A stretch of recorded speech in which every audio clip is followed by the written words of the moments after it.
Oh, look, there's me. Okay. So it looks like I am live.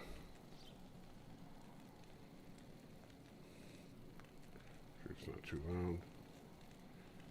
Say something me so that I can hear me. Oh, there's me. Okay. Yeah, don't sound too bad. All right. So, hey guys, how's it going? And let me grab the StreamYard info.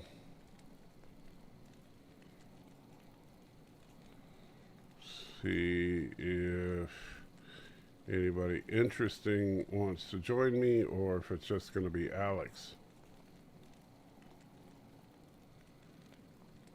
And Multi Gunman says, so trying to hide your live stream? Well, if I was trying to hide my live stream, I'm doing a pretty poor job of it. And Donnie's here as well. Good to see you, Donnie. Hope you are well.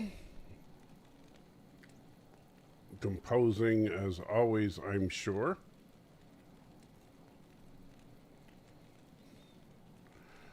And let's see, I'll pop out the old chat so that I can see it. Otherwise, I'm not going to be able to read it at all.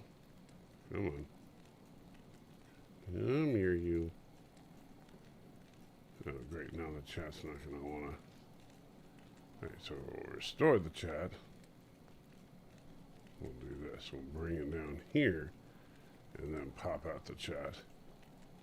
Then it'll let me move it because it's going to be stupid on me. Then I can move it back. Wow. Sometimes Google is just extra stupid. That's all I can say. Not always, but sometimes.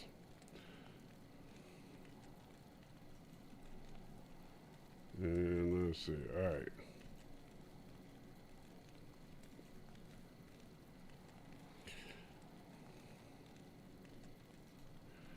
And go back to, and of course it goes to top chat, so I've got to switch it back. And Springtime is also in the house. How you doing, Springtime? Hope you are well. So hopefully someone will come talk to me because I don't feel like streaming all by my lonesome.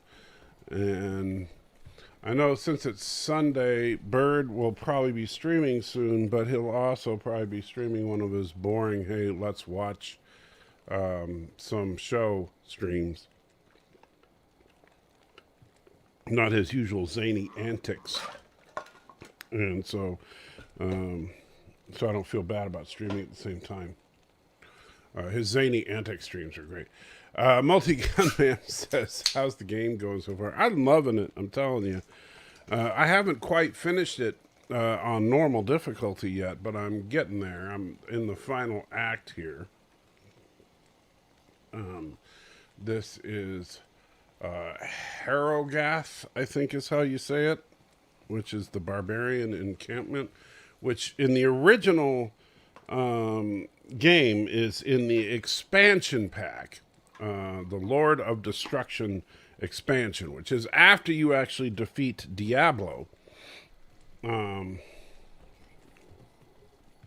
So technically speaking, you could say that I beat the original game and I am now working on the expansion. But the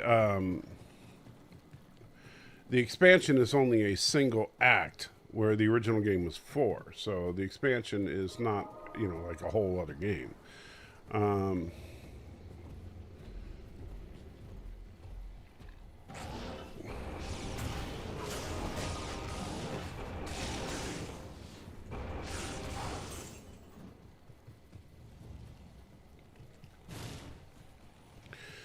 All right, let's see. So what I want to do, let's see. In Springtime says, remember the Bird of Prey 5 doesn't have human emotions. He can only watch TV from the 60s. Well, he doesn't have human emotions. He has Krogan emotion simulation programs. So, yeah. There we go. So now Can I thought I could like cycle between them, but I guess not. I guess I was just in Diablo 1 you could do that. Dang, that sucks.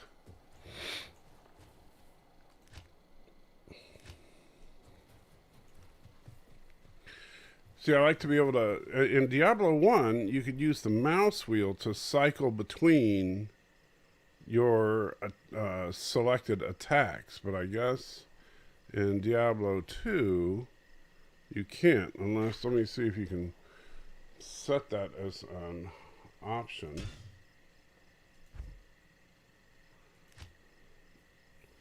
Let's see. Spell 1. Yeah, that's all there. Yeah, select previous skill, mouse wheel up. Select next skill, mouse wheel down.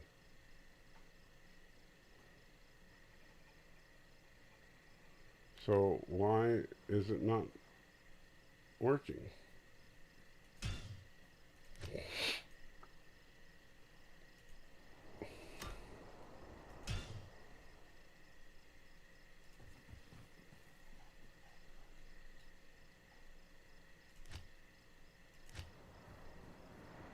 I'm moving the mouse wheel. Why are you not selecting the other skills? Stupid. Yeah. Another bug. And Mountains Elysium says, greetings, salty chicken fellow nerds. Hail, Kuroga. Martok was changing. Mom, praise slow. Saint, hope you're doing well. Thank you, Mountains of Elysium. And hope you are well as well. Well as well. Well as... That just doesn't sound right. Something, you gotta fix something there.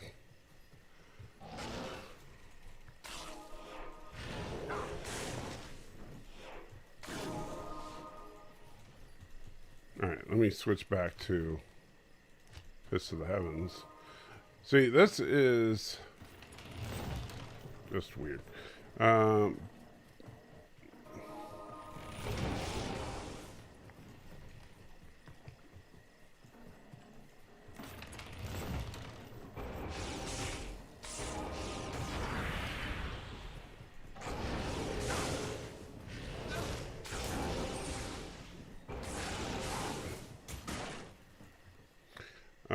Let's see. Bird doesn't have emotions because it makes things easier for him when he sends Turtistani children to the uranium mines in Krogan, Siberia.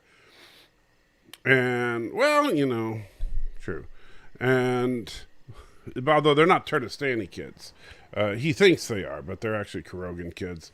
And Yosef is here from the future. Good to see you, Yosef, although he had to retract his future message for some reason. And Yosef, Link, come on. Come on, you know. It's just, come on, join me. From the future. Tell us all about... I am overburdened. Overburdened? Oh, crap. That's a problem. All right. I was heading out into the wilderness unprepared.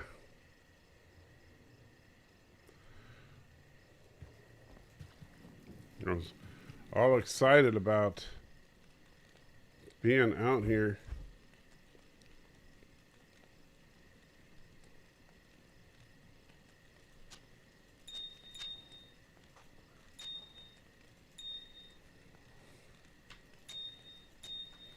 Come on, Yosef. I'm waiting for you, buddy. I don't want to do this whole live stream here by myself. We got things to talk about. I don't know what, but there's got to be something. Like maybe, I don't know, your post-traumatic stress from having seen Bird's stuff.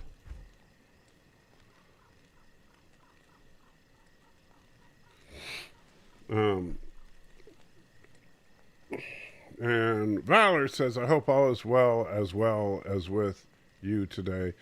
I am doing as well as I can right now. It's, I'm still feeling rather melancholy this week about not being employed. It's just, it's going to take a while for me to get over that. But, such is life. And, sometimes life does give you lemons and you just got to deal with it. All right, let's get rid of all these extra potions and stuff. And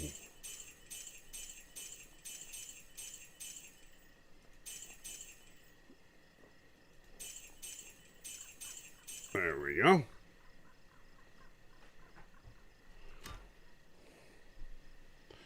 And you have family over. Then what are you doing in the chat?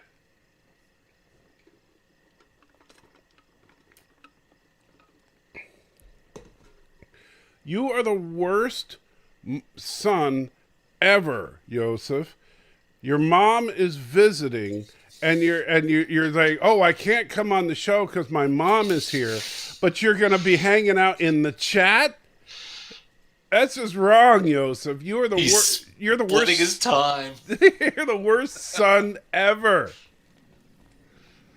You should be appreciating your mother. He's gonna be messaging on the sly. Ugh. Tell ya. Good afternoon. How you doing, Jason? Not too bad. So, what I miss? How was church? Good, good. Right. Always good. Nice little small community church. So a cult. Yeah. Okay. Baptist. Oh, Baptist, definitely a cult. Well, are you in the South? No. Okay. Oh, not in the even... South and a Baptist, and you are a cult. Yeah. Westboro claims to be a Baptist church. So. Yeah, well. Yeah. No, it was good service. Actually, funny thing was, the pastor mentioned, because they're putting our province went back into emergency again and here's the sad part. The threshold is if there's 15 people in ICU in the province. That's how bad our healthcare system is. We only have 98 ICU beds. Okay. For the whole province, for 750,000. When you say province, what is a... Oh, because you're in Canada. Yeah. I'm like, what the heck is a province? I mean, yeah. what are you talking? At least I'm not in Russia and I'm saying oblast, and then everyone would be just going, what? But if Alex is around, he would have known exactly what I was talking about. Yeah. So anyway, we're back under emergency measures. I'm sorry. And wow, there are Baptists in Canada? Oh yeah. I did not know that. Wow, There's actually a university a couple hours from here that started out as Atlantic Baptist College. So they call themselves Northern Baptists since we have Southern Baptists down here? No, they're to a degree they're affiliated through the United Baptist Convention. Okay. And in Atlantic Canada, it's called what is it called? It used to be called the Atlantic Baptist Convention, and they changed it to CABC, and I forget what the C stands for at the start. But anyway, there's been a lot of falling out because there's been a lot of accommodation being made towards worldly things. So. Well, then you're definitely not Baptist like Southern Baptists here. No, not at all. My uncle was a Baptist minister. My dad actually went to seminary before he decided he was going to be a weatherman. So there's quite a lot of Bible learnedness in my family. So Cinnabon says, my mom never visits. I asked her for a Hot Pocket 6 months ago, and she still has not delivered it. Well, Cinnabon. Maybe it's because you keep telling your mom how much everything she likes sucks, and that, and just saying everything is garbage. Maybe it's because you can't say anything nice lately that your mom is kind of mad at her son. You think about that much? Huh? And Springtime says, Bird of Prey 5 still recovering from kissing lower decks And Ensign. Ensign Jennifer and Ensign Barnes, I doubt he'll ever recover. Oh, there must have been a scene in the show. I'm not sure why Bird is recovering from that. I'm not sure what Bird is recovering from. I'm not. Yeah, I'm a little lost on that. So anyway, the pastor was mentioning that the live stream on Facebook, because they're doing that again to help with people from the church that don't want to come during the emergency time. And he said that they're getting clipped, where the video will just get dropped off the Facebook live stream after it's completed and posted. Oh, because it's religious. Yeah, and it takes hours sometimes to get it to come back. And I was telling him about how you've had the fun with the you know what day. Yeah.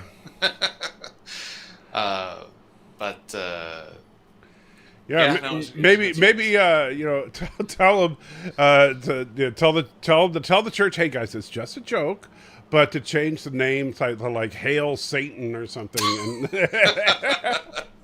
yeah, and see if it still happens. Yeah, or put Anabaptist in the name, and then they won't know what to do with it. Yeah. So. But, it's crazy. I mean, what do you do when the people that control the information have an agenda? That's that's just it's tough. It's just because where do you go next? I mean, I joked with them after service. I said you can post the videos on BitChute. Yeah.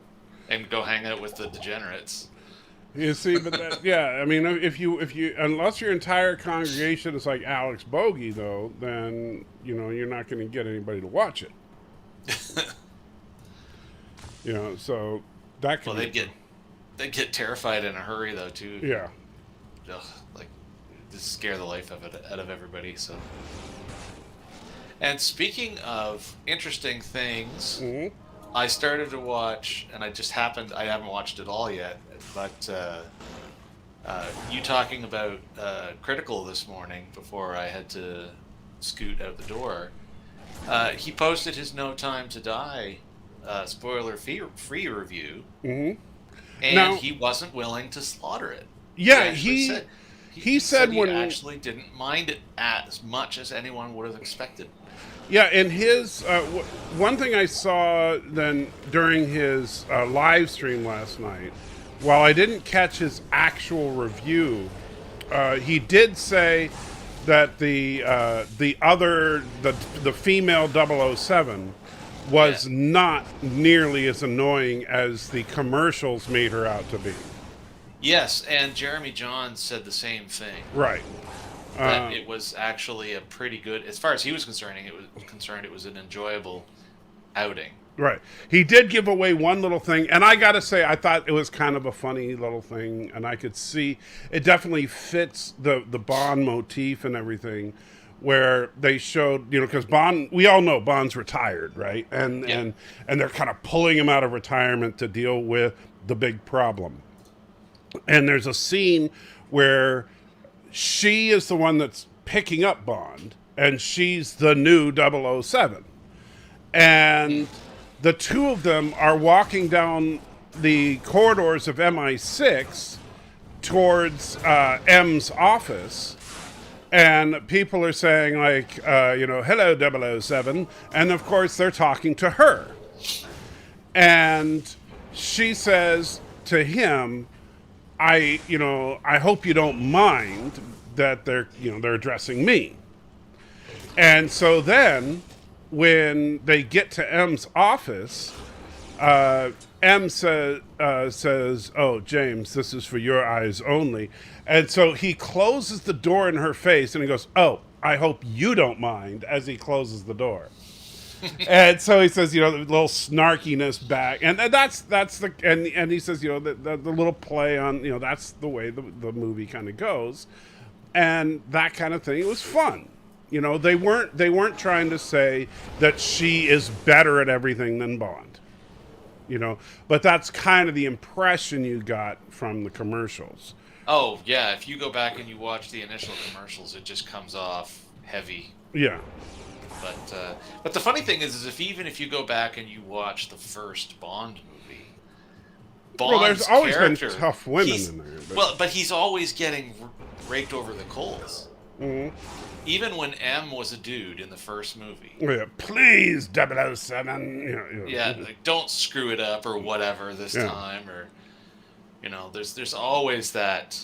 This guy's a loose cannon and he's hard to control, and we don't like how he does things. And Q is constantly saying, "Would you mind trying to get it back in one piece this time, 007?"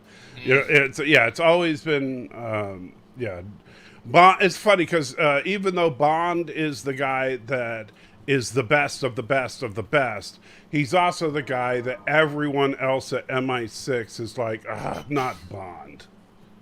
You know, so it's kind of funny because he's always kind of had that internal reputation of the guy you really do not want to have to call, even though he is the best. Yeah. You know, he's the best, but he's gonna break everything. Yeah. Yeah. Done doesn't necessarily mean orderly. Yeah. Yeah. He will definitely fix your problem. But yeah, he's no one's gonna survive. But yeah, I'm looking forward to it. You know, I've enjoyed Daniel Craig's tenure as Bond.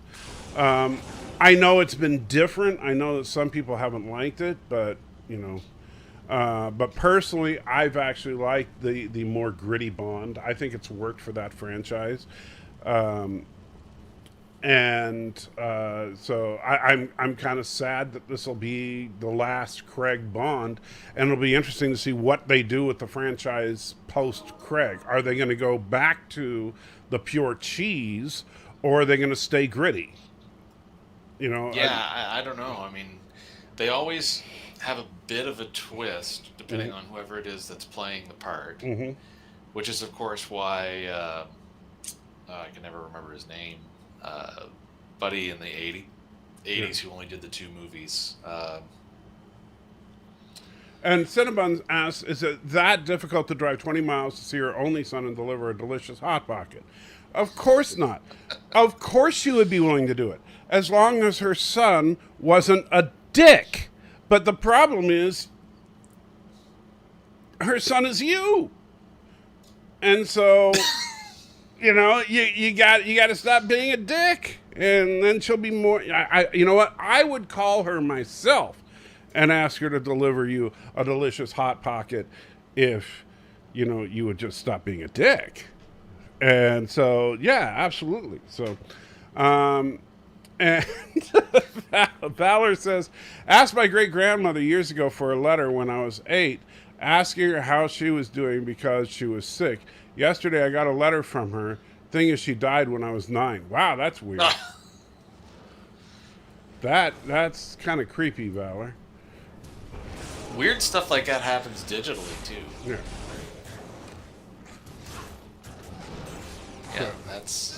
Yeah, that kind of stuff does creep up, and it's kind of weird when it happens.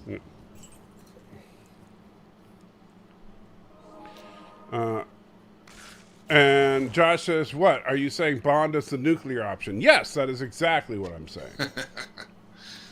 But Bond is fun, you know? Well, and kind of going back on what we were talking about yesterday, or not, yeah, was it yesterday? No, it was the night, it was the day before, when Question Trek was on. As long as the movie doesn't try to take itself overly seriously, it's fine to do that kind of thing. Right.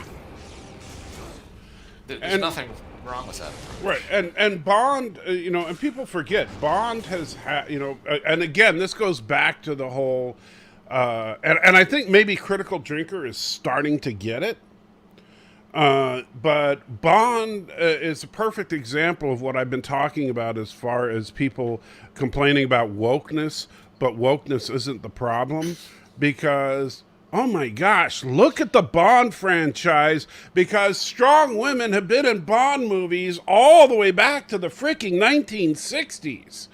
There have been women that have been kicking Bond's butt all the way back. Oh yeah. And so did she not?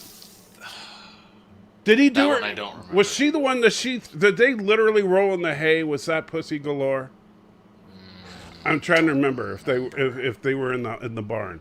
But anyway, but Pussy Galore was her team of super aerobatic women. They they Oh yeah, there's always been, and it's like people just don't. yeah. Well, like you said, like you brought up before, people kind of they lock onto the one aspect of something that they want to care about, and then they ignore the rest and just go completely crazy on the part that they've decided to make narrative. Right. And they forget about the fact that what they're doing makes them a hypocrite. And unfortunately, that's where the Phantom Menace went totally wrong. And so, which I found completely laughable in the case of the whole agenda speak. And but yeah, I think that when listening to Critical Drinker on his live stream, I think he was getting it. I think that he was like, oh yeah, sure, she's she's a tough, she's the new 007 in MI6, but they weren't trying to make her into the she's better than Bond at everything, and they weren't trying to make Bond into the doofus to make her look better.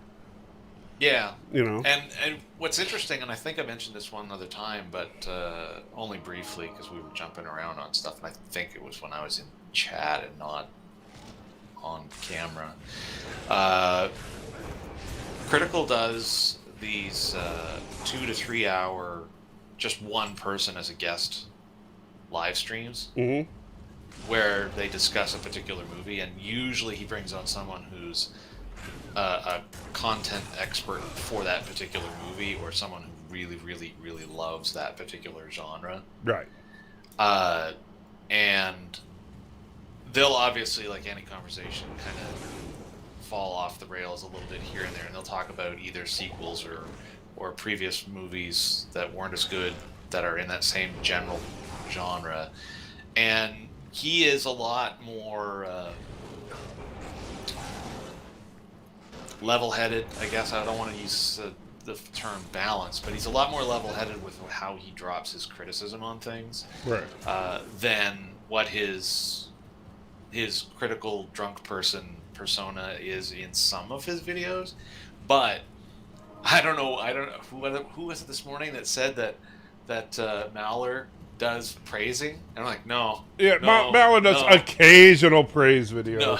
Yeah, like once a year to get it out of his system. It's like it's his version of going to church on Christmas. Yeah. And that's it. Like, he just does not have Right. any room for praise. And I think the last 4 or 5 short reviews of new movies from Critical, he's actually been either surprisingly happy with them or not particularly belligerent in his dislikes. Right. Like, he was really happy with that movie Nobody, or No One, whatever it's called. The one with it's the innocuous CIA guy who's retired. Oh yeah. Yeah, and but I think what happened with Critical Drinker is that maybe something similar to us be angry all the time. And so I think he just came to that realization, and so and so he's like, okay, you know what, I need to give a more balanced approach to this stuff. But he's also grown to the point where he can afford to do that. Like, I should have waited another year before doing that, so I could have grown to a larger audience and made a bunch of money first. But but you're ahead of the curve is all. It Yeah, just means but you'll just get picked up on the other end of all of this, right? I grew a conscience a little too early. If I had just waited another year, then I could have made some money and retired with a conscience. See, that would have been better. Yeah. Get in low, sell high. Exactly. But instead, I sold my Apple stock just before they released the iPhone. You see, that's. Yeah. Man. So, Tressa says, I think I'm ready to have my Bond with a generous helping of cheese. It's time to have some fun again. I think the Daniel Craig Bond was fun, but I think I do agree that the cheesy Bond is fun as well. So I'm looking forward to seeing cheese Bond again. But if they continue with the grit, as long as they do it well, I'm okay with it. My wife didn't like Casino Royale, and I don't think it was because she didn't like Daniel Craig as Bond. I just don't think she was ready for the change. Because, it was quite a change. Pierce Brosnan. Yeah. And, she considers Pierce to be the quintessential modern version of a Bond because it's just very, very cheesy. And she's an escapist when she watches movies. And it was so... Well, that whole opening scene in Royale, like the black and white scene and fighting it was savage, right? In a way that you've just never seen in any Bond movie. So it would kind of jar you if you weren't ready for that. Mm-hmm. Yes, considerably. Yeah, but I've caught her watching Daniel Craig Bond movies because they're on our media server, and I've caught her watching them, and she enjoys them now. So it's kind of funny how that goes. And Yosef, you should actually be called Yosef the Evil Bond Villain today because... Yeah, I see that I didn't change the name. Greetings from the future. Hi, Jason. Hello. And a little warning, I will abandon you the second Bert starts his stream because I love the Twilight Zone. So I see. How are things in the volcano? The sharks with their lasers are still swimming. Now, can you believe that Matthew has not seen a single Bond movie? That is crazy. Yeah. That is crazy. How is that a thing? I was completely shocked when I found that out. I was absolutely shocked that anyone has not seen us. I can understand if you're not a fan, but to have not seen any of them, it is amazing to me. Yeah, that's crazy. I think there is one Bond that I still didn't finish, and it's from the original James Bond, Sean Connery, and I even don't know what the name of the movie is, which one it is, but I remember that Jane Seymour is playing the Bond girl there. Oh. She's the card reader or something in that one. Is that Diamonds Are Forever? I think. Possible. I don't know because it starts like with New Orleans and like something like one of those funeral parades and all that stuff, and it was. Do they end up in Vegas? I don't know where it ends because I never got through the movie because I felt. I remember the New Orleans funeral, and like they kill the guy, and he falls on the ground. They use the coffin to grab the body. Oh, Live and Let Die. No. That's not Live and Let Die. That's not. It's the movie opens, and there's a guy leaning against one of the speakeasies on Bourbon Street, and there's a funeral procession going by. And some guy's there, and he goes, "Whose funeral is it?" And the guy's like, "Yours." And he shoots him. He drops onto the street, and then when they walk by with the casket, they lower the casket over him, and then they lift the casket back up, and the casket had like a false bottom, and it scoops him up, and then they keep walking. But it was one of the shots. I don't.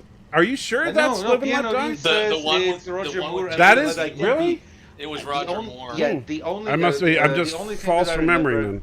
Yeah, the only thing that I remember that it was Jane Seymour, and it was, and I felt bored. I know It Live and was Let so Die had a lot in boring. New Orleans, but that's not the only time. I mean, James Bond has gone to Yeah. New Orleans a couple. Yeah, of yeah, because yeah. So that so was Yaphet Kotto as Kananga was in that. Was the one with Jane Seymour as Solitaire. Mhm. Oh yeah, Jane Seymour is Solitaire. Yeah. Okay, There you go. that's the one. That's the one that I didn't watch. So probably but otherwise I think I saw all of them, and obviously there is a the Timothy Dalton one that has a special place in my heart. Living Daylights. that's just because you hate all good entertainment, and so you like Timothy Dalton as Bond. That was the name I couldn't remember from earlier. I like Timothy Dalton, but I've never watched either one of those particular. You know what?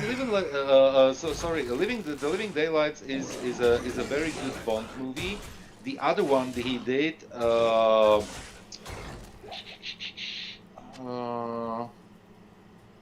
other one that was a bit gritty. I That think was, it's that was View of the Toilet or something like that.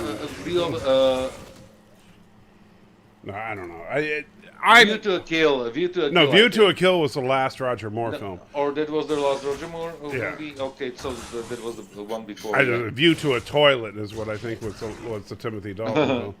No, because the Living Daylights takes the Bond girl is actually from Slovakia, and I mean the not the actress, I mean the character. The character, because it basically is starts in Bratislava, here in the capital city of Slovakia, or at the time Czechoslovakia, obviously. The fun part is obviously they couldn't film it behind the Iron Curtain, so on location. So they filmed the scenes in Vienna. And it's so funny because some of the inscriptions that you see on the walls, or like there's something like they go to like public toilets or something, and everything is there in Czech. So it's like a combination between Czech and Slovak language in all those like street names, banners and everything. So it's a nice, it's a funny mix, and there is an extremely funny scene.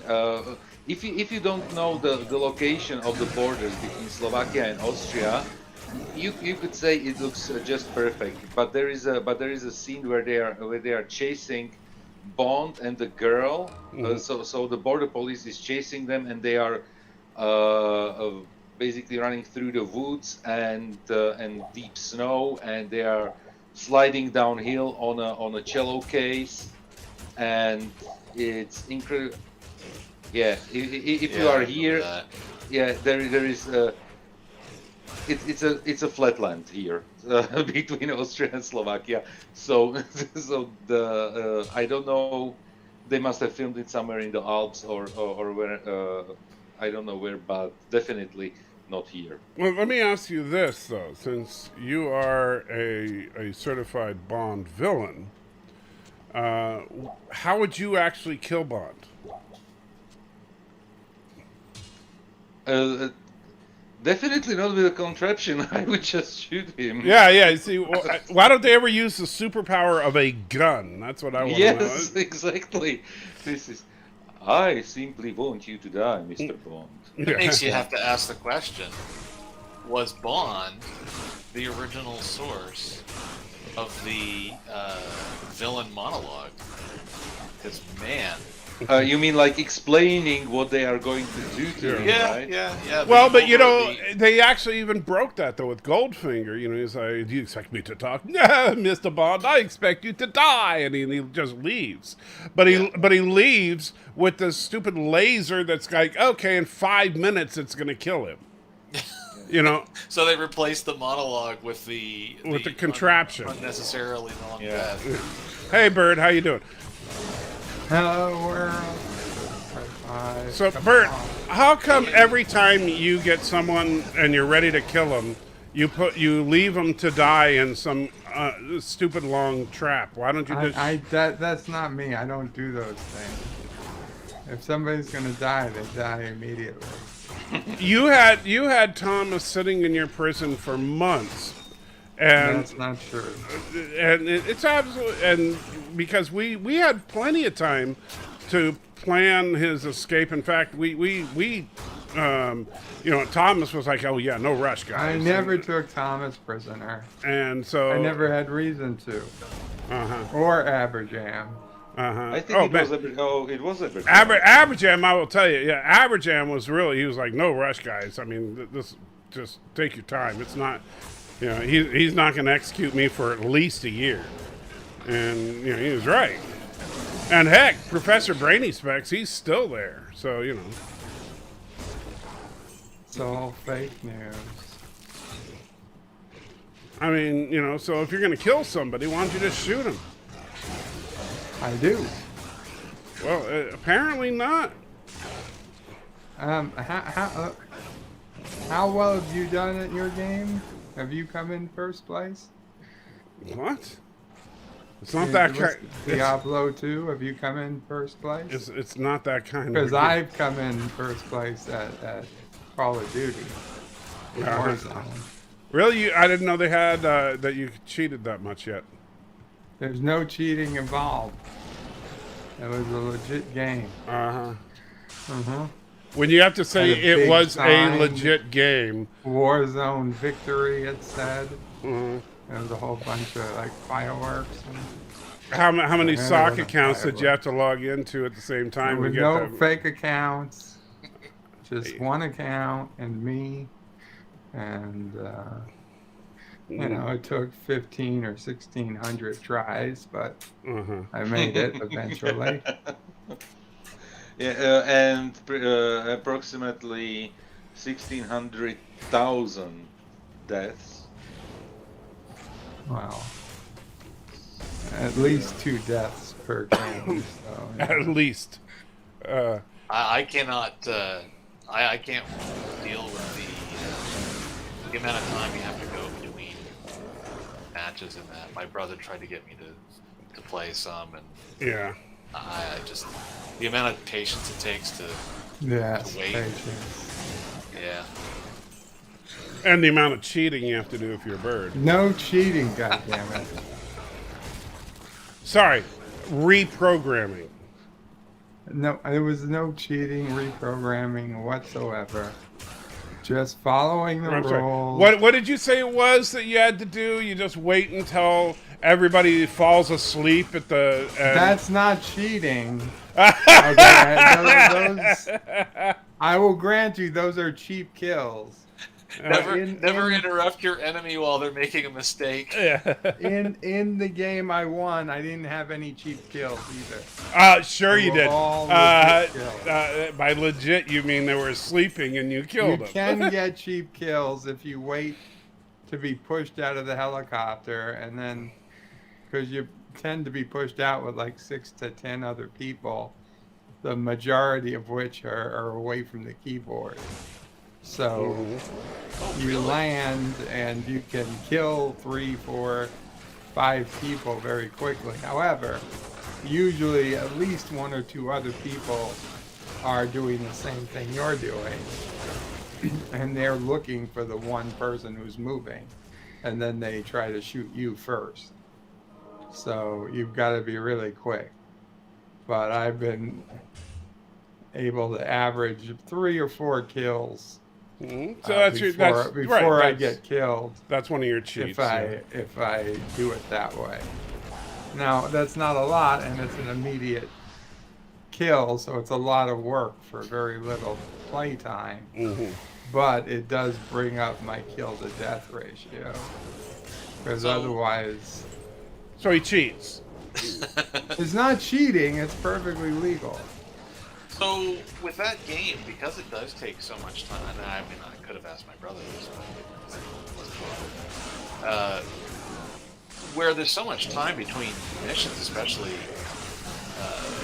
if you die really quickly, and you got to go back through and get into another match. What's the drive with building up a character and whatnot in that game? I just don't know. Well, if you Okay, well, the main thing is you want to survive like the first about 4 or 5 minutes. If you can make it to, I think it's 5 minutes in, you get what's called a crate will fall from the sky, and it'll have your loadout, which is what you preset. It'll have the weapons of your choice. So you can choose a main weapon, a secondary weapon, and you can choose to have a grenade or a landmine or a few other options, and a tactical, which could be a heartbeat sensor. That's what I usually use. Okay, so that's kind of like a stun throwback grenade.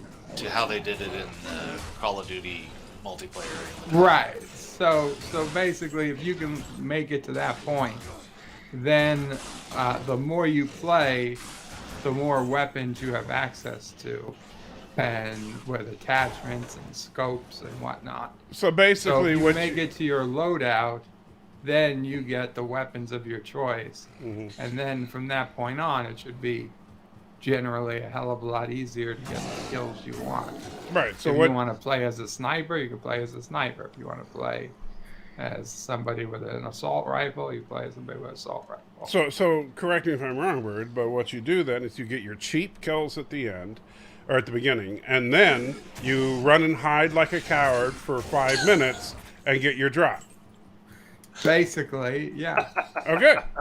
If you can That's do how you that play like without a Kurogi. dying, if you can do that without dying, you're in really good. You're in a pretty good position. For Now you know the game. Kurogan strategy for the game. I'm just saying it's a lot harder than it. That doesn't sound very hard. Well, understand, you're not usually the only person that's looking to get those cheap kills at the beginning. Right. So if 2 or 3 other people are also looking for the cheap kills, they're looking to kill the person moving first. Because if you have 5 or 6 people that aren't moving, you're not going to worry about them. But if you see one guy moving amongst them, that's the guy everybody targets. So you want to. So nobody wants to be the first one to move. Right. So you either want to jump a little further away from where everybody lands, which seems to be what most people do, or what I do is land exactly with everybody else, look and see if I see anybody moving, then I dash out. You have at least $4,500 in cash. Oh, that sounds definitely like Kurogan. Come back, and the first $4,500 they give you the moment you jump. So you always get at least one chance to come back. Oh, that's not. Now, the only way you lose that chance is if you were to spend the money before dying, which you could do. You could go to a buy station and buy something for more than the $4,500 they give you, and then you'd have to find more cash along the way to get back in the game if you die. Oh, that's not as bad, because I'll tell you, I mean, I'm not completely middle-aged out of doing first person, but man, most of the time you get into that little gulag prison fight, and there's some 17-year-old tweaked out on every Red Bull in the country, and yeah, it's hard. I had to each season in the game, they change up the gulag. Some were easier than others, like this current one. It's very hard for me to get a strategy, but the one I had before this, there was a strategy I was winning, I'd say 3/4 of the time. This one, I'd best a third of the time, maybe I can win. Maybe you just need more orphans in the gulag. You know, Deej sent me a newspaper, a legitimate newspaper article. This is happening for real. That the pumpkin harvests the pumpkin patch, they couldn't hire enough people to pick pumpkins. So they made a deal with the local kindergarten, and they sent kindergartners out to pick pumpkins. Oh, sounds like And the Carogan work program. The kindergartners get to keep one pumpkin. Wow, and the rest- really? And the rest Wow. they give to the pumpkin patch. So everybody was happy. Dang, that does sound like the That's Carogan a work great program. way of using child labor. Dang, that's... Pumpkins That's old. to save it Halloween. How did they get away with that? I don't know. I think Maybe they they just tied went it to into the like a school teacher trip or something. or the school principal and was like, "Hey, you guys want some free pumpkins? We just need to Dang. borrow your kindergartner classes." And I they wonder made if it they're doing seem that like at it was apple a trip. orchards too, because that would be a thing at an apple orchard. That just seems... Wow. I mean, that just seems like it should violate so many laws. The You know, kids they get probably to- said yeah, something like pick those their pumpkins are yeah. actually just overgrown Easter eggs and Well, Yeah. no, I mean, I'm sure they tell them, hey, it's, Halloween time. Woo, pumpkins. But Worker shortage causes pride of WAPC to what find creative what ways. state did that take? What state is that in? Let's see. Iowa. Wow, so Iowa's has no child labor laws, I guess. Good to know. You want to Kindergarten classes at Davenport's McKinley Elementary School visited the farm Friday for a field trip and spent the morning as pumpkin elves. Wow, that's what they call it. Okay, That's what they call them, pumpkin elves. so Bird, you need to coin the term right now: uranium elves. I'm telling you right now. We don't I'm have- giving this one to you right now, buddy. Uranium Uranium elves. Yes. It's not just because their ears got pointy. Yeah, and are glowing. yeah, glowing recommendation. Yeah. Wow, that is crazy. So yes, congratulations on the uranium elf program. Owner Laura Dickers said they're busy getting everything Of organized for Caroga. opening day. However, this year, due to nationwide and local labor shortage, she's been short-staffed and hadn't picked the smaller pie pumpkins that are used for baking.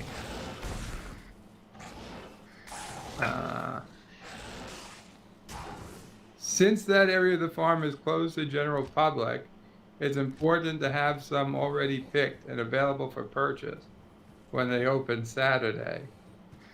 I didn't know how it was going to happen, she said. Deredick decided to invite school kids to be her pumpkin pickers. The kindergarten classes at Davenport McKinley's elementary school visited on a field trip Friday morning, and the students from Davenport's John F. Kennedy School came in the evening. One pumpkin they get to keep, and one pumpkin will go in a box for us. The goal was to pick around 300 small pumpkins Friday before opening day. The kindergartens were more than happy to help.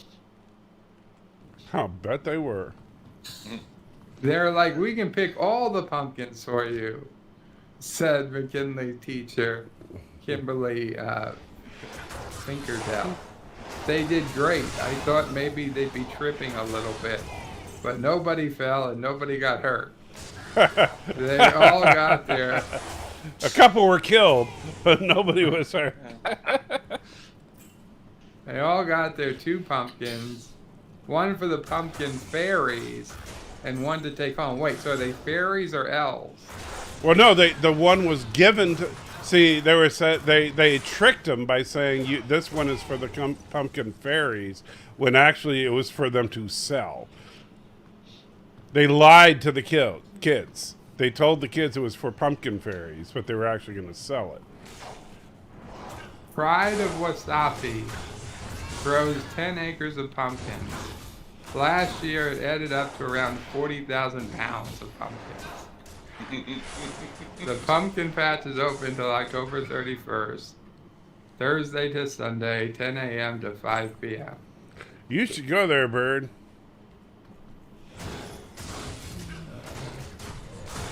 You should go there and say, yeah, I'm interested in some orphans. I'm interested in licensing your kindergarteners. We need to have some uranium elves or fairies or whatever you want to call them. Well, they're elves that will get uranium for the fairies. Because the uranium fairies need their uranium cakes. Yum, yum, yum. Everybody loves uranium cake. Come on, who doesn't want their uranium cake, kids? Boy, that's just horrible. This is the real United States of 2021. Man, I gotta say. And hello, Donnie Pearson. Oh, hey. You see, this is the problem when you close your southern borders. But our southern border's not closed. Well, apparently it must be. There's a worker shortage. And hello, number one sci-fi. What is up? Hello, number one. Hello. Hello, number one. So, number one, you got any orphans for Bird? He needs orphans for the uranium fairies. No. Okay. Sorry, I do not have orphans. It's okay.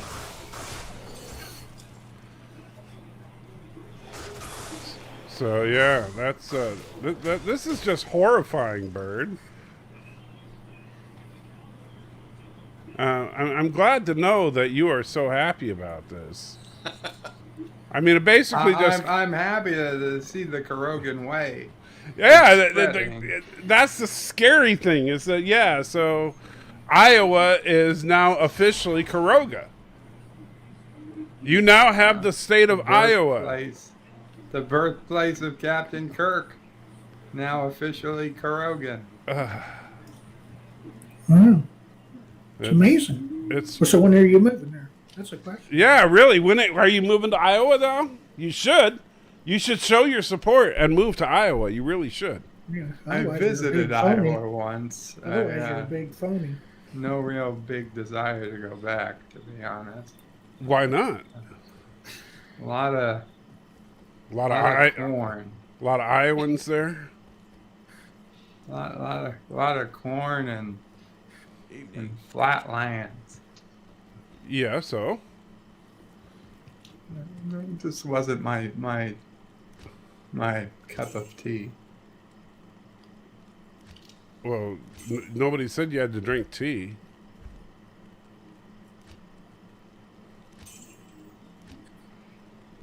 I'm just saying that you should move there to show your support, since they obviously watch your live streams.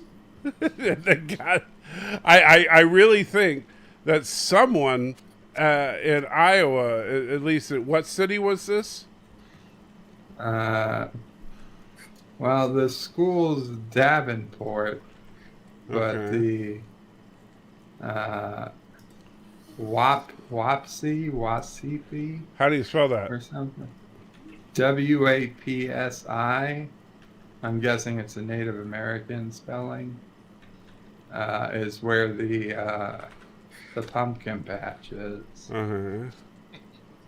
Well, there's the Wassipiinen Icon River.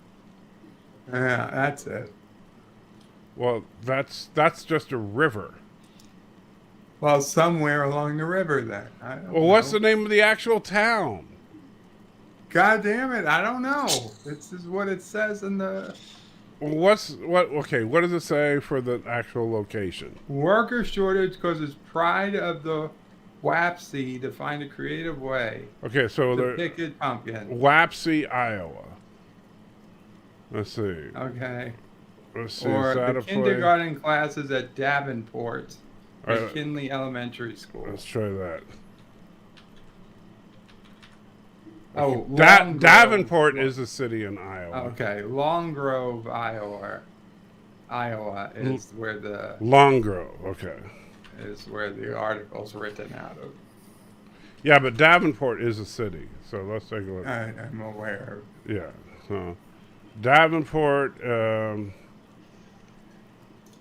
So Davenport, Iowa. Population of 362,630. So Davenport, Iowa, where child slavery is officially legal. So I don't know if I call it officially legal. really, you don't know that you would call it? I mean, you can work kids all day long for the wages of a pumpkin. That's kind of wages. A small pumpkin. Yeah. So It's not even a big pumpkin. yeah. So I'm pretty sure that that's slavery. So yeah. I No, the pumpkin can be considered an investment because the pumpkin has like a gazillion of seeds inside. So Yeah. you can grow your They can seeds. You plant can the grow your seeds. own. Next year Pumpkin they can farm. have the pumpkin farm. They're teaching them horticulture. There we Next year go. they can hire the Mhm. kindergarten classes. If you say so. Maybe even pre-K. See, we just subsidize it up here. You oh man. Some taxes would just pay for somebody to do the work. So yeah, there you go. Everybody, So Davenport, Iowa, now officially known as Little Caroga. Oh man, never thought I would see the day, but yeah. So obviously the mayor of Davenport saw a Bird of Prey 5 stream and said, "Now that's an idea." Let's see. Valor says, "I'm sure too many of them don't see Bird of Prey 5 of their Cup of Joe either." I'm not sure exactly what you mean there, Valor, but I'm pretty sure that at least some of them that are in power there in Davenport do see Bird of Prey 5 as their Cup of Joe. In fact, yeah, exactly that. Because since they've now legalized child slavery, they're Good evening. and I think the only reason that Davenport isn't just renamed Caroga is that they don't have a uranium mine. If they did, they'd say, "Hey, in Davenport, all the kids get uranium cakes," but they don't have that. They wish they did. Good evening. So how do you, what do you tell the kids these days? I mean, the same thing we always tell them. This is job preparedness. This is a life skill, and that, with this, they'll be able to work in the exciting field of uranium mining anywhere in the world once they graduate. Survive. Really? Where else do they do uranium mining at? Well, I'm sure every country needs uranium. We must mine in the United States and Russia. how many Carogan orphans North- have North survived? Korea. A lot. How many's a lot? As All a the ones that percentage. didn't Well, die. more than one. More than one, apparently. Has more than one survived? Yes, How many more? hundreds more.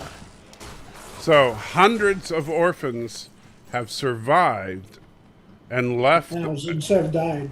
and Thousands left. have Well, died. no, and left the mines. Correct. Well, I mean, some don't want to leave. How many have actually left? You know, here's the thing. You can leave when you're 18. Yes. So how? once you're 18, we don't follow you anymore. Uh-huh. So we don't really keep those types of records. Okay. How many survived to the age of 18? At least 102. At least 102. Okay. How many more than 102? I don't know. So 102 have. We fired the guy who counted. Oh, okay. Why? Was he exaggerating the numbers by chance? We found out he didn't know how to count. Okay. He was skimming off the books. So how many can you confirm have That's what I'm saying. We can confirm 102. You can in fact confirm that 102 At least 102. survived to the age of 18. Yes. You're sure? Pretty sure. Pretty sure, but not really sure. I mean, you know, you start worrying about, you know, proof beyond a reasonable doubt Yeah, that's versus preponderance of the evidence. well. Yeah, that's versus kind of the idea. absolute proof. I mean, who's to say what's for certain? We don't even know what certainty is. No, I'm pretty sure we do know what certainty is. I mean, are you certain the sun's going to come up tomorrow? Yeah, You can't be. I'm pretty certain that the You're sun- pretty certain, exactly. I'm We're pretty pretty certain certain. we're all going to die.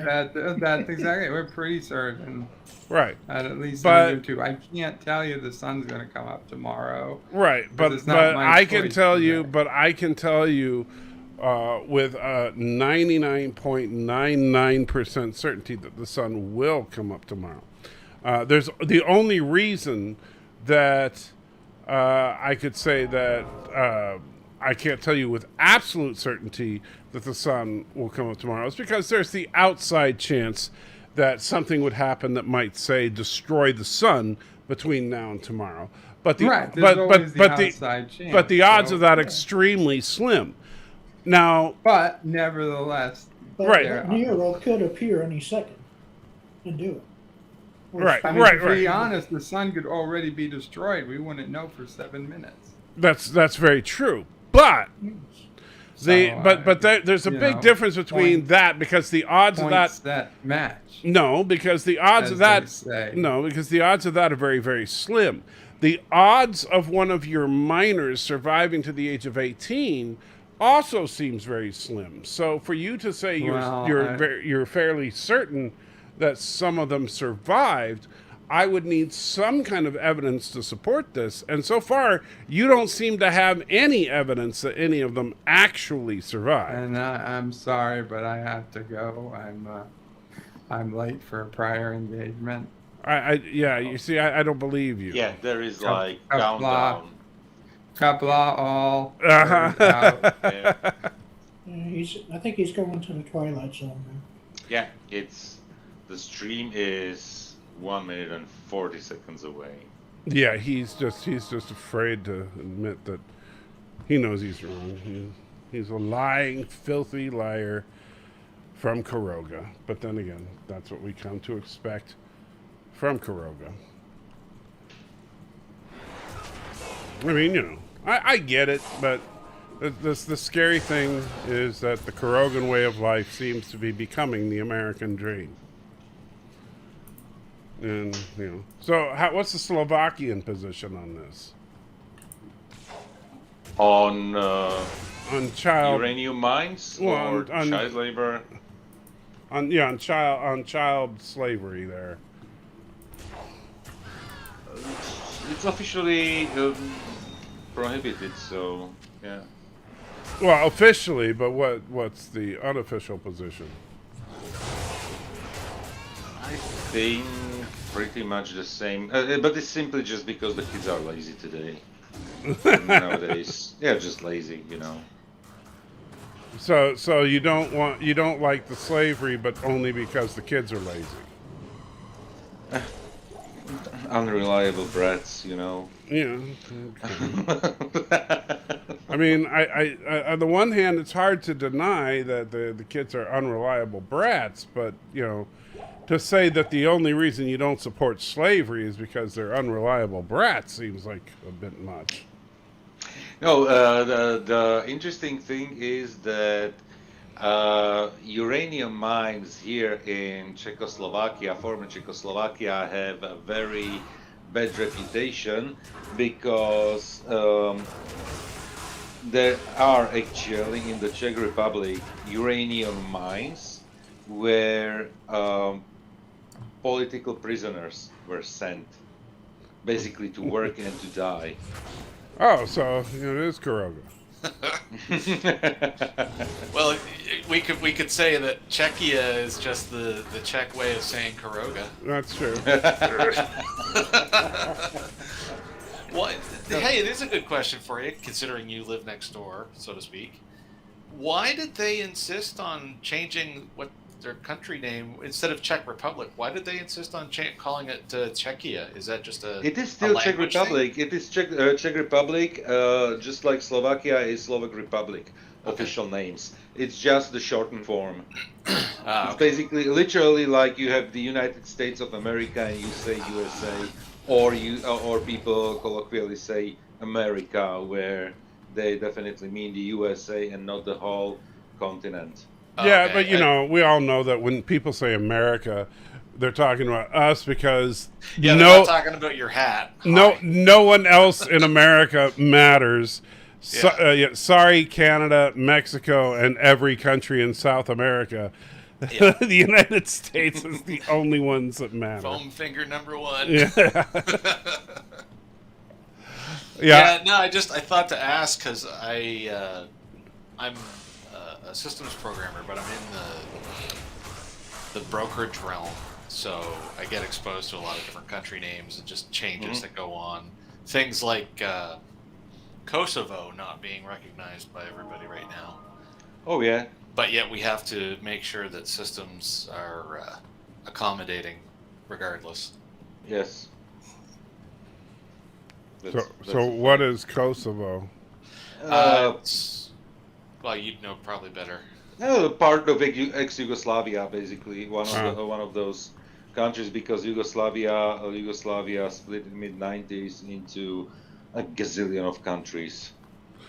Yeah, I wish you guys could just maintain borders for more than 6 months. Right? I mean, geez, you guys suck at it. What is with Eastern European countries and not being able to maintain borders? You know what? Actually, the fun part is really with EU. What do you mean the EU? France has been France forever. All right, Germany has been Germany forever. The EU is fairly stable. I wanted to say that it's stabilized actually, relatively good. And now I think there are no war conflicts in Europe. So. Oh, you wait. You just wait. I think the conflict in Europe is coming. You're except in Donbass,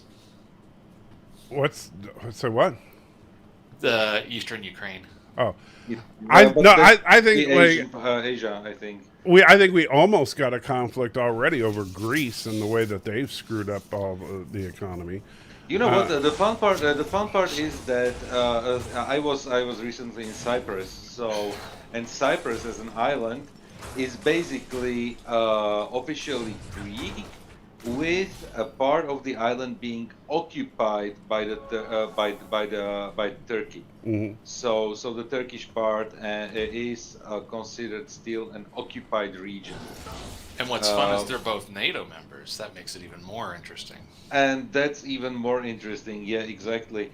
So there is no conflict, but there is borders, normal Right. borders and everything. So I think the Turkish part isn't officially recognized, but it's like, okay, it's not officially recognized on paper. Let's say similar situation to Kosovo, but it's still recognized by all trading partners and trading sites. So, so it's literally just like a dispute on paper. Nothing else. Yeah, I heard that they were starting to let tourism kind of come back into play in that, I can't remember the name of the city in Cyprus, where it was basically just emptied out and the place has been abandoned. Oh, it's actually this year they actually opened the city, Yeah. and it is and there's a guy on TikTok. He is something like one of those people who are working for the travel agency, who is in Cyprus, and he showed on TikTok and on YouTube the city. It is literally like it was abandoned somewhere in the 80s or whenever it was. So everything is still there. And the Yeah. fun part is it wasn't like bombarded or destroyed or something. It was just completely abandoned. Yeah, it's So like, it's like yeah, whatchamacallit, ghost it's like town. Pripyat except without all the radiation. Yeah, Pripyat without the radiation. Yeah. Hey, speaking of abandoned but no radiation, there's actually a small town outside of Nashville, Tennessee, for sale for just over $700,000. A whole town. Yes, What? not kidding. Entire town. It's like $750,000 for the town. Oh man, I gotta go look this up. And so, yeah, they were mentioning it on the news the other day. I was thinking, man, if I had the money, I would buy the town and rename it like Salty Town or something. I would. All right, so I need to run real quick. I need to load you real fast. So Go, because then I will. I know you're switch over gonna to my- abandon us because you hate Yeah, us and all that. but I gave you a fair warning about it. Well, you're still a jerk. Anyway, Yeah, I'll be right that's back. completely So fine. I'll let you Yeah. guys keep the troops happy for a minute. I'll be right back. All right, I'll cover the chat here. So I don't even have the chat open here, so Yeah, I'm just that horrible. I'm spoiled with my setup, so I can easily. I don't mind my setup. I just don't I don't like to stare into screens when I don't have to. Yeah, I've been multi-monitor because of work for so long that I had to have it for home, and now since I've been working from home since last year, my desk just looks like it's out of control. I've got 4 monitors set up around me. Plus Oh, my 4 work monitors laptop. you're running on 4. Okay. Yeah, No, I've I got was- two systems and 4 monitors, so it's kind of out of control here. Yeah.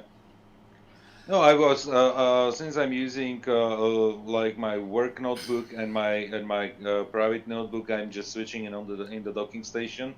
I have like a 2 monitor setup, and I was thinking about putting a third one as well, but honestly, no need, because the one monitor that I'm using is the one of the ultra wide screen, 34 inches. Yeah. So it basically works like 2 monitors when I'm split. I have a monitor manager installed on the work computer, so I split basically all the applications and everything, and then the third screen is a 20, and the second screen is a 27-inch normal monitor, which is pretty much, it's actually the same height as the ultra wide 34-inch. So they line up perfectly next to nice. each other. Yeah. So. Yeah. So that's the setup that I'm using. I could pimp it up like with the docking station has like three outputs.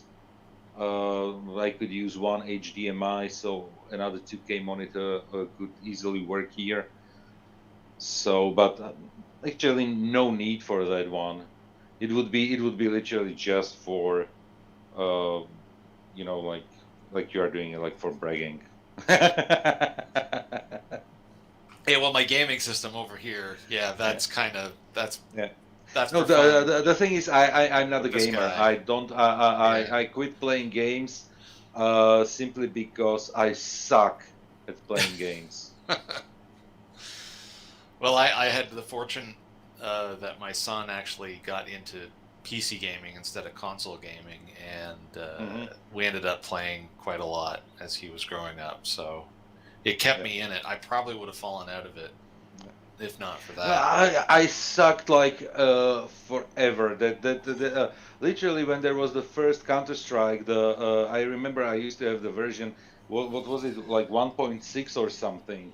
And Classic DE Dust map, and and I completely remember the trauma from that game that I have still literal PTSD, where I was following somebody with a gun and the guy killed me with a knife while I was trying to shoot him. So I was like, okay, this is the level I'm at, and I will never be better. And then or you get the classic, and I remember the nail in the and then you die because you got shot in the toe, but it's because they had the freaking AWP. Who died and got shot in the toe? Coffin of my gaming attempts was the year 2005 when I started dating my wife. She moved in, and she was like, "Okay, this is a man cave, and this is going to look like a Hello, boys. proper flat." Hey, Kermit. Hey, Kermit. So you shot yourself in the toe and you died? No, the original Counter-Strike game, there was a sniper rifle in it called the Arctic Warfare 308 that was notorious for basically being able to one-shot anybody no matter where you hit them. Even if the hitbox was the foot, one shot, one kill. I've seen a couple of movies recently. So, Salty Checker, since hold on Bird is just a streaming, second. and the episode is going. I know you're leaving. You go. I'm leaving, but Bye, anyway, thank you very random. much for having me on the panel. And Jason was great talking to. Number one sci-fi, always. Kermit, and everybody in the chat. Take care, everybody. See you around the YouTube. Go back Bye. to your volcano. Bye. I saw a couple of movies recently. What'd you see? I saw the new Dune movie. The new? How is that? How'd you get to see it? I didn't think it was coming out. I have my ways. The internet. No, you can find it on the internet. Well, you're not supposed We to know see. where to look. Well, then, all right. Well, shame on you, but Of course. I'll probably see it on HBO Max. well, yeah, but it's not out on HBO Max yet. When it comes out on HBO Max. Well, yeah, I'm going to see it on HBO Max when it comes out. To me, it was kind of so. Well, I never read the book. I'll let you know what I think when it comes out, but can't tell you anything about it until then. What else do you see? I also saw the 13th Warrior. Ah, yes, I love that movie. That was a surprise movie. There was a friend of mine was out in film It's based school. off of real events, supposedly. Yeah, kind of loosely, yeah. A friend of mine was actually going to film school out in British Columbia when they were producing it, and he was telling me that they were having lots of fun with production issues, even before it became known that they were legitimately having production issues. I liked the how I liked it, It's a fun movie. Yeah. but I liked how how a woman just glanced at him and they sent him away. In the beginning. Oh yeah, that was the implied Because infidelity or whatever that was. yes. Yeah, and his punishment was to be sent off to be a ambassador. I don't or think whatever. he Something like actually did anything. No. No, They- but because just- because she was interested in him, and Muslim culture is very strict when it comes to that kind of thing. So if she expressed to her husband that she thought that he was attractive, bam, he's gone. Yeah, Couldn't they have just killed her instead? Wow, you think they should have killed her? I don't think- No, I mean, isn't that a thing too? Not necessarily. I know that that's kind of what people think of in modern in modern Muslim culture, or Arabic culture, I should say, we confuse Muslim culture with Arabic culture because they aren't the same thing. One is a religion, and one is like an ethnicity. And I knew that, right, but I didn't know. I thought killing the woman was also a thing that happened. Well, in Muslim culture, and in as far as what Islam says and what Arabic culture says about women can be two different things. And it is true. Like, it's kind of funny because in some ways, the Quran is very progressive towards women, and in other ways, it's really jacked up towards women. And it just depends on which surah you read. But that's just kind of the way that it goes. You know what I liked? How he learned their language without a translator. Yeah, I thought that was cool. That was actually my favorite part, was when, but I also liked that, I can't remember his name, but the leader of the Northmen, that he in turn learned Arabic, and he learned how to write, there is only one God and Muhammad is his prophet. And so, when he said, speak what I draw, and he drew it in the sand. So he kind of proved to him that he is not just brute force, but he was intelligent as well. I thought that it was good that they both showed that. Mm-hmm. When they were all pretending to be asleep, except for, I think he actually did fall asleep. He fell asleep for a minute, and then I was like, I am not aware. In a few minutes, you will be.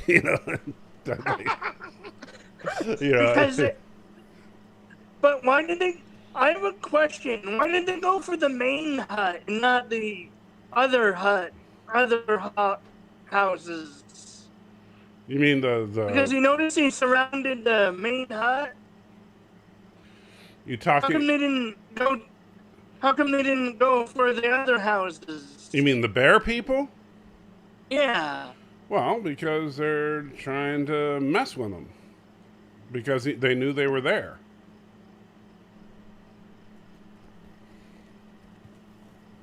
That's a good point, but wouldn't they expect stiff opposition there? Yeah, but they also figured that, remember, these people, the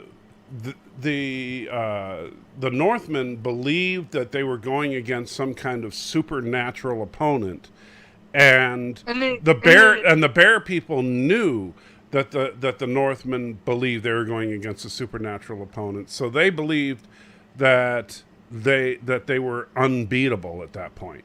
So they believed they had fear on their side, that they were basically playing psychological warfare. And I assume during the battles that they had some kind of drug to make them think that they were bears as well. That happened too. I don't know about like that. LSD type thing. I don't think there's any real indication of that. Certain cultures. Well, as far as this particular story, I didn't see any indication of that. I just got the idea that they were more or less, that was what their little society was based on, but I don't think that they were like necessarily actually believed they were bears. I think that that's just what they based their society on. Because it's not like when they were riding their horse, like, remember, they called it the fireworm or the dragon. Yeah. When they were coming. It's not like they believed they were a dragon. They just, they were messing with the people they were going to attack. Yes, I hear you. I agree. Mm-hmm. I also saw that Green Knight movie. Green Knight? It's based off of a manuscript that we have one source of. It's a guy that it's based off of a guy who was in the King Arthur's court. and he beheaded the Green Knight. Not 100% sure I know that one. It was a nephew of King Arthur. So he had to go after a year he had to go back there, go and find the Green Knight and get the same blow of him. I'll be right back. Gotta go grab my dog out of her kennel. Just a second. But I don't remember that movie.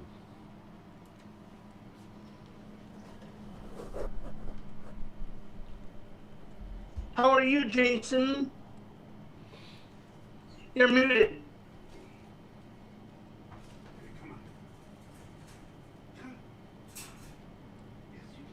I thought I'd taken myself off mute.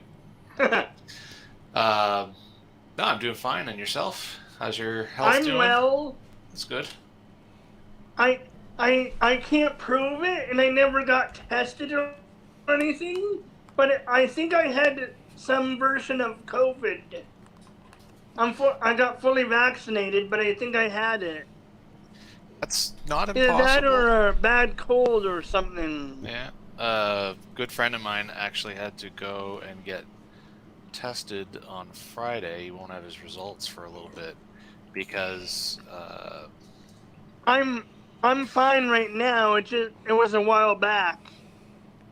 yeah, he's just not sure himself, and his wife wasn't taking any chances, so she wanted him to go get checked.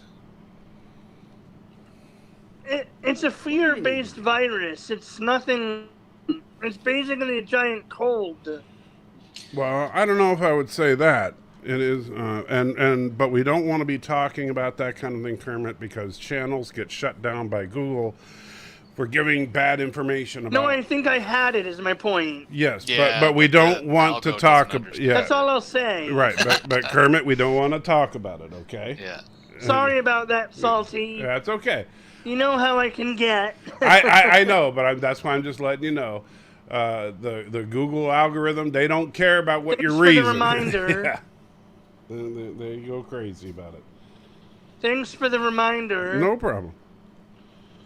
Anyway, so. Because I can get a little. But yeah, they've kind of they put out a little thing about they're going to crack down on channels, especially when they start talking about the injections and stuff like that. So we just want to make sure we're not talking about it. Don't push the limit. Right. I was just telling you that I think I had it. I understand, but yeah, best we Might have gone a little too far, but Well, just think of it like the Genesis planet in Star Trek 3. It's not something we're allowed to talk about. So, you know what I want to know? What's that? What happened to the probe feature in the end of 1? It just went poof, Well, I think, and it was gone. here's my thought. I think it became Nagilum. that would be an interesting way to do that. I don't remember what that is. Refresh my memory. Nagilum is the super powerful life form that started experimenting on people in Star Trek The Next Generation. And it was like, It almost looked like a baby. yeah. A season 2 episode. Yeah. It's been a while since. Did you hear that they're rebooting Babylon 5? Yeah, there's been a lot of talk about it. I don't know if that's going to be any good or not, but we'll see. The original is pretty good. Well, That, here's. I mean, for what it was. I understand that. Look, I know Babylon 5 has people that love it, but You're not one of those people. well, no, You can be honest with me. I've been trying to rewatch it, and the problem that I run into, it's not that it's horrible or anything. You know what? But first of all, the visual effects definitely do not hold up. I don't care what anybody says, They did their best for the time, and they did hold up for the time. I bet. No, they did not. They took a gamble, is what they did. Yeah, they looked used a bad product. back then. They look bad today. I mean, They used a product called the video toaster, which Right. was absolutely What? awesome for the time. Yeah, it's based on Amiga technology Yeah. from Commodore. And it's I called know- called the video Oh. toaster, and they actually used it to generate all of their CG, and then they had to stick with it for the whole series. Mhm. Probably partially because of cost, but also because of continuity, because it would kind of look really weird if all of a sudden it just got really, really good all of a sudden. and at its core, Video Toaster used a program called Lightwave 3D. Which is a good program. I mean, Lightwave 3D and the Video Toaster, by the way, are the same program and hardware that they use to do all the visuals for Battlestar Galactica, the reboot. Honestly, I've never really seen that. Yeah. I've seen an episode or two, but Well, if you look at the visuals, I'll watch it eventually. yeah, now the Battlestar Galactica reboot. Those visuals absolutely do hold up today, and it's still being used. The Video Toaster product is still being used for TV and film to this day. If you look in the credits of various productions, if you ever see the name New Tech in the credits, That was the name. I Yeah, I don't watch the credits of anything. well, I tend to, because I'm usually curious as to the hardware and software used in a particular film. Like, I'm wondering what they use for the visual effects here or there. And if New Tech ever pops up, that's Lightwave. Did they And- not make the TriCaster? Were they Yes. involved with that? That's another one of their products. Yeah. How many products do they have? Not a whole lot. You can go to their website and see their suite of products. It's just what they do have sells for a pretty penny. So Lightwave 3D is in the order of a couple of grand for their base. Yeah, and any of their hardware solutions, like the TriCaster setups. Oh, those are they're expensive. money. Yeah. Like $25,000 or something like that is not hard. to hit. Minimum? You could probably go for a lot less, but it would be a simpler setup. What? Are you you know- familiar? Are you familiar with who Leo Laporte is? I know. I'm sorry, I'm not. Okay, I don't know, Mike, if you're Not the with him name, at all. no. He's a guy along with John C. Dvorak and a few others that were kind of like the original reporters out of Silicon Valley for a lot of stuff. And they started doing quite a lot of podcasts after Tech TV collapsed when ZD Media sold everything out, Ziff Davis. They ended up needing products to do a lot of video switching, and either it coincided together at the same time, or it inspired them to come up with products like the TriCaster, because Leo had someone on his staff in the early days of him building out his little media empire who'd concocted what he called the Skypeosaurus, where they were using this really jerry-rigged but quite stable setup to interconnect a whole pile of Skype connections. And Skype at the time, of course, is nothing compared to what it is now. Right. And made it work, but it was a one-off solution. And then eventually the video or the TriCaster became the choice. And now, of course, you've got things like Elgato Stream Decks to be able to control things, and then there's that those really interesting units. I don't know if they're made by Elgato, but the one that allows you to have the soundboard controls and the audio input controls. Right.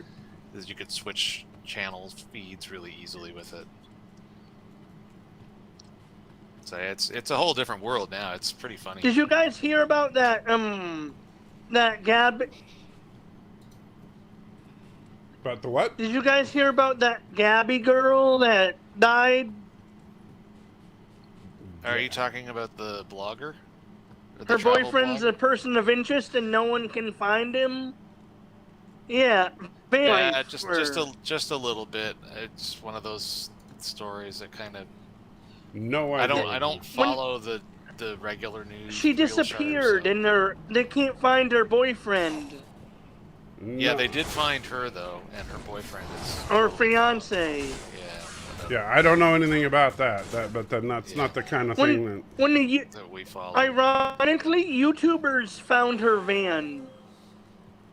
Well, but I don't know anything. That's not my kind of thing, there, Kermit. I don't know anything about When- her. Never when heard they of were- her. No, but All right. it's not my thing. Okay, I'm just saying, Kermit. But I don't know anything about her. I don't know her channel. I don't know her. I don't know anything about her except she's dead. Well, great, but And her boyfriend may have killed her. well, right, but I don't. This isn't unsolved mysteries here. I'm not trying to be mean. Everyone's acting like it is. and I'm in New Brunswick, and Salty's in Tennessee. We're not solving this. I don't even know where she Every- is, but I don't know the. Supposedly he's in Florida somewhere. Well, I'm not going to Florida to fix this one, so. No, I don't expect you to. Well, that's good because I ain't going. It was just fascinating. Well, I know some people find crime stories interesting. I'm not one of them. I'm You gonna, know that like my wife used to be into true crime type stuff. She's not so much anymore, but I've never seen the fascination. you know that woman that guy the dog guy, the bounty hunter guy, he's on the case. Yeah. I did see that Dog the bounty hunter. Yeah. I've heard of him. I've seen. I know what he looks like. He kind of looks like a post-apocalyptic version of Donald Trump. That's Well, it's like a combination of Mad Max and Escape from New York. yeah. Yeah. So, and Malfi say the story. That's what we were talking about. The story and character arcs are the best part of Babylon 5. So, what I was going to say about Babylon 5, before we kind of went in 17 different directions at once. Sorry about that. oh, no. You know that's a risk with me. Yeah, that's all right, Kermit. So, the thing about Babylon 5 is that I think they had some good ideas. I do. But I don't think they had the necessary talent to realize those ideas. If they And- remake it now, they're gonna make it all woman. Probably by the end. Hold on. I don't know about that. I know You people. know that's what. They No, might I do. don't. I don't. I really don't. And Kermit, I'm going to get on you about this because you're saying exactly the same crap. That's fair. That's the same crap that the Phantom Menace keeps saying, that everybody keeps saying, the woke crap. That's not always the case because it's I'm sorry. Did you not watch the original Babylon 5? Seems to me like they had a pretty tough as nails female character already on the show. All right, so They'll figure it out. No, They'll figure a way to do it. I'm saying that you're making it sound like anything like that is something new. All right, this is the kind of stuff that's been in our entertainment. No, but you're right. Since 10 times before your lifetime started. So You're right. all right, so we need to stop getting worked up over whether or not there'll be Sorry about women. that.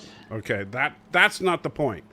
The point of it is first of all, I know they had some behind the scenes trouble. I know they had the trouble with the one actor's health, his mental health, and all that. And I get that. That wasn't their fault, but it doesn't matter whose fault it was. It caused problems in the production. I think that the writing struggled. I think that the sets were god-awful. I'm sorry. It looked like the sets were made in someone's garage. And I like the Space CNN segment. well, maybe so, but the sets When still they look like defame the station. But let me finish. So I think that rebooting it could be great. All right, if they take those core ideas they had from B5 and they make it into a new series, And forget about, is it going to be a sequel? Is it going to be no? Just redo it like they did with Battlestar Galactica. Just redo Babylon 5 with better production values, better writers, better sets, please. Better sets, please. Better visual effects, and I think you're right. And do it right. And I'm on board. We'll give it a shot. Some of those arcs were pretty good. Maybe so, but the problem is that it still looked like it looked like garbage. The writing was bad, and quite frankly, the acting was subpar. Now, Valor, I'm going to call you out on this because I'm tired of hearing all the Babylon 5, DS9 ripped off Babylon 5. DS9 was a better show. Everyone ripped off of everyone. It does. Yeah, it does. At some point or other. But it doesn't matter. It honestly, look, yes, both were on space stations. Yes, both had some similarities. But you know what? Bottom line, DS9 was a better show. And you know what? So make the Babylon 5 reboot a better show than DS9 He punched an interdimensional being. But I'm just... He punched an interdimensional being. How cool was that? But that's... Babylon 5 never had that. That's true, but that's not my point. My point is Deep Space Nine was a better show. And it doesn't matter if they had some similar ideas and some similar plot lines. The Shadow, and let me say this. Yes, both had big wars, but guess what? The Shadows were way different than the Dominion. And quite frankly, if done right, I think the Shadows would be way better than the Dominion. I'll give it. I mean, because conceptually, I think Babylon 5 is a super edge because I love the Shadow concept. Like these nebulous black starships that show up and just slice things to pieces. Holy crap, those things are awesome. But then you see the visuals on it and you're like, oh, okay, so it looks like some kid made it with After Effects, you know? And so, which I understand. Maybe he did. Well, After Effects didn't really exist back then, but now, you know, but now some kid could make that pretty easily on their computer. So the and hey, Starcrafty, how you doing? I'm stuck on this mission because I keep talking while I should be paying attention, but I don't want to pay. I'd like talking to you guys. It's more important than the mission in the game. So if I die 75 times, it's not the end of the world. But it's the end of their world, but it's not the end of our world. but anyway, I played Diablo 3 and it was incredibly easy to beat. Well, Diablo for me. Yeah, well, Diablo 3 is honestly not as well designed a game as Diablo 2. I liked how you basically how God is unhappy with you for being. Then he's like, "Lol, just kidding." Once you defeat the Satan guy, I know it's not Satan, but that seems like what Diablo. It was in 3. I thought you killed him in 1. No, well, in 1, you try to contain Diablo and you fail. In Diablo 2, you try to destroy Diablo and fail. So it's like, because you can't destroy evil. I think that's the overarching point here. Valor says, B5 was pitched first and not long after DS9 just happened to pop up by the same company. Yeah, so... Hold on. I'm not suggesting that Deep Space Nine was not at least in part inspired by the Babylon 5 pitch. I'm not saying that at all. I'm saying Deep Space Nine was a better show and than Babylon 5 was. The unfortunately, here's what happens in Hollywood. You try to pitch something, they don't bite, and then they make their own version of it. It's happened to 8 million people in the history of Hollywood. It happens all the freaking time. That's why you And don't. it'll continue to happen. Right. You know what happens when you come up with a great idea and you pitch it in Hollywood? Some producer says, nope, not going to do it. Hey, get me this other guy on the phone. I got a brilliant idea I want to pitch. You know? So that's what happens in Hollywood all the time. Why That's do you... what happens every day. Hold on. Why do you think, and just asking here, why do you think Deep Impact and Armageddon came out in the same effing year? You know? And sorry. And that's not the only time that kind of thing has happened. They made Lord of the Rings you had the parodies, two I Volcano think. movies. You had Volcano and Dante's Peak in Yep. the same year. And yeah, I mean, you just get a lot of scripts, a lot of what do they call that?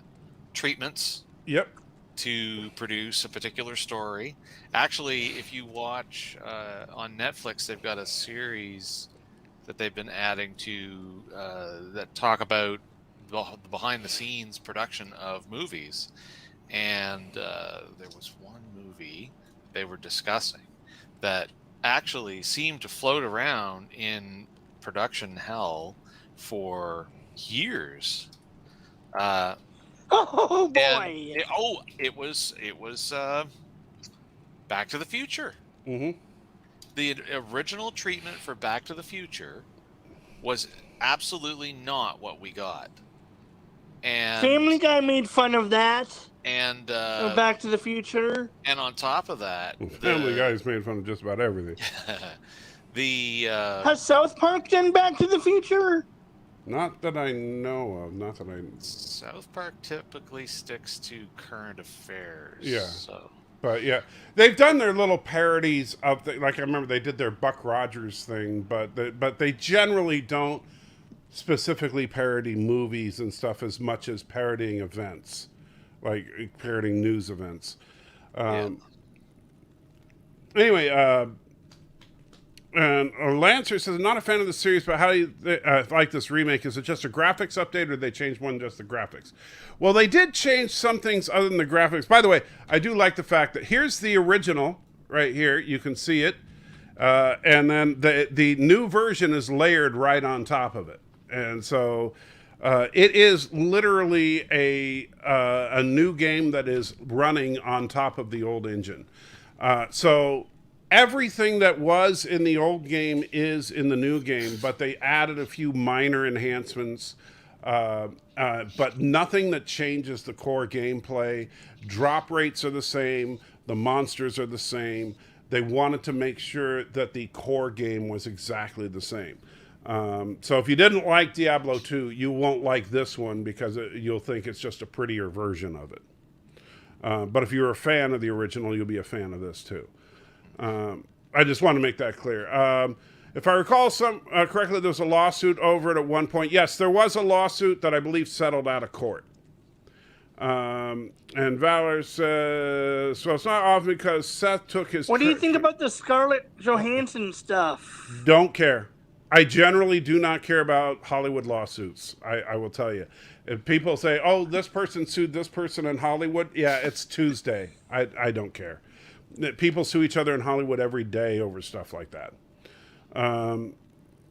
Valor says, well, not often because Seth took his Trek show and they made it into the Orville, was passed up by CBS. Wonder if CBS is not happy that they have a true rival to Trek that people love. Well, we'll see how well Orville does on Hulu. That not trailer that they released. The Orville. I liked it, but the not trailer they released was very not trailery. I mean, that was the worst. That was the worst not trailer that I've ever seen. I'm sorry, Seth MacFarlane. That was the worst not trailer I've ever seen in my life. That was a joke. I like the space orcs. The space orcs coming to their aid in that giant battle. Oh, you're talking about the it was the krill, you mean? They kind of look like orcs. Well, they look more like the Jem'Hadar. But yeah, I get what you're saying. Okay, that's fair. Yeah, But I liked how they came in and kicked. Yeah, to me, the ass. space orcs of the Orville are the Mocklins to me. But that's what Bortus is. You know, the all-gay race, which is hilarious to me. I don't know why that's just funny to me. Although there was a female Well, there's a whole that colony. was a writer and no one knew it. Well, remember, there's a whole colony of females.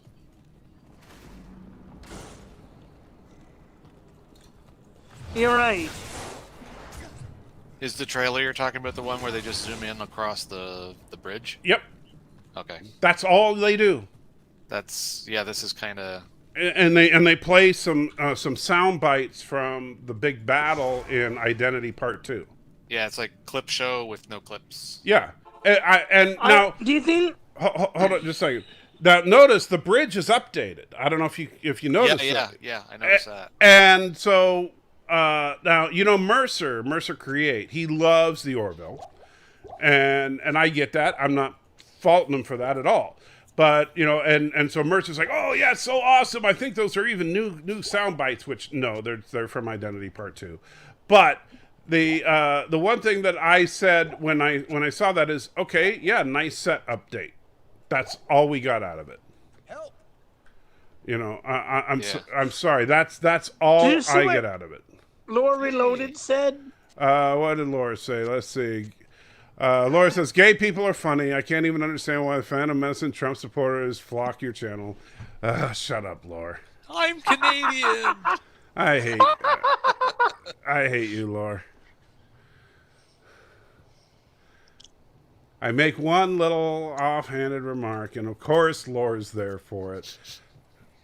Laura's never there when I'm making all my wonderful commentary that's meaningful and impactful and insightful. No, he shows up for the, I don't know why that's funny to me that the Mocklins are all gay.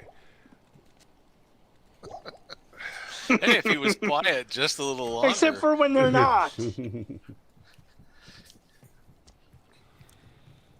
Except for when they're not. I was Yeah. about to say, Laura's content's been getting really good again.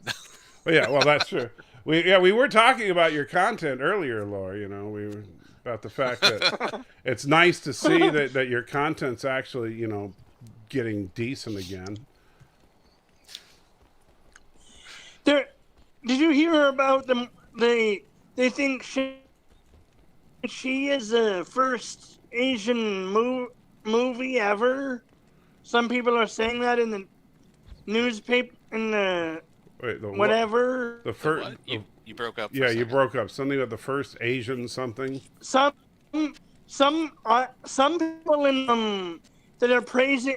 Some people that are praising that movie are saying Shang-Chi is the first Asian representation ever. Of, Oh, you're talking about the Ten Rings? but Yeah.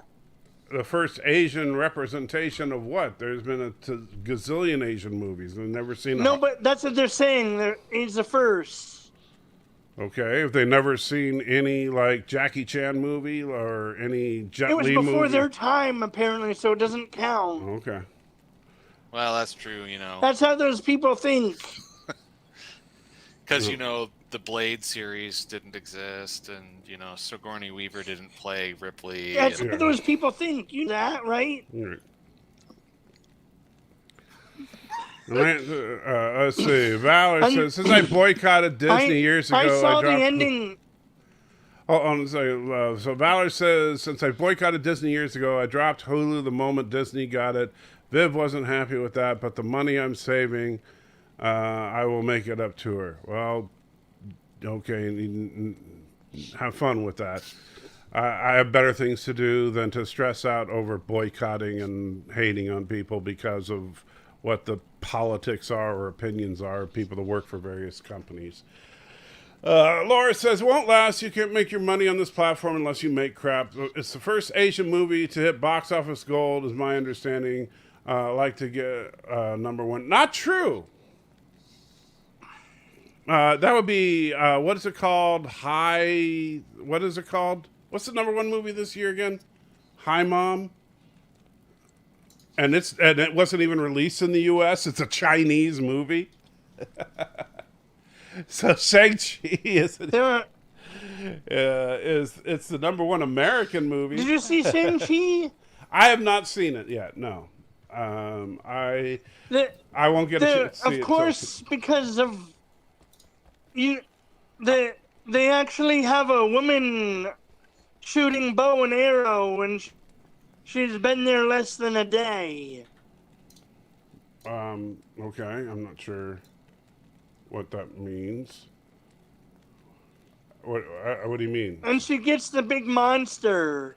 Well, don't. I don't want spoilers, please. Don't tell me about what she does in the movie, please. I do not want spoilers. Or does she? Hi Mom is the movie you're talking about. Yeah, Hi Mom. Yeah. Hi Mom, a Chinese film that was not released in the United States, is the #1 film of this year. Not Shang-Chi. How is that possible? Because the United States is no longer the biggest movie market. No.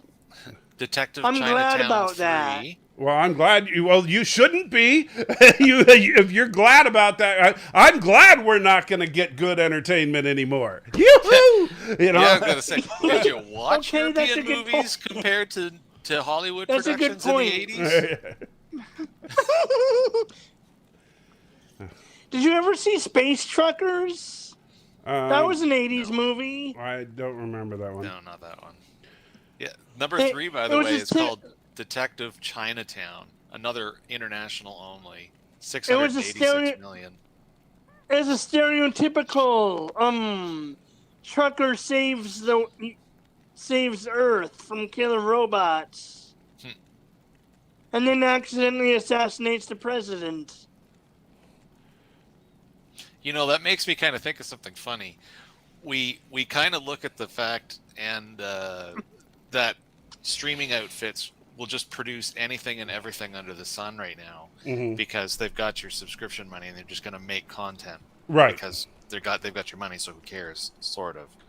But the funny thing is the amount of B grade production that was flying out the door in the 80s. It was B grade. Well, technically what it refers to is the grade of film that was being used to shoot on, and it was much less expensive to buy. Right. And that's why you'd have a B movie would be made on B grade film, whereas a top shelf movie would be made on much. What makes it more A-grade. expensive? The cellulose materials that they used had much longer life, better color capture, all of those wonderful film qualities before digital photography became the de facto standard. And by the way, so I know that you guys are. First of all, I want to make it clear that when Laura's making jokes about the gay thing, he wasn't being serious about the gay thing. Let's not get too serious about that because we're all here just having fun. Second of all, as far as transwarp not being mentioned in Star Trek 3, and because I know Laura did say that, but that was a huge misunderstanding. I had to explain it to Laura later. He thought they meant transgendered warp. So it was just a big They misunderstanding. made Sulu gay in the new movies. Don't even go there, Kermit. I'm not even talking about the Kelvin timeline today. I'm not in the mood for the Kelvin timeline today. Sorry, you. I don't know why I brought that up. Anyway, so the B grade stuff. There's a channel called Good Bad Flicks, Good Bad Films, Movie. Man, that's terrible. I can't remember. Anyways, there's a channel that a guy does nothing but B, and I would even say in some cases C grade movie reviews from stuff from the past. And I had no idea just how much of that stuff just cranked out. On, $50,000 budget, $500,000 budget, just which sounds like a lot of money, but it's nothing. No, even then it was nothing. Mm-hmm. What's funny though with some of them is that some of the crew that worked on them are people that were just looking for extra work that were part of like ILM. Better or- productions.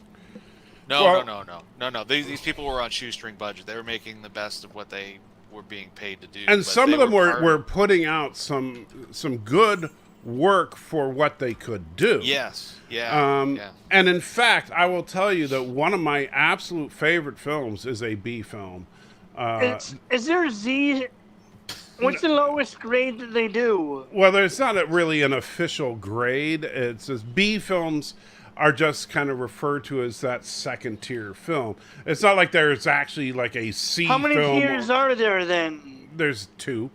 There's We would say direct to DVD if you wanted to compare it to Yeah. like the more now era right, but there's only really What, 2. what about direct to streaming? There's for that. yeah, but anyway, there's a film. It was a B movie, but it actually had a bit of a budget for a B film, and it actually had a young guy who was just getting into his career. This young kid named James Cameron was on the crew, and the movie was a Corman film called Battle Beyond the Stars. And it featured a spaceship with boobs, and What? yes, it featured a spaceship with boobs, and it Was there a was spaceship with a penis too? no, but the spaceship was shaped like basically the inside of a woman, but with boobs. I mean, if you look at the profile of the ship, or actually, if you look at the top view of the ship, it's shaped like a uterus.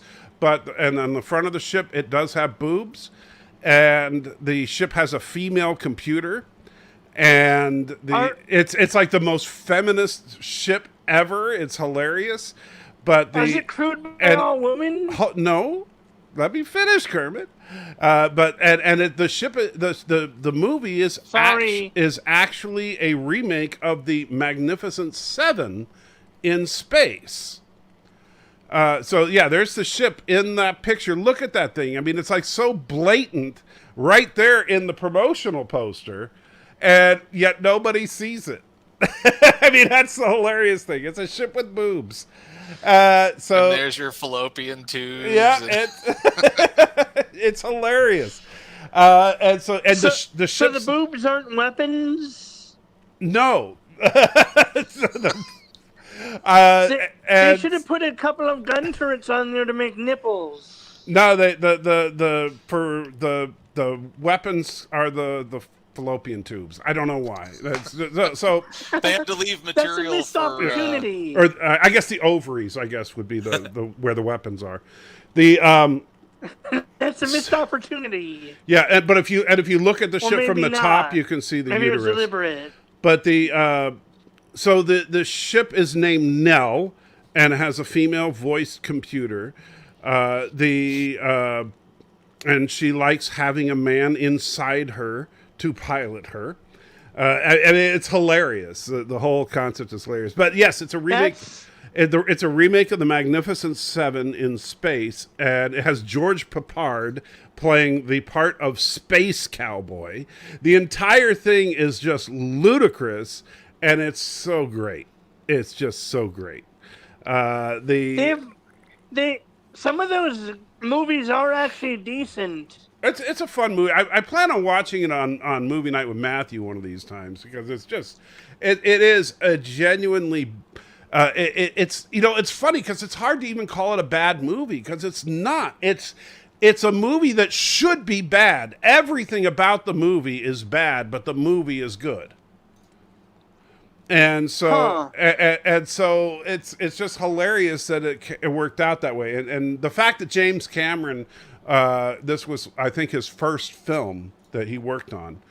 And I can't remember if he was a production designer or something like that. But he worked on or set designer or something like that. How did they approve of this? How did they allow this ship design to get Because anywhere was the into the time. production?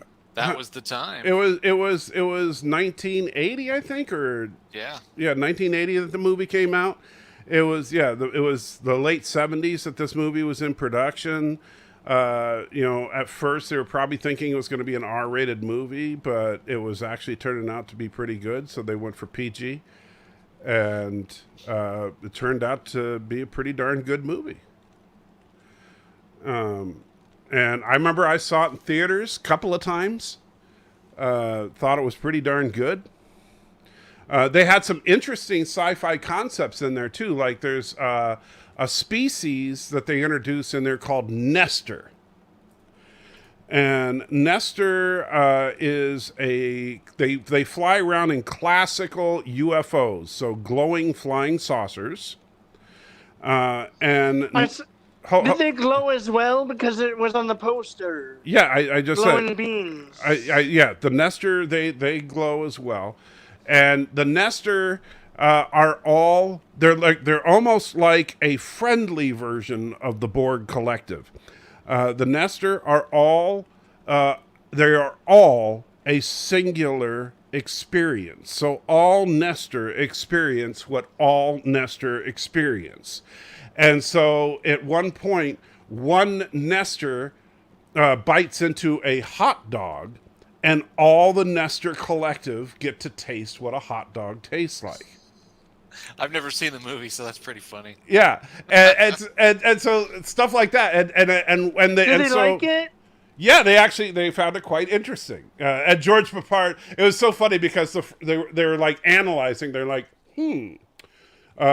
soy, blah blah blah, and they're like giving the chemical composition. I can't remember exactly what they say, but like partially hydrogenated soybean oil and blah blah blah and all this stuff, right? And then George Papard's sitting there with his feet up by the campfire, goes, "Yep, back on Earth we call it meat." Just great little lines like that, and so what other interesting concepts? Well, but here's what the Nestor do. They allow one of the Nestor to get captured by the evil villain. I can't remember what his name was, but and so this villain, what he likes to do is from every species that he annihilates, he's a weirdo, like most villains are in these types of movies, and he amputates a limb and he replaces it with a limb from the bad guy, from the people he just annihilated. So, he'll take a foot or he'll take an arm or whatever, right? So they allow one of the Nestor to be captured by him. So he puts one of the Nestor's arm on him. And so then guess what the Nestor do? So the Nestor, all in unison, they do this. They reach up with their arm, and then they reach over to where his knife is, and they pull it up, and they go like this across his throat, and the guy's like fighting his own arm, trying to keep Nestor from killing him, and so they have to cut his arm off while he's still awake and everything to try and prevent the Nestor from killing him. I mean, it's a brilliant idea. That's clever. Yeah, and so it's actually a really cool concept for wait, do a all species. the Nestors have knives, or do they all just... No, it was just that this guy had a knife on his belt, and so the Nestor reached for it to kill him. And, that's really clever. The only thing that would be close to that I've ever seen in sci-fi would be the Binars. yeah, and so this show this movie had some interesting ideas like that, and they just kind of. Corman just somehow struck gold with this movie, and so I don't know how he did it, but it was great. I loved it. Yeah, it's an interesting list of people that were involved with it. James Cameron did director of photography. That's what it was, yeah, and art direction. Mm-hmm. They actually had James Horner do the music. Yes, and I will tell you, the theme song is beautiful. But again, the movie is way better than it deserves to be. Think about it. This was one of James Horner's first films. Wait. And so Can those Nestors detect things by smell, or do they have a scanner? When he said he was analyzing the hot dog, how was he smelling it or they just tasting it? by tasting it. That when he took a bite out of it, they were just able to analyze what was in it. Do you think another nester was doing the analyzing somewhere? I have no idea, but yeah. So thank you. I forgot about James Horner, but yeah, the music is so good. I still the theme song is just, I will tell you, I don't know if he's here right now, but Donnie, if you are still with us, Battle Beyond the Stars, the main theme, you would love that song by James Horner. It's like it's got this beautiful overture that starts, and then it just builds and builds, and it's like this grand theme. It's one of the best sci-fi themes, and again, it's so much better than it deserves to be for a cheesy movie. It sounds as good as a Star Wars movie or a Star Trek movie. It is that good as far as the music. And so I cannot recommend that movie enough. But it doesn't seem like you're watching a B movie. It seems like you're watching a massive tentpole movie. Well, what's funny is you've got the cast was an interesting selection. I mean, Richard Thomas, Robert Vaughn, John Saxon, and George Peppard. John Saxon was the villain. So you've got either people who went on to absolutely become really good, or were on their way down. We're already very good at what they were doing to begin with. People on their way up or on their way down. Yeah, and they just kind of fell into this production. Yeah, had fun doing it, and then this is what you get. Like, I love it when goofy things like that happen because you get movies. Well, you get movies like Zombieland, right? You get movies that are just completely. Weren't they making a sequel to that? Zombieland? No, they made a sequel. They made a sequel. It was okay. I mean, I know some people like to hate on it. I don't think the Zombieland sequel was horrible, but I never saw it. Yeah, but it was not as good as the original. I'll watch it one day, maybe. Yeah, it's one of those movies that, if you got nothing better to do. Yeah, if you like folding laundry. Yeah. Yeah, it's all right. I mean, like, it's not I don't fold my laundry. I just hang it up. Well, then, Well, while you're hanging it up. Doesn't take that long to hang up my laundry. Well, when you got nothing to do, and you don't have, and you can't watch Battle Beyond the Stars, because you definitely would. I would recommend you watch Battle Beyond the Stars first. Oh, lost Kermit. Yeah, definitely gonna have to put that one on the list of things. Yeah, I tell you, every time I think about that movie, it's like it's stupid how good that movie is. I wonder if there's anywhere you can stream watch that, or I suppose actually I can probably just watch it, rent it on Google. I haven't looked recently to see if it's streaming anywhere. Oh, there's Kermit's back.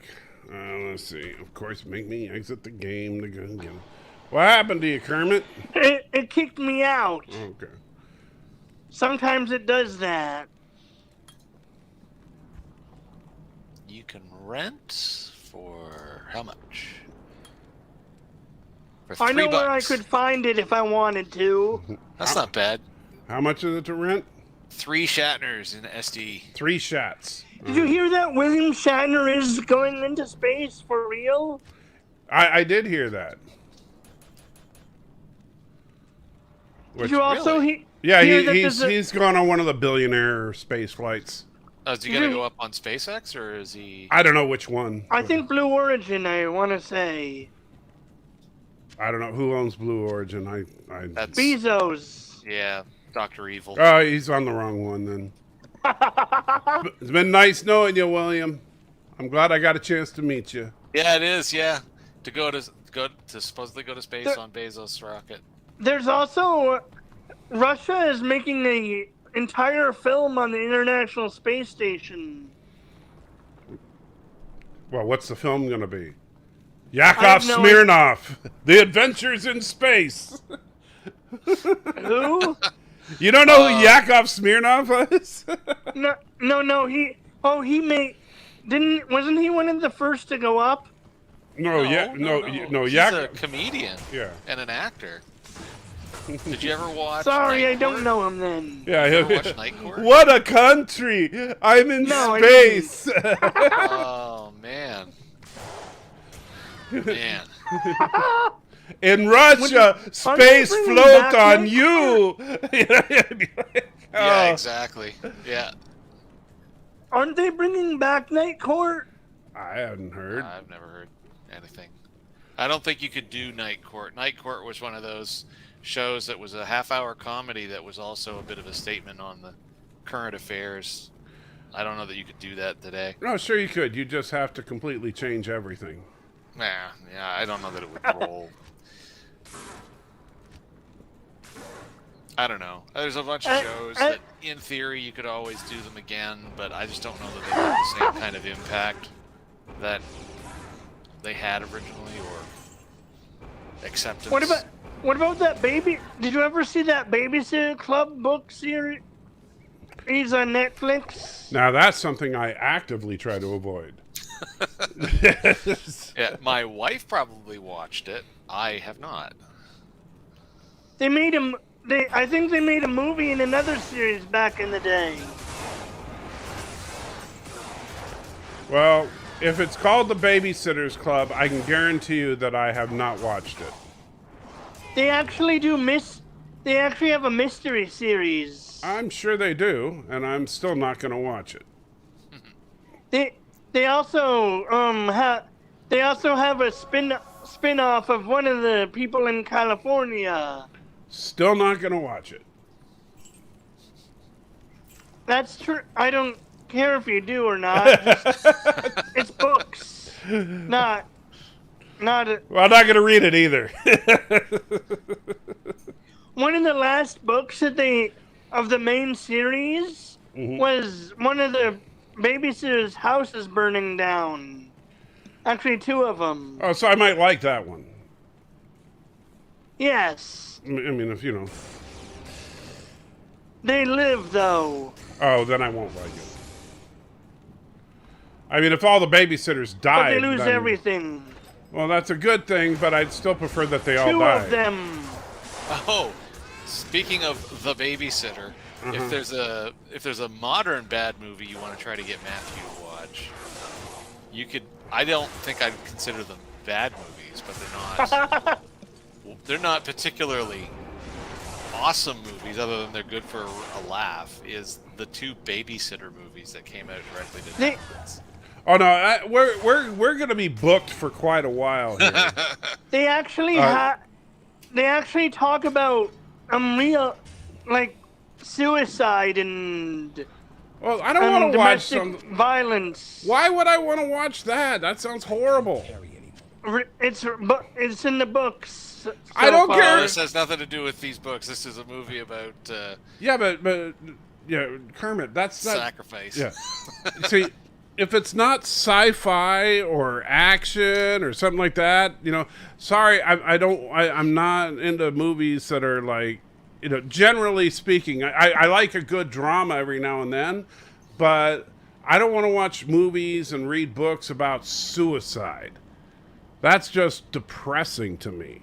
And you know what? If I want depressing, No, I think you mention it. I don't think anyone actually kills themselves. right, but I don't. It's been a while since I've read it. But to me, if I want to talk about suicide and depressing and, well, not suicide, but if I want to talk about depressing, I'll look at my own life. I don't want, I don't want to read about depressing. I don't want to watch movies about depressing. I have life for that.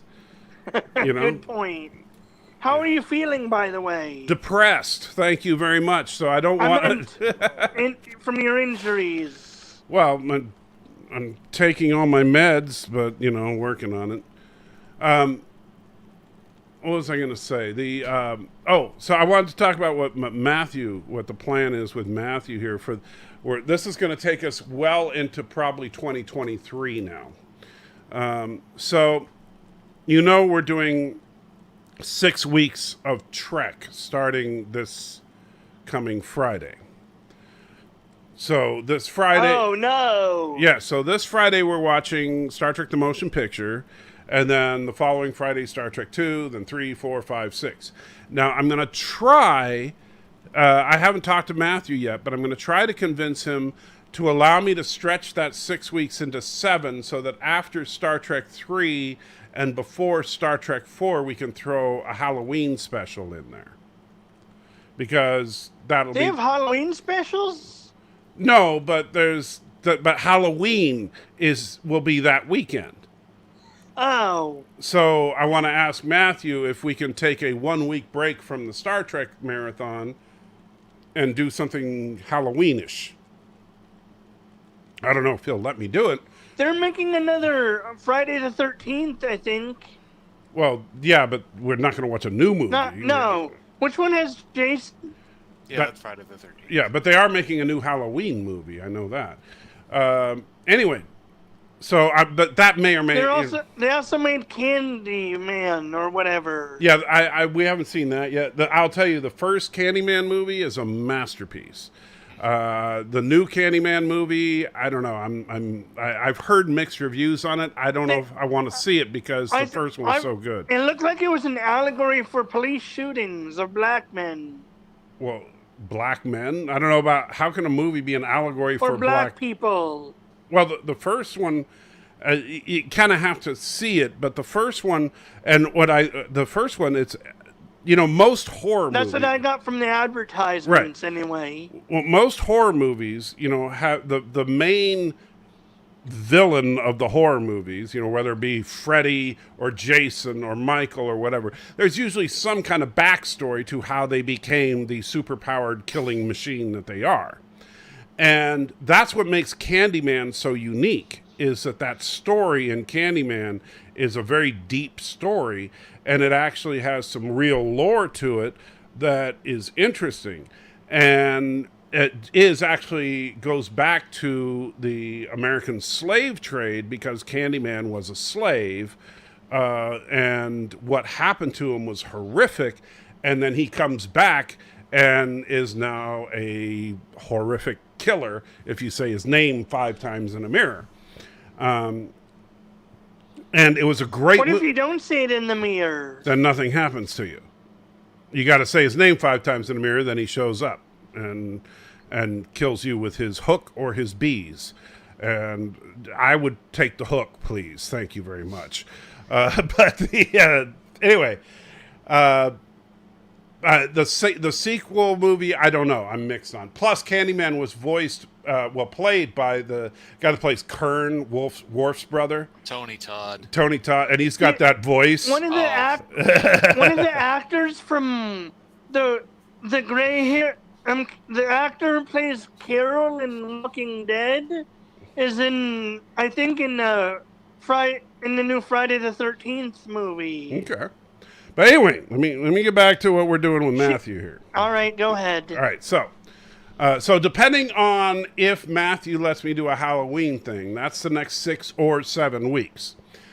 So that takes us to Thanksgiving, obviously, and then after Thanksgiving, we'll do probably 1 or 2 randomish movies. Maybe Battle Beyond the Stars. That would be a great time to sneak that in there. But then we're going to do a very special holiday edition of Movie Night with Matthew that I've been waiting for so long, because... How does movie night work anyway? Well, the same way it's always worked is we watch... I've never attended. Well, we watch a movie, and when the live stream starts, we put out a link that takes you to a special screening room so you can watch the movie live with us. Oh, cool! So I might have to watch it. Yeah, so if you click on the link, and it takes you to a separate browser link where you can actually watch the movie, so you can have the YouTube channel up and listen to us talking while we're all watching the movie at the same time. Can Can I talk or just you two? It's just the two of us talking. It's not. It's not an open room chat because then it would go crazy with because 10 people talking. You'd never watch the movie. You're right. Sometimes that's the fun part. Right, but sometimes people will just mute us and just watch the movie because they don't want to hear us. I might do that depending on the movie. Right. So after the 6 Star Trek movies, we'll probably do Battle Beyond the Stars and a special holiday movie. Matthew, you're not here right now. You got to tell me if you're here. And Donnie, I don't know if you heard me earlier. Battle Beyond the Stars, buddy. You want that music? Oh, buddy, that music. If you don't know it, you know what you look should it try up. to watch? Ice Pirates or Space No. Truckers. I'm sorry. I now I remember Space Truckers, but no, Ice Pirates, Space Truckers, and what's the other one made by those jokers? Oh gosh, I'm forgetting his name. But anyway, no. Battle Beyond the effing Stars. No, Anyway. I mean after that one. No, trust me, I won't have time. All right, so we got the special holiday movie night with Matthew because that one I've been waiting for like 6 freaking months. 6 months I've been waiting for this movie because you may or may not remember 6 months ago we watched an awful movie, a truly awful movie, a movie that featured aliens that looked like they were made with garbage bags.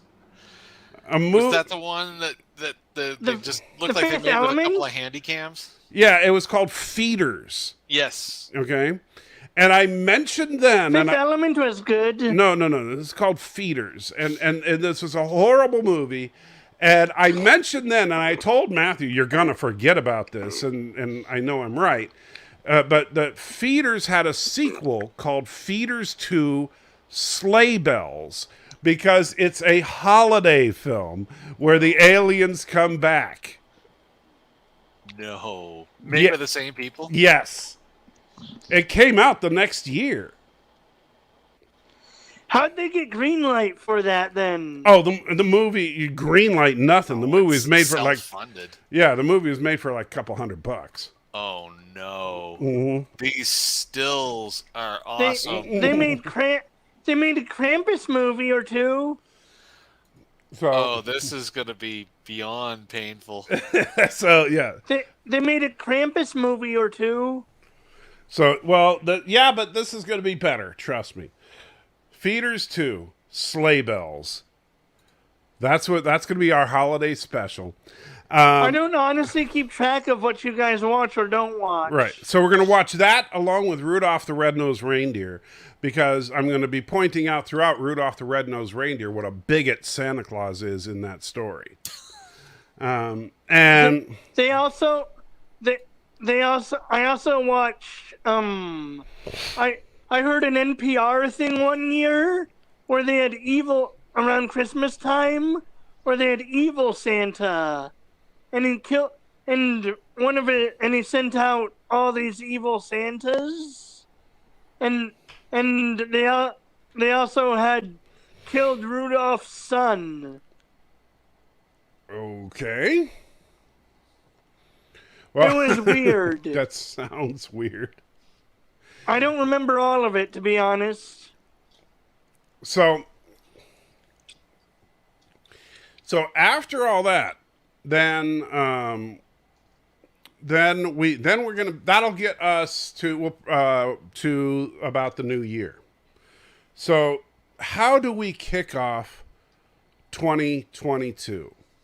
Well, Watch a garbage movie. Well, but we got to do something special, right? So how we're going to be Watch the new Star Trek movies. No. Watch the new Star Wars. No. Has he ever watched the episode Alan Moraine? Ooh. Oh, he watch loves that episode.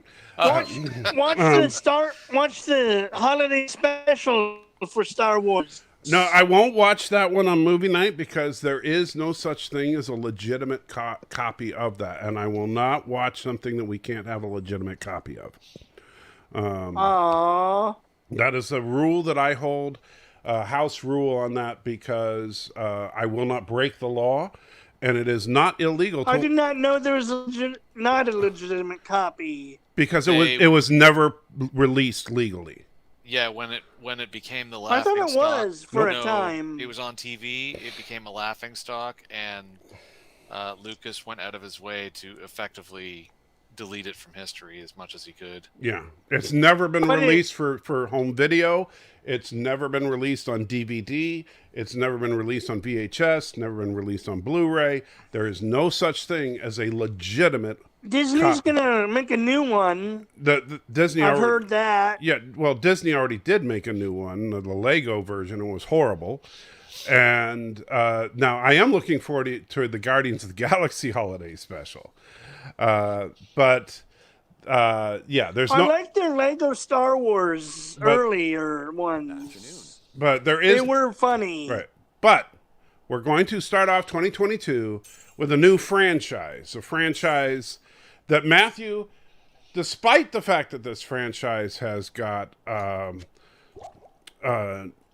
10 entries in, Matthew has not seen a one.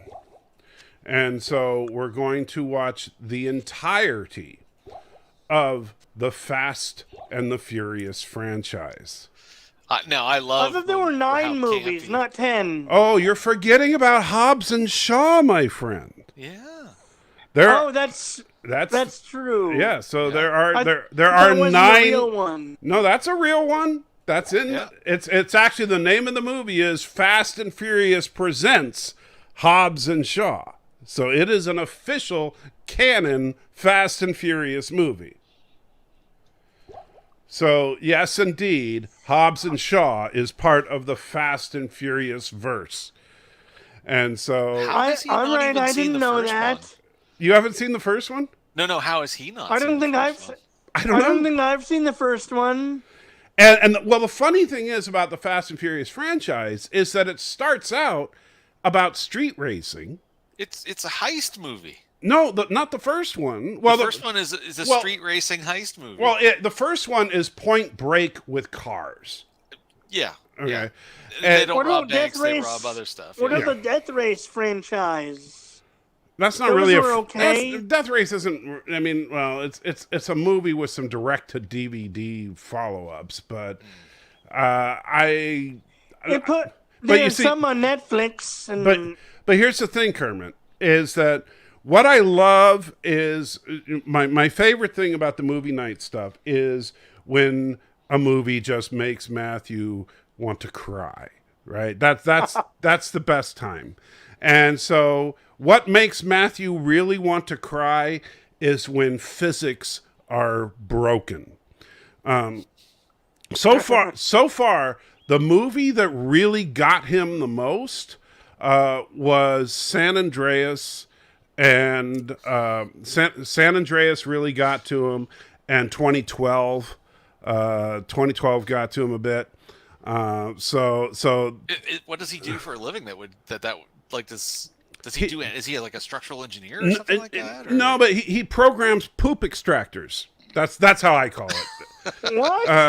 That's how I say it. He actually he does systems programming for water reclamation plants, and so okay. and so poop extractors. Yeah. So yeah.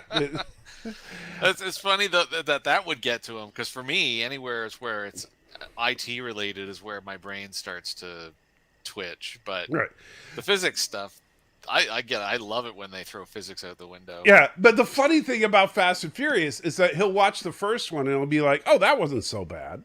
Oh. Right? And then we'll watch the second one and it'll be like, "Okay, that wasn't so bad." You know, okay, sure, they had the stupid jump onto the yacht, right, at the end of the second one. Yeah. And then we'll get to Tokyo Drift and it'll be like, okay, drifting around the mountain, that was a bit silly, but, you know, really wasn't that bad.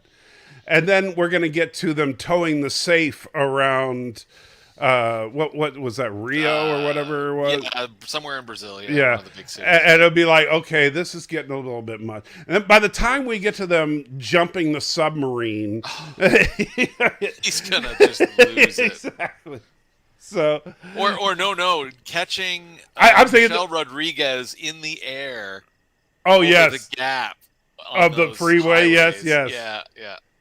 And so it's just going to be so fun to watch Yeah. him. The next one, or whenever the next one's gonna have to be space. Isn't No, it? that's in Fast 9.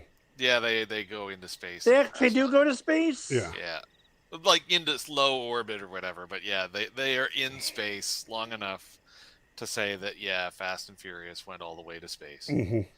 And then so Have they been underwater yet? Submarine. yeah, they jumped a submarine, and the submarine jumped them. That's a good point. Yeah. And they had the 5-mile long runway, of course. So yeah, they've done a lot of great stuff, and it just progressively gets worse and worse and worse. So that's the beauty of it. So it's like at the end of each They're movie, gonna have to race cars on the moon or something right? next. Yeah, at the end of each movie, Matthew's gonna be like, "Well, it can't get worse than that," you know. And the next movie's gonna be like, "Yeah, you better bring a beer for the next movie," you know. It's The cars. What about they're gonna have to race on the stop someone on the moon, like. Oh, I'm waiting for that. Austin I'm Powers. waiting for that. I am absolutely waiting for that. Valor says showing them Fast and Furious should be seen as a war crime. I wouldn't even force Burnham to watch it as punishment. You know what? I love the Fast and Furious movies. I know they're stupid. You know what would be but awesome? I love them. If they could somehow make it look like Diesel, that's a big buff guy, right? In the movies. It's all about family. That's that guy. Yeah, that guy. Mm-hmm. If they could make it look like he could breathe in space or something. Oh, he probably can. He's so awesome. I think he. If they make it look No, I think like- Vin Diesel can actually breathe in space. I'm pretty sure he can. And as can The Rock, because they're contractually obligated to have the same abilities. You know. That's actually a thing. That It is? well, no, they actually had a contract. They each had contracts in the later Fast and Furious movies that neither one of them can have more bodily injury than the other to preserve their image. Yeah, That's- and that's actually been a problem in other movie franchises and other singular movies too, where an actor has a particular attitude about a certain thing, and if there's someone else of similar popularity, then it can get interesting. Yeah, Or physique. Yeah, which I am totally opposed to that kind of thinking, because quite frankly, it's like, look, if you need. I'm sorry, but if Vin Diesel is the one who's driving the car that gets blown up, you get your face half blown off, not The Rock. I'm sorry. You're out of luck. You're the one, but you get the big hero moment. Congratulations. No, but wouldn't that be cool if he was the only one without a spacesuit up there? Well, it would be ridiculous, but it would fit right in with the Fast and Furious. Here's what they would do. I mean, I'm just waiting for them to Or do just have an oxygen mask. Right. Here's what they do. They have like some guy is like, who was it? Elon Musk is the guy that has Tesla, right? And he put the Tesla in orbit. So you have Elon Musk, and he would do this. Elon Musk would totally do this. Elon Musk is like taking a shuttle with a shipment of Teslas to go to a new space station, right?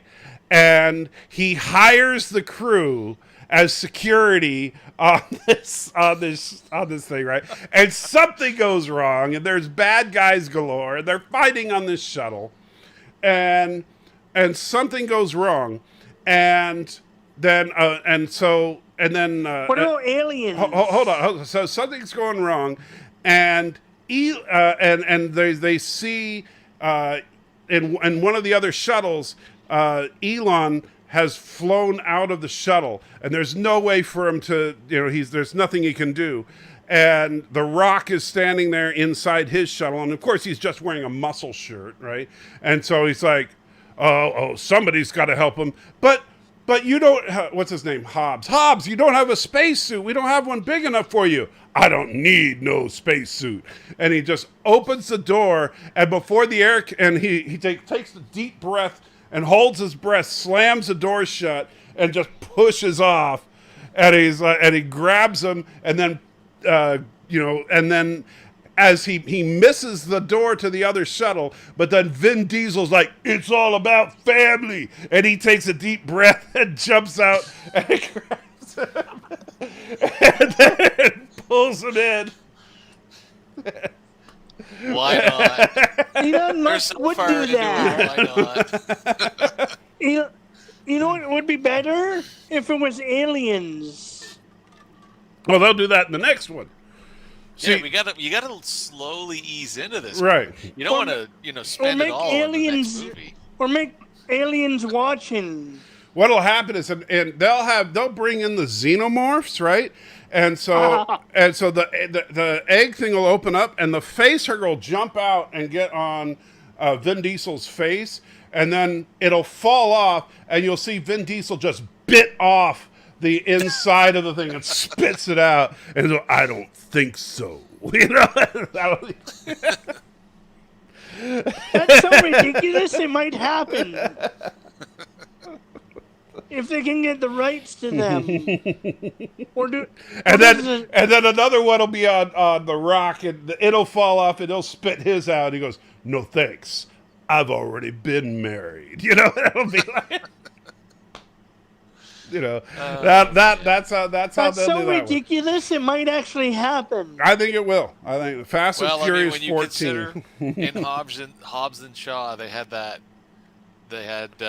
Idris Elba written with that Black Superman? Black Superman. Yeah.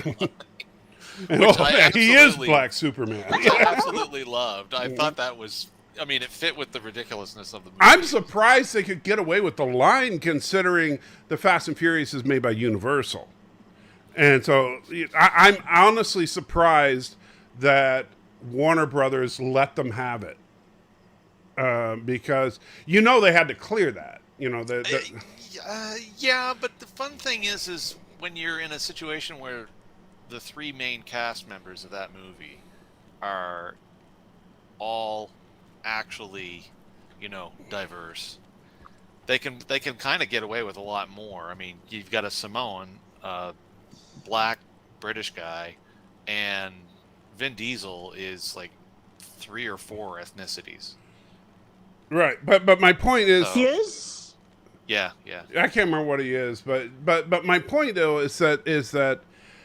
No, I'm talking about get away with it, meaning that Warner Brothers is allowing them to use Superman when... Oh, you mean from a rights perspective, Yes. not from a, people freaking out perspective. Right. Yeah, that's true. That's true. And You know what it could be? It's... because it could be Warner one of Brothers those could have deals with- easily said, we don't want Superman being used in such a crass way. But there's protection on on words that you can't go quite so far as to their existence. Right, It's entirely yours. but that usage is clearly referring to the superhero. Yeah, because he's all jacked up with that crazy technology that he's got in it. Right. So I'm pretty sure that there's and I'll bet you anything. Number one, that there is a reference to Superman was used courtesy of Warner Brothers and was created by I can't remember their names, but the two guys that created. Did Superman. any of you ever see American Dad? I've The seen cartoon show thing? couple of times. Only Yeah. clips of it, only clips. Yeah, not a There was fan. this episode where they found the lost episode of the Fast and the Furious, and basically they aired it all in France, and they filmed it all, and they basically they edited out that both Vin Diesel and the other big guy were gay for each other. Okay. That's Well- why they called it Fast and the Furious. Well, that would be different, but Is it? I don't think that that's what they were going for. No, but that's what they did in American Dad. Right, I'm simplifying it, but that's what they. right. But my point, though, I think that no, I completely lost track of what I was saying. Just the ability to cross use. Oh yeah. So Yeah. I'll bet you that if you look at the end credits, that they do give Warner Brothers credit for allowing them to use Superman. It wouldn't surprise me. I mean, there's been weirder things in credits on movies Right. before. Well, because their legal team would have had to have gone and done a routine. Hey guys, we want to use the term Black Superman in our upcoming Fast and Furious movie. And it would be pretty standard procedure for the Warner Brothers legal team to say, sure, because generally speaking, they'll let you do that kind of stuff as long as you're not using it in what they would consider a defamatory way. No. But even so, I'm a little surprised that they would let that one go. Who owns the rights to Superman as far as... Well, DC Comics. Yeah. I mean, they own fundamentally. But DC Comics is controlled by Warner Brothers. Oh, okay. I Or didn't Time realize Warner, they I should say. Okay. I didn't realize they were a part of the Time Warner. Yeah. I was just kind of digging around here, and I just... So, Donnie, I don't know if you heard me earlier, but I was saying you need to, if you don't know it already, Battle Beyond the Stars, the theme song. You know what they could do is make Fast and the Furious an entire spin-off, an entire series about them in space. Well, I would not be surprised if they did that. They could take a page right out of Armageddon. I'd watch that. I'd watch that. But what would you call it? I don't know. They already have a spy camp one. What about Fast and Furious Space Command? Well, isn't that there's already a show called Space Command, so Is it active? yes. Is it? No, that's, yeah, I know what you're talking about. It's the one that's on Netflix. It's got, Yeah, isn't that a current It's show? SpaceX. Space no. Force. Space Force, yeah, Oh, yeah. it's Space Force, yeah. Yeah. They could add them Yeah, it's current. It's I think it's direct to Netflix. Yeah. Like it's to a the Netflix Space baby. Force. Yeah. They could add them to the Space Force. Fast in Space. And then someone could look around looking for the disembodied voice, just like we were watching an episode of Pigs in Space. Yeah. But wouldn't that be cool if they did add them to Space Force? I have no idea on that. I've never watched that show.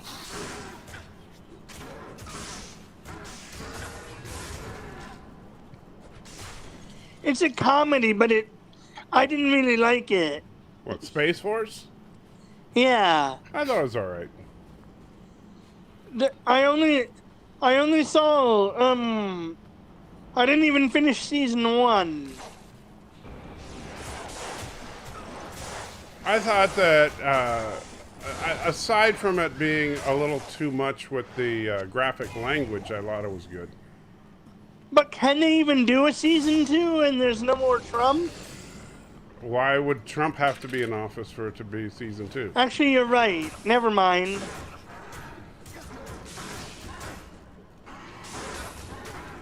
I mean, granted, I think that the producers of the show probably wouldn't want to do a season 2 because they want to make fun of Trump, but, you know, Trump doesn't need to be in office for them to continue on. I like the budgetary committee hearings.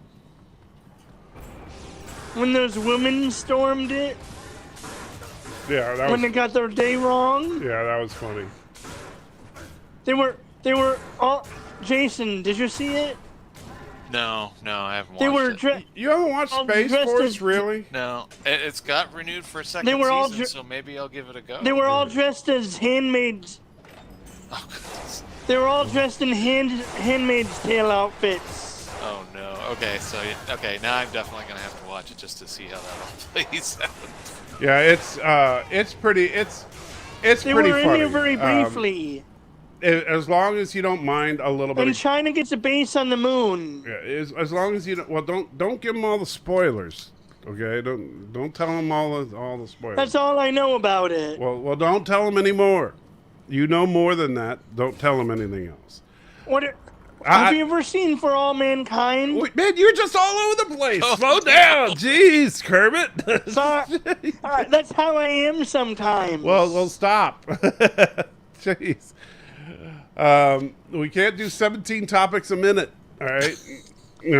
I can. Well, we don't. Okay. Some of us I'm are. kidding. Some of us are only human. All right. I'm kidding. I- Relax. But yeah, you brought up Space Force, so we'll talk about Space Force for a minute. But Space Force. All right. Space Force is kind of what you know what Space Force is, right? The real Space. Yeah. Yes. Yeah. Well, I know you do. You've He's seen talking to it. me. Yeah, it's the yet next branch of. The Well, military. it's real. I mean, it exists. Yeah. But the and in fact, I mean, it almost makes me wish I was younger so I could sign up for it. Because I would sign up. But they're for not it. doing anything yet. I would still sign up. I would be. Yeah. I want to be. I want to They're be the being- first. I would want to be the first official. I want to be a captain in Space Force. Heck yeah. Yeah, because who's doing anything that's going to really cost you your life for the first little while in Yeah. Space Force? Yeah, we made. Yeah, we're not doing a space war anytime soon. But heck yeah. Hey. But I want to be in Space Force. I want to be able to tell my kids, that's right, I was one of the first people in Space Force. You know? Dig out your You'll be- uniform. And, Mhm. Doesn't the logo look a little bit like Starfleet? Yeah, and I'm fine with that. And I don't know why people were upset about that. I'm fine with that too. But yeah. Actually, you know the funniest thing that people complained about was that Space Force issued uniforms that were camouflaged. Yeah, they should have been black. Well, they could have done that, but the reason why I say it was funny is because one of the longest running shows in science fiction, everyone on base at Stargate Command is constantly wearing camos. Right, but they're Air Force, Or to at be least fair. BDUs. Some kind. Right. But to be fair, SG-1 was an Air Force operation. True. And the Earth grew stronger as the series got on. Right, but Space Force is the first actual military that's dedicated to space. You would think their uniforms would be like black. It would make sense. Wouldn't it be funny if someone named Picard joined? Well, I'm sure. I don't know. Is Picard a real surname, or did they just, I'm sure it is, but Yeah, I've heard it said Pickard as well as Picard, so Okay. I know it exists. Wouldn't that be cool? Then he becomes captain. well, only if your What name would've was been- Jean-Luc. What would have been really funny, actually, is if James the first Tiberius. person, The the first captain of the person they Enterprise. selected before they even put a name on the new branch happened to be O'Neill. and was an officer. That would have been... Actually, that's what's going to make it rough for anybody who does happen to have either O'Neill with one L or O'Neill with two L's. Is they're going to end up with funny nicknames, funny handles. You're going to be like OG and Reboot or whatever.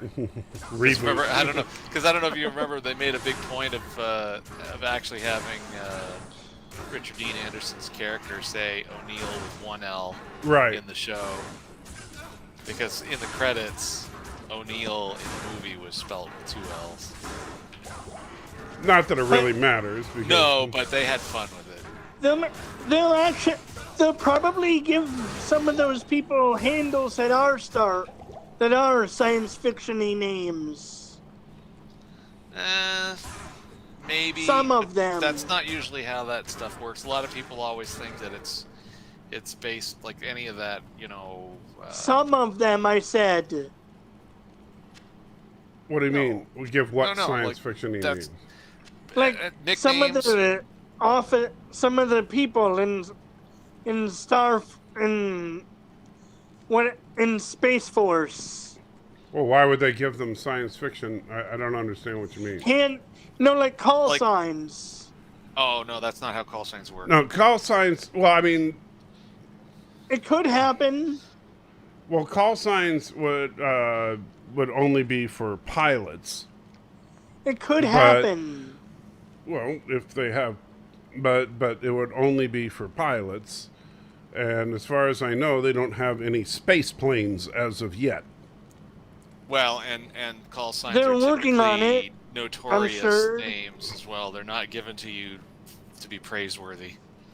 Right. It's usually because you've screwed something up, or you've done something stupid off base when you were on Liberty, Right. or something along those lines, and then it just sticks with you. And then if you screw up even better, and and you're in a new unit or a new squadron, then you can even get a new call sign handed to you that makes fun of whatever stupid thing. You can't say it won't happen. Oh. Yeah, but you can't say it will happen either. I mean, I'm just telling you where call signs come from, because everyone always, everyone thinks like Top Gun and Maverick, because Maverick is, doing his own things. Like, he would never get that in real life. No one would ever call him Maverick. They would just call him. Well, unless he had a reputation for being a maverick. Yeah, but then they'd probably come up with something less flattering. congratulatory. Yeah, exactly. But I don't know. Honestly, I don't know jack about call signs. Imagine I was if in they the named Army. all the big ships Enterprise. Well, then we'd be Packlids. Oh no, another Enterprise. Oh, you saw that.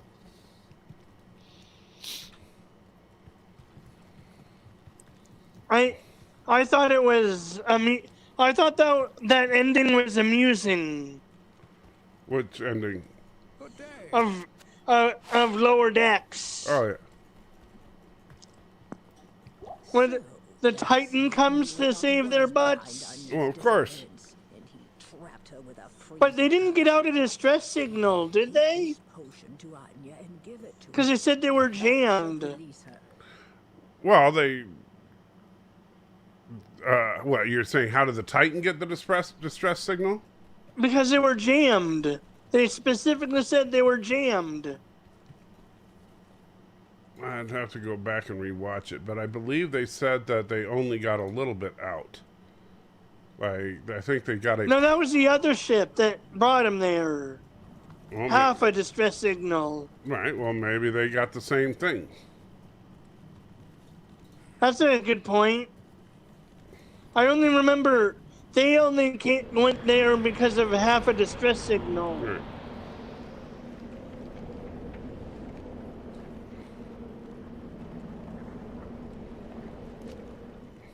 Yeah, I was going to say that earlier, Sirstus, that the unit existed as Space Command under the Air Force. Right.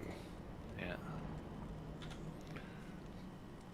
But I still think we should have called it Starfleet, but you know.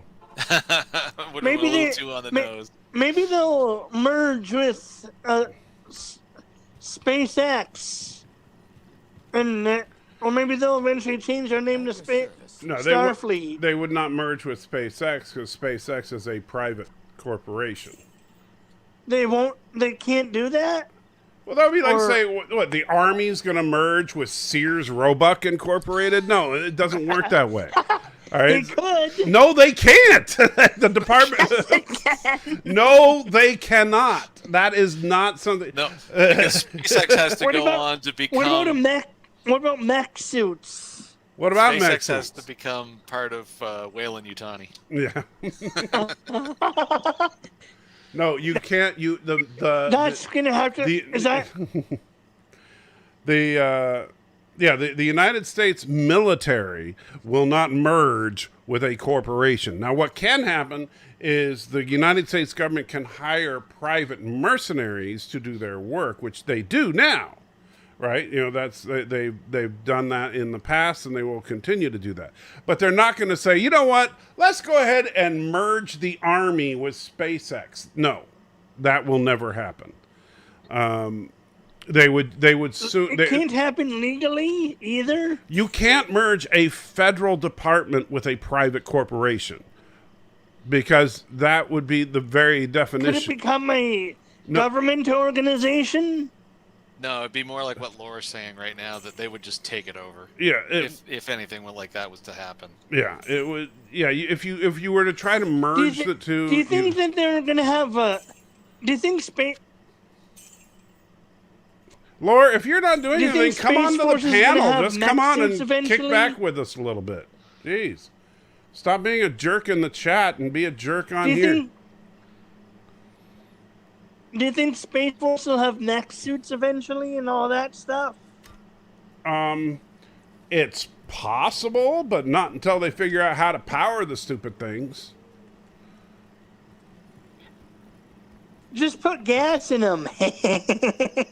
Yeah, do you know how big a gas? Where you gonna put the gas tank? I don't know. I'm You, joking. you know what's actually kind of funny from a science fiction perspective? Mechs are the opposite problem you have that you get with Star Trek technology. Where Star Trek technology it brings way too much to the universe that everything can be done at all times, whereas mechs are actually utterly ineffective from a tactical perspective in combat. And although they look awesome and you can build these huge mechs and you've had, Mech Warrior and everything and these, 100 tons and super tall. And it's They're like, good yeah, for tanks. That's great, but what do you do for maneuverability? What do you do for They're simplicity? good for tanking and siege, No, and actually, that's about it. No, they're not. Honestly, No. Tanks are good for tanks. Mechs Yeah. are the most I mean, impractical. no, not if you make them giant. No, if you don't Kermit. make them giant, No, mechs- make them like 10 feet tall, then that's better. Mechs are the dumbest design in the history of history. The only reason mechs are cool is because they look humanoid and they look cool in movies. But in the real world, they would be the easiest thing in the world to defeat. Yeah.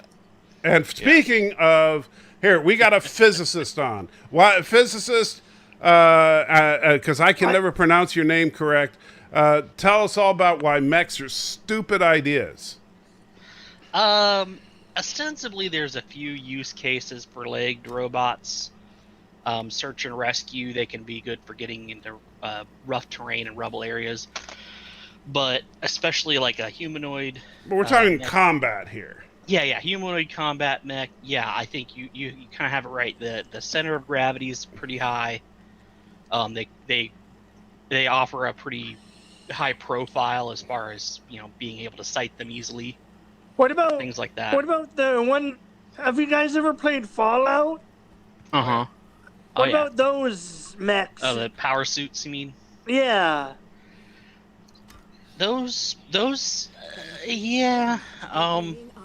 Problem with that is getting an energy source that's dense enough to Right. really power it. That kind of comes back to where I said we need a way to power the thing. Is you can't put. I mean, you can't carry an extension cord with you everywhere you go.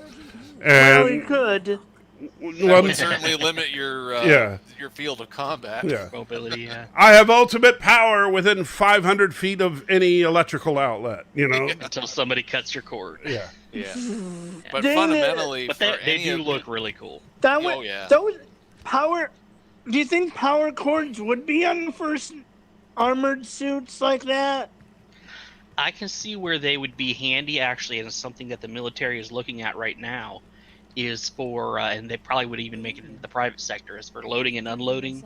Right. Like a loading dock kind of thing. Yeah, loading dock kind of situation where you can move heavy, you can have a person that moves heavy things around. Because the problem with Wouldn't you also have to there's make two ways you can, specialized guns for them too? Hold on, Kermit. Let him talk for a minute. yeah, so there's two ways you can make things efficient as far as loading dock goes. You can either make the packages as similar as possible, so you can have one robot that can move them all. That's kind of hard to do in a lot of cases. So sometimes it's better to have a robot that's more versatile as far as picking things up and moving them, which is where like a powered kind of a suit would come into play. But yeah, I think the thing that a lot of people always forget about, and it's this great quote, and it's that I picked up from Nick Moran. He's the technical, one of the technical advisors for Wargaming's World of Tanks game, and he's a tank commander, major in the U.S. military, and he actually ran Abrams platoons, and he actually might have got it from a general from World War II, but basically it amounts to boys talk about firepower and men talk about logistics. And when you're dealing with military hardware, if the thing is not highly survivable, then it better serve a really good logistics purpose, because outside of that, it's going to be nothing but a hindrance. And as awesomely neat as even power suits are, they introduce so Depending many on points their of failure. size, wouldn't they need? Hold on a second. It's their complexity of design, Wouldn't they regardless need of size. Wouldn't they need weapon? Wouldn't they need their own weapons and ammo and stuff, depending on their size and design? And that's where that problem comes into play. Is what's the logistics of maintaining that thing? So, like, the best way to look at it is everybody loves to look at the ornate, complicated design of, say, a German tank from World War II. Very, clockworks, crazy, complicated, elegant from an engineering perspective, perhaps, but not standardized, not simplified. Parts are not interchangeable between the various models of tanks at an extremely high level. I mean, it's impossible to have 100% interchangeability between all models of tanks, but they had it to such a low degree that now you've got to maintain multiple lines of spare parts. You've got to have people that are skilled at working on various different kinds of assemblages that need to be taken apart and put back together. And that all works against you. Like, you don't want to create your own enemy is really what you want to avoid, Kermit, when you're building anything like that in the practical real world. Right. In sci-fi, you could do whatever you want. You could come up with all kinds of crazy ideas, but like what Physics Nerd is saying, in the logistics side, for loading, unloading, dealing with things like that, like from a recovery perspective, if you had power suits that basically you could jump into and deal with, retracking a tank that lost its tracks from a mine knocking them off, or from a round happening to come in and cutting the tank track. One of the worst things for anyone to do out in the field on a tank is to fight with tracks that have come off. Right, because you're a sitting duck. Yeah, and But you can still shoot, right? Yeah, but now you're a sitting target. And in tank combat, it's almost as bad as in fighter combat. Whoever sees who first wins. Have you ever seen the movie Fury? Yeah. But it's a movie.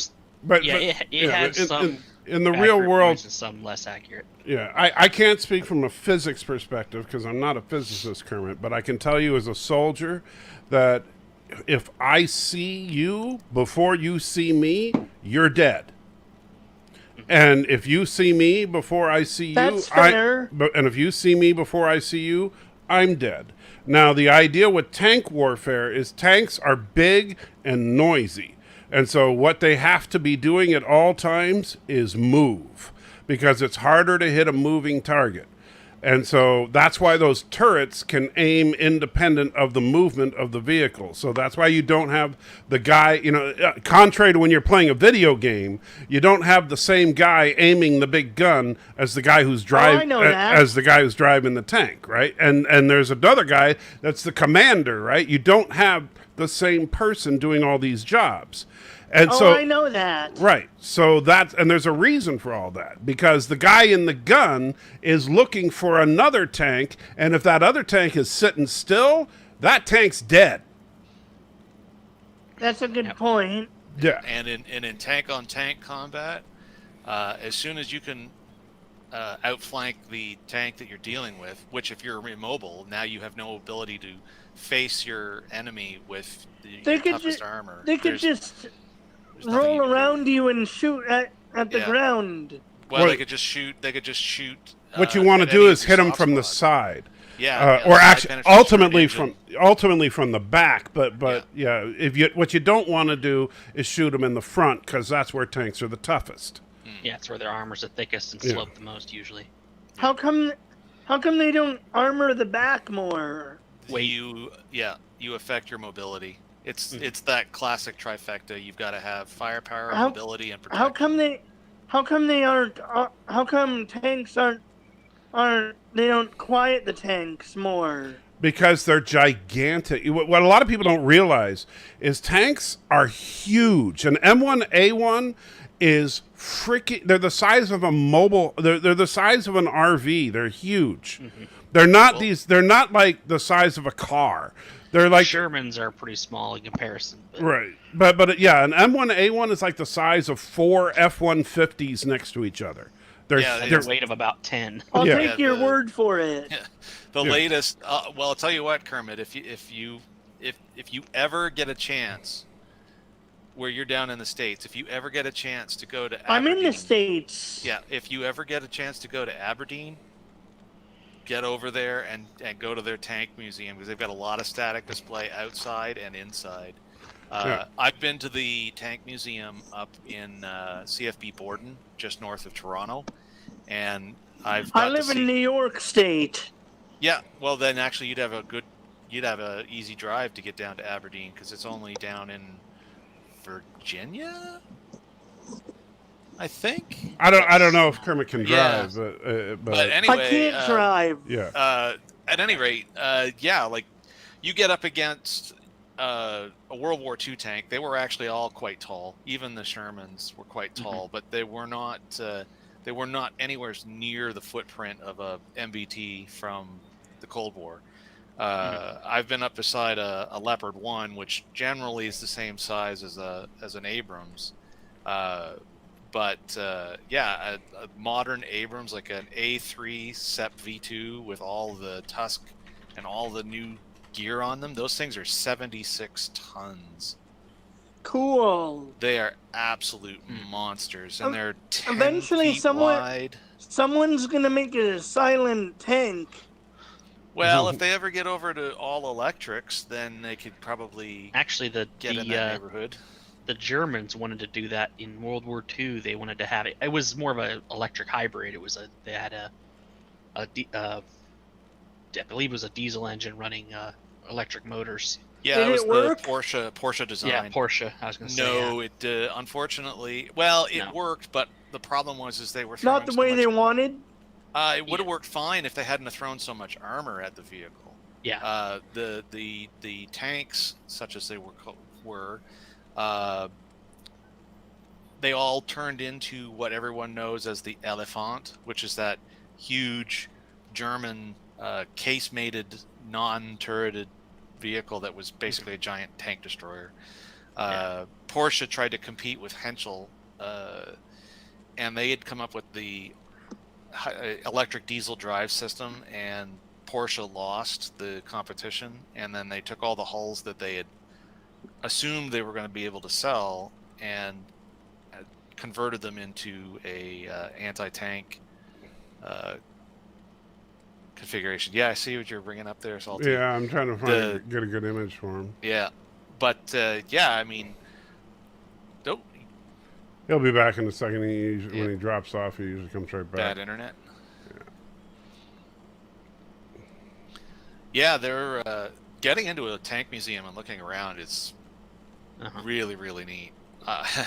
I saw an FT-17 up close, the first turreted tank that was designed by the French.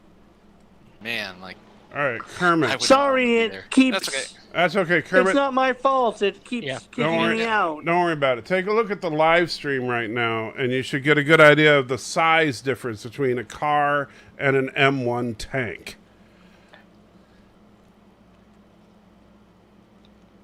And that looks like the fully kitted with like the SEP V2 stuff on top too. Yeah. So that's just to give you a basic idea of the size. And so you can't move something like that quietly. And hey, Laura, how you doing? Yo, what's up? You know, we were doing okay, but then you joined us. Trying to get those views, letting people know they can go to youtube.com/lore reloaded for all their lore needs. For all their lore needs. Sorry about that. I can't seem to get the picture. That's. Can you see? You couldn't see the live stream. I haven't for a while. Well, I'll share. I'll share the screen here in just a second here, so you can see it. Sorry about that. That's okay. I have technical difficulties. All right, so I'll put it up here for a second. Can you see that? Damn. Yeah. Yeah, and that underneath that tank, that car is getting crushed to about maybe 3 or 4 inches tall. Yeah. So. Yeah. Damn. Yeah. So yeah, there is a huge size difference. I mean, they make it as quiet as they can, but yeah, there's a limit. And they're probably getting better every year. Oh yeah, all the time.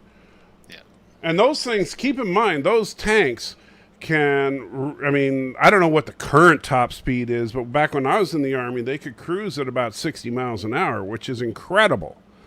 And by the way, they've come a long way. Yeah, and by the way, they could cruise at 60 miles per hour over just about anything. You know, they really? usually, yeah, they'll move no matter what. Yeah. They usually limit them a little bit so that you don't tear up the transmissions, but yeah. Well, but once yeah. you get them up to speed, and there's almost nothing that will slow them down.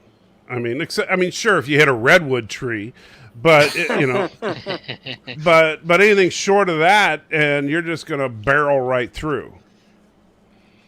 Yep. And you hit a car, and the car ceases to exist. It's that simple. And so, Laura, what are you editing? You putting together another one of your fine videos about how Starfleet is the equivalent of Germany from the 1940s? Well, actually, my video that should be What? releasing very shortly Uh-huh. is called "Analyzing the Day a Psychopath Saved Voyager." Oh, The thumbnail says "From Starfleet Murderer to Hero." Salty was on Voyager. It was. Wow. It's funny. Wow. that was a really interesting video that you did that turned from communicator technology into what it became. Wouldn't it? Yeah, it's crazy. Sorry, what's up? Didn't they all get pardons or whatever when they all got back? Nobody knows. I mean, assumedly so. I They guess. shouldn't. They should pretty much. With the exception of like Tuvok, they should all pretty much be in prison. Pretty much. Especially Janeway. Yeah. They should. I think that's pretty much But like didn't they? Tuvok Technically, should. couldn't they have argued since they weren't in the Federation? No, they had warrants out for their arrest. That's the reason Voyager was sent out in the first place. Yeah. So the entire Maquis crew was already on their way to prison. And then, of Couldn't course... they have been?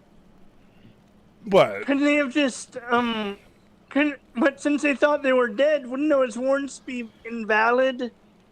No.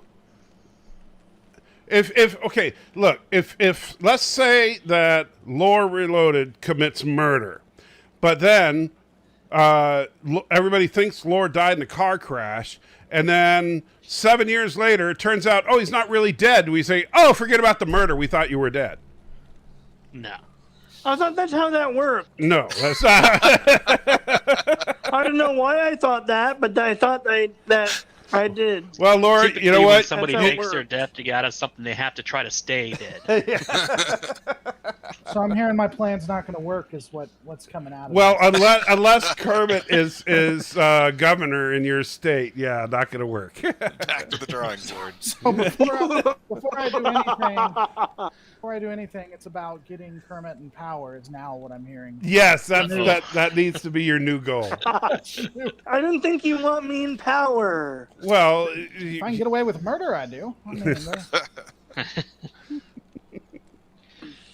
Yeah, so what I gotta ask, because that was really funny to see you go from I'm going to talk about communicators, and then, no, actually, it turns out everything is malevolent. So what was the moment with the communicators that really flipped you over? Because I don't think you really specified that in the video. I mean, I've always had a pretty negative opinion of communicators. It's just when you take everything they do in Trek to its natural conclusion, it's really very insidious. Just when you analyze The computer it, is always listening. well, because again, when you look in Enterprise, they blatantly say they changed the words, and then when you go to Picard, they pinpoint exactly where you are. So it's Okay, pretty so insane. Dystopian. So yeah, so it was just that as you continue The computer's to look always listening. Yep. yeah, so as long Think as about that when you're getting romantic. Okay. more so basically the list of things that you realized I mean, were doable. seriously. It just Kermit, made let me it get talk. more obvious that if they're not doing this, then Yeah. they're about to anytime. You know Well, the it's best. just everything. It's just everything added together. Because again, you go from changing words to it's the only way they can communicate to them literally watching your brain waves and the ability to manipulate it. It all starts adding up. Yeah. And so, I bet so there's hold on. So there's literally no privacy. I bet you they can use the computer logs in trials too. Well, yeah, they have used computer logs and trials in Trek. Right. Oops, and I just completely screwed up everything here. Switch to the right. There we go. And Section 31, they've thought of all this, and they're probably doing it. Are you kidding? They're Right. probably loving it. Yeah. Yeah, it's insane where they go with all of it for sure. And it just rides under the surface because until I watched that video, I never really. I mean, you probably think about it a little bit, maybe, but not quite to the depth that you started listing off everything. You start realizing, yeah, this is super Orwellian. Yeah, I mean, because it's always presented as a positive thing, and it's never meant to be analyzed, which is Yeah, because the Hearing an echo from someone, just so you know. maybe from Daniel, I'm not sure. It might be, yeah. but yeah, there have been episodes of the show where they've shown, effectively what we would call, surveillance footage showing, what someone's done or what happened to them, or it's like everything is constantly being recorded from everywhere, not just audio, but even video. Just like sensor data basically is the equivalent of the ultimate all-seeing eye in Star Trek. And until you stop They can also and look at it that way, you don't realize just how pervasive it is. Mm-hmm. Well, and think about the scope that the serial killer had on DS9. Technology like that. Oh yeah, that's true. Yeah, But you see, split through everything. but then you get to like, okay, speaking of the serial killer. So if you have comm badges that are monitoring everything you say and do, how can someone ever get away with a crime? Why is it that the serial killer required any kind of investigation at all? When the computer should know the last time that Lore was, Vibrating. watching porn and taking care of his own business. That's the You come up with inconsistency. complicated technobabble to explain why they can't hear it. What, the self-pleasure Or bad compensators? And speaking of which, Lore just dropped off because I think he couldn't handle the thought of that. Or they still have the dark web. Yeah. Oh, sure, Lore, you come Or you on, you still have the come up dark with a web. great topic, and then you disappear. What a jerk. What's kind of funny too is that because almost everybody has a smartphone, it is very near to the same level of craziness that Lore put in that video, as far as what you could almost get away with today. Right. Because there's just everybody's got a camera, everybody's got audio. We know that some of these devices are compromised in ways that things can be turned on remotely.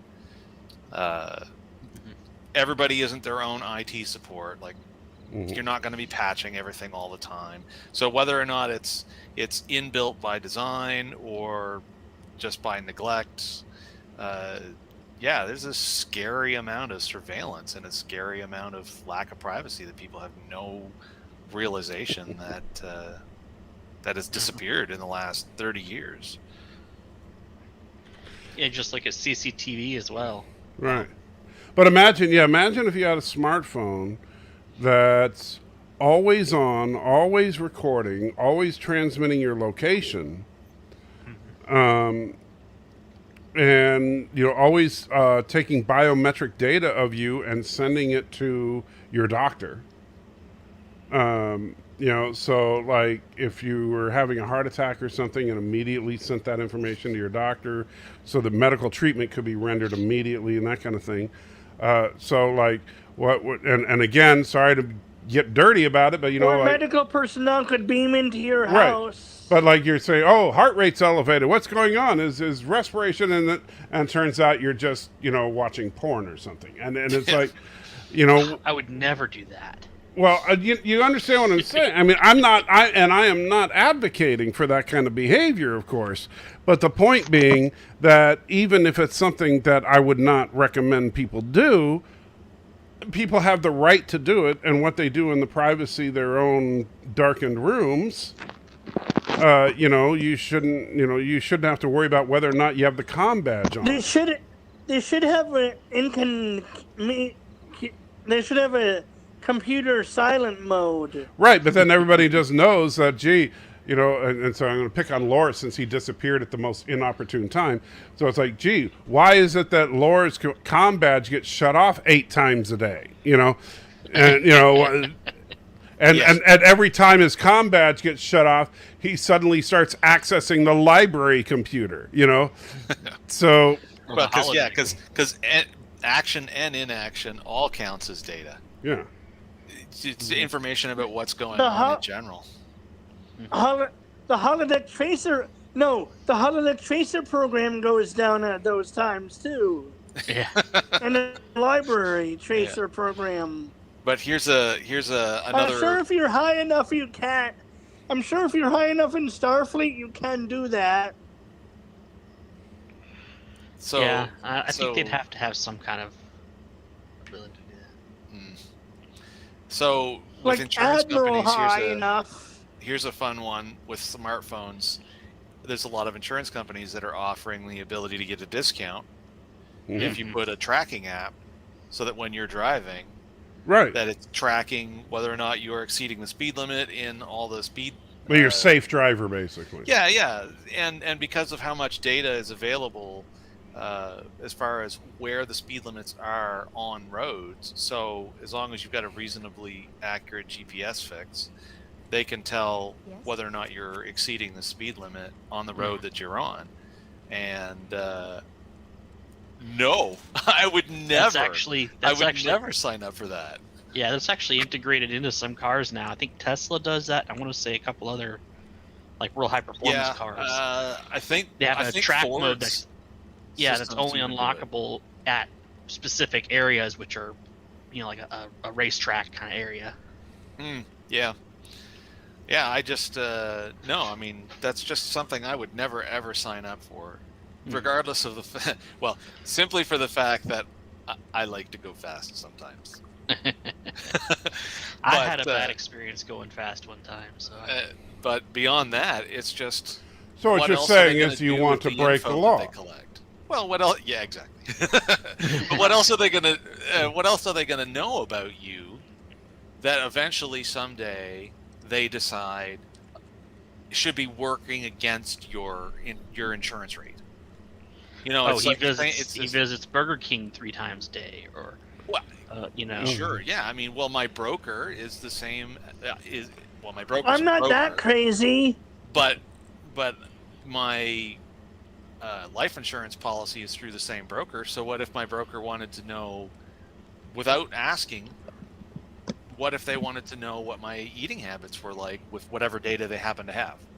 To your point, you know, like there's and you know, you could say, oh well, maybe you're trying to lie or be deceptive or whatever about stuff, but when the problem is like the level of danger that comes from all that kind of stuff. And I don't know if did you happen to watch Laura's video that he put out a couple days ago? I haven't seen it yet. It's pretty good. Like, it really makes you stop and think about, you know, how does this actually work? Like, what kind of weird forced utopia is it that it would have to be? Now, I mean, obviously this is all supposition based around, you know, a universe that's right. But Lord likes doing that kind of stuff, Yeah. and he does it very well. no, I agree. Like, There's no shame in him doing it. no, I like a lot of that stuff when he gets. And Arabic, thank you so much. Throws a buck into the pot. I appreciate it, my friend. It's like Salty's got a gambling addiction there. Who, me? Oh yeah. I'm And watching the game. the gambling part of this game is rough. I never get anything good, and like I have friends like Wesley who like he'll do it once and he gets like this super awesome thing, and I'll sit there and spend hundreds of thousands of gold and get nothing, and it's like, yeah, I hate this game. Yeah, I lost all of my money on that game the other day, like my in-game money. The game is mocking you. Yes, it is. Apparently, if you die in like a dungeon, or if you disconnect in a dungeon and die. Oh yeah, death it takes drops its your toll. gold. Yes, and then death will take its toll, which means that some of your gold is just taken away. But if you disconnect at the same time, oh yeah, then you lose it. That gold's just gone. Yes, all of your gold. Yeah, you don't want to disconnect. If you disconnect and then reconnect, then the gold is just lost. Which is why you should deposit your gold in your stash. Yeah. Oh yeah, I learned that lesson. Yeah, which I generally do. But I don't mind throwing my gold away into the because you can see I have tons of gold, so I don't mind throwing gold away on the gambling part of the game. But because I've been dying a lot lately, and I'm trying to get a better weapon or a better armor. Have you guys ever watched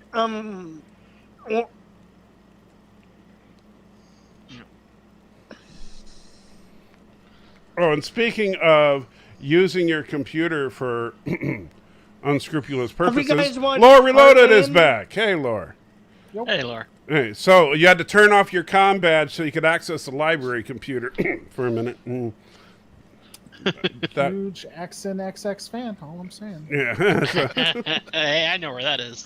I mean, what are you talking about? Wait, what? Huh? So yeah, you had to turn your comm badge off. Have there. you guys watched Heartland? I have not, but we're still talking about the comm badge thing. So I think that this video from All Lore, right, sorry. That's okay. I think this video from Lore is just proof positive that Star Trek, the original series, is the only true Star Trek. I mean, it had some pretty dystopian thoughts too. I don't know. Oh yeah, really? Sure. Uh-huh. I mean, it did. Like, there's no negativity on Earth, right? So you have to wait. could have that, Since right? when does dystopian mean any? I mean, like so you think You're right. that You're right. it has to be absolutely perfect or it's dystopia? Like, You're right. When you remove wrong think and prevent people from actually feeling, it's actually a utopia. I agree. I'm right. what are you talking about Yeah. now? What? Big fan of the equilibrium there. Yeah. So do guys in black uniforms knock in your door at 3 a.m? Either they're lying or you got to enforce no negative thought some way. I don't know. What? The guys that come for you in the night. And they're actually playing that song "In the Dark of the Night." So no, I'm asking you what's the Come for you in dystopian aspect? they're all Russian Well, so I or did, German. I did answer. I think it's more dystopian from TNG on. I don't know why I said that. I did answer the question when it comes to thought, because I do think you can make an argument that there is an issue against wrongthink within the within Federation, at least on the planet Earth. Section 31. Hold on, puts Kermit. drugs in the water. Kermit, calm down. Let him talk. So, what? Sorry, Lore. Sorry, Salty. That's all right. So what? In what way is Planet Earth talking about wrongthink in the original series? Sure. So there's no negative actions. Nobody ever has any kind of negative impulse on Earth. So the fact I'm asking. It's a yes or no question. I don't know that. I mean, as far as I know, they haven't really done a lot of like in-depth stuff on Earth. In the original series, as far as I know, they never visited Earth in the current time. In dialogue from the crew, in at least 2 episodes, they talk about how on Earth they don't have any kind of negative impulses at all. When you say, okay, let that be your last battlefield, and then I forget what the other one is. So they said there's no negative impulses of any kind. Nope, people don't get pissed off. They don't get mad. It's Section 31's fault. Well, there's no They say Section that. They say 31 in section. the original. Yeah, they don't. There's no Section 31 in the original series. So Kermit. either one of 3 things happen. It's a shadow government then. One of 3 things. Either They're putting water in the... Hold on. They're Kermit, putting drugs in the water. Kermit, you gotta let other people talk, Kermit. You gotta let other people Or talk. in the air. Kermit, you gotta let other people talk, all right? I love you, buddy, but you gotta let people talk or you're gonna have to, or I'm gonna have to let you go.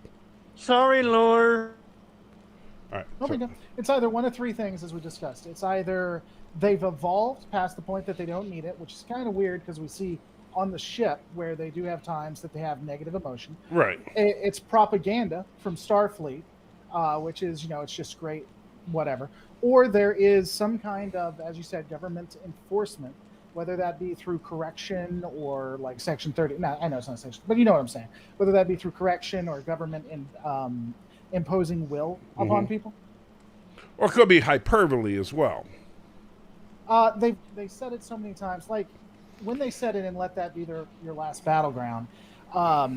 It was either the rebel or the government. Well, it has to be either the rebel or the government official. It was the rebel. I'm almost completely sure.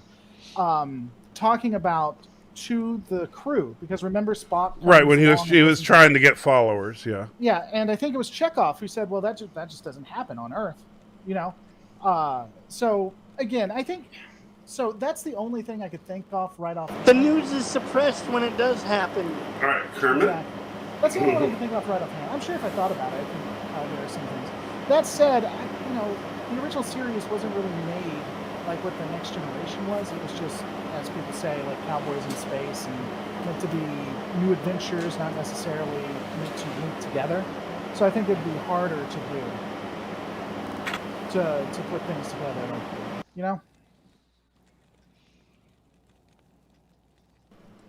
Sorry, my mic got muted there. But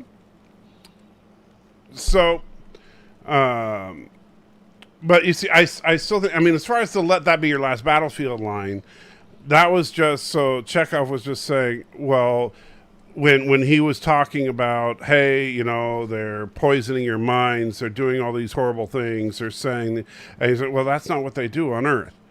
So he's just saying, well, the way you're describing it doesn't fit Earth. He's not saying on Earth everything is perfect and rainbows and unicorns. They go out of their way. I'd have to look into it, man, Right. but they do go out of their way a couple of times. I mean, you know Toss better than me, but I'd almost bet money on this one that they do go out of their way. To point out. I'd have to look at that line. I mean, I know the scene you're talking about, but I don't know it line by line, because that's one of those scenes that, unfortunately, it's like, even though I know most of the dialogue from the original series, that's one of those scenes that was always cut from the syndication for time.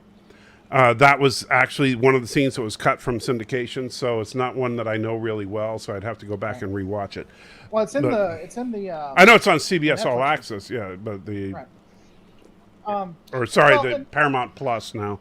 I got to get The used only to it. reason I know that one even off the top is because I did go into the original series to see if there were any lines that fit with it, and it actually there. I mean, again, it's not as prevalent as like TNG or even Voyager. Voyager was horrible, Right. but there were a few lines that still fit. That's the only reason I know is because I went back and researched it. Oh, Voyager is. Voyager is where they scan your brainwaves and they show that all Federation technology or Starfleet technology like constantly scans what you're thinking. That is horrific to me. Well, you see, that's why, like, when we But does Star go ahead. does Starfleet run Earth or just most of it? No, Starfleet is the military. The Federation, Earth has its own government. The Federation is like the federal government over Earth government. Correct, Laura? Yeah. So the way it works is you have the individual members, which in theory can run their own thing, but they're all overseen by the Federation, which is the will, which is protected or enforced, depending on how you want to look at it, by Starfleet. Right. The not military. Yeah, they're not military. It's the military. I don't give a crap what anybody says, including anybody on this. All their ships are armed, aren't they? Yeah, and well, Even their little puddle jumpers. you know, General Order 24. I rest my case. You know. Yeah. With the Remind exception me of the- about that again. With the exception of the Oberth, they're armed to the teeth. Yeah. It's stupid. Well, hey, and if Oberth is armed by if the Aspect Oberth that can be dispatched to explodes. take on the Borg, you know, so I mean, Wasn't it more of whatever ship is in the area, try to stop them? Yeah, but that still makes no sense. Because Cisco's ship was pulverized. Yeah, it was an Excelsior, but it's like if the Russians attacked, the U.S. military. Cisco's everything, ship was including- Miranda. Oh, was it Miranda? I thought it was Excelsior. He was with them, Excelsior. Yeah. But that was the admirals. But it's like if Russia attacked, the U.S. would respond with everything it has, including a war canoe. Yeah, I know. So, It really doesn't make sense, but yeah, I Canada know. would send their tank. right. Yeah. That's what I'm saying. What is more Canada has realistic- an army. Yeah, they have a tank. What's, No, what's they have more realistic- than one. No, they have a tank. What would have made more sense is to offload all of the civilians and put them on the Oberth and have the Oberth run for its life. Honest, if it was could've- an actual military. It could have been more of when they got the orders suddenly and everyone go, drop what you're doing and go. Well, That's most likely what it was. having the Oberth in that battle was laughable. I mean, it was just. I mean, it absorbed a few shots, I guess. One, you see it in the background, and It one was shot. Ken. Yeah, it absorbed a shot. Yeah. Yeah. Here, go be a meat shield. I mean, get out of the let's be way. real. It took one shot from a TOS era bird of prey, okay, and it exploded immediately. All right, so Well, that's what they do, right? yeah. I'm just saying. So, what do you think it did against a Borg have- freaking Could it cube? have taken more shots before we see it? It should have exploded when the Borg Could it cube have just taken showed more shots up. before we see it? Are you talking What about he did in Star Trek 3, Kermit? No, no. Could it have taken more shots before we've seen it? In Star Trek 3 or in First Contact? For whichever one it blew up. Or Well, did it blow up in both? well, it blew up. We didn't see it blow up in First Contact. To be fair, I don't think. But in Star Trek 3, we definitely saw it blow up.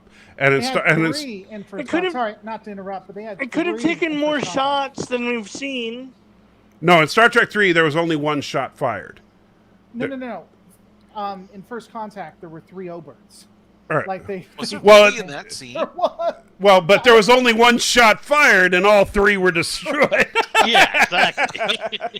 The other two just sympathetically, you know, The residents. phaser went. The phaser was strong enough that it went right, or the laser, or whatever. Oh, they went didn't right even through bother with one, laser. Into the next. They just ejected a drone that punched it, and it exploded. I think that's it. I'm Wait, sorry. they Because, did? you know, residents. I didn't mean to be confusing. They so in the scenes like the battle of Sector 001 or whatever, throughout you see up to 3 different Oberts, and it's clearly different Oberts. It's just funny that Starfleet keeps throwing Oberts at the Borg cube, thinking something's going to happen. Well, you know, they figured sooner or later one of them's got to get lucky. All right, here we go. Let's look for Oberth. Oh, there's It could a have. random. It could have been the ships. It could have just been ships kept arriving. Or but it really is just stupid. You know, I mean, honestly, and this is where, like, this is part of the reason that I love Lower Decks, the Janeway Protocol.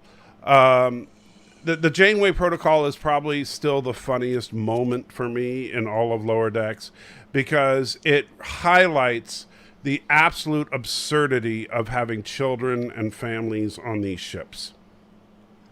It's the only thing in Trek that does a better job than Lore Reloaded himself of showing how stupid it is to have families on these ships. When Jason, we were talking about crazy theory. I actually, and I did it as a joke, but I think it's in my First Contact. Hold on, Wasn't Next Kermit, Generation- Kermit, Wasn't that in- Kermit, let him talk. And this was obviously a joke, but it's in my First Contact breakdown where I theorize that any officers that would go against what Starfleet is trying to do, like the Common Cause, or is getting any bad ideas, are placed on Oberths and then directly sent to threats. It's the only reason you would send an Oberth against a Borg cube. No, I don't think I caught that one. I'll have to go back and rewatch that. That's awesome. That's a fair. Yeah. That's fair. Yeah, Kermit, you keep cutting people off, I'm going to put you on an O-berth. That's fair. So that's the ultimate punishment in Starfleet is It's O-berth I mean, duty. it's basically a death sentence, right? Did you say, Lore, that there was an Oberth that even shows up in First Contact? Yeah, I'd have to go back. I can find it to you. I mean, they're like in the background. But Right. Yeah, I'm watching over here on a side monitor. I'm just what about when Janeway comes home? because they've got a ton of they duplicated as many assets as they could and just scattered them around in that whole combat Right. scene. Donnie, you have a good one, buddy. Valor says the waste of resources was that Cisco's Defiant blew up nicely too by one ship. Shame. I think Cisco was in love with that ship.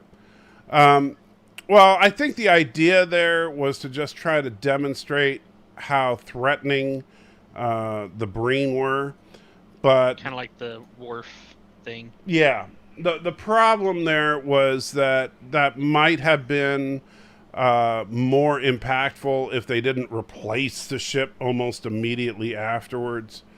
It's like, oh, look, we just happen to have another Defiant class. It's got a different name, but hey, we'll rename it the Defiant for you. And, Sorry, I don't mean to interrupt. Jason, there's the two. I think the third. I know the first two are. I think the third one's from First Contact too. But yeah, they're really, really in the background. But seriously, like 3 of them. Yeah, I was just staring at that exact ship, wondering if that was just another vessel rotated or if that was an Oberth. But that definitely looks like an Oberth. yeah. That's awesome. Yeah. I bet you it's an open. I bet you it's openly known that it's a punishment duty Yeah. if you get assigned to one of those ships. I think that one is the USS Wesley Crusher, if I remember correctly. It's Wait, oh they jeez. named a ship after him? He's joking. I think. Yeah. Did you notice, Lore, in all your watching of the content over and over again? Did you notice that there's a ship that gets wiped out when the cube explodes in first contact? Yeah, it was like an Acura, wasn't it, or something? Yeah, like just that. off to the left in the scene. It's just Right, it's just gone. Yeah, I mean, and I'm sure Salty can relate, and anyone else who does it.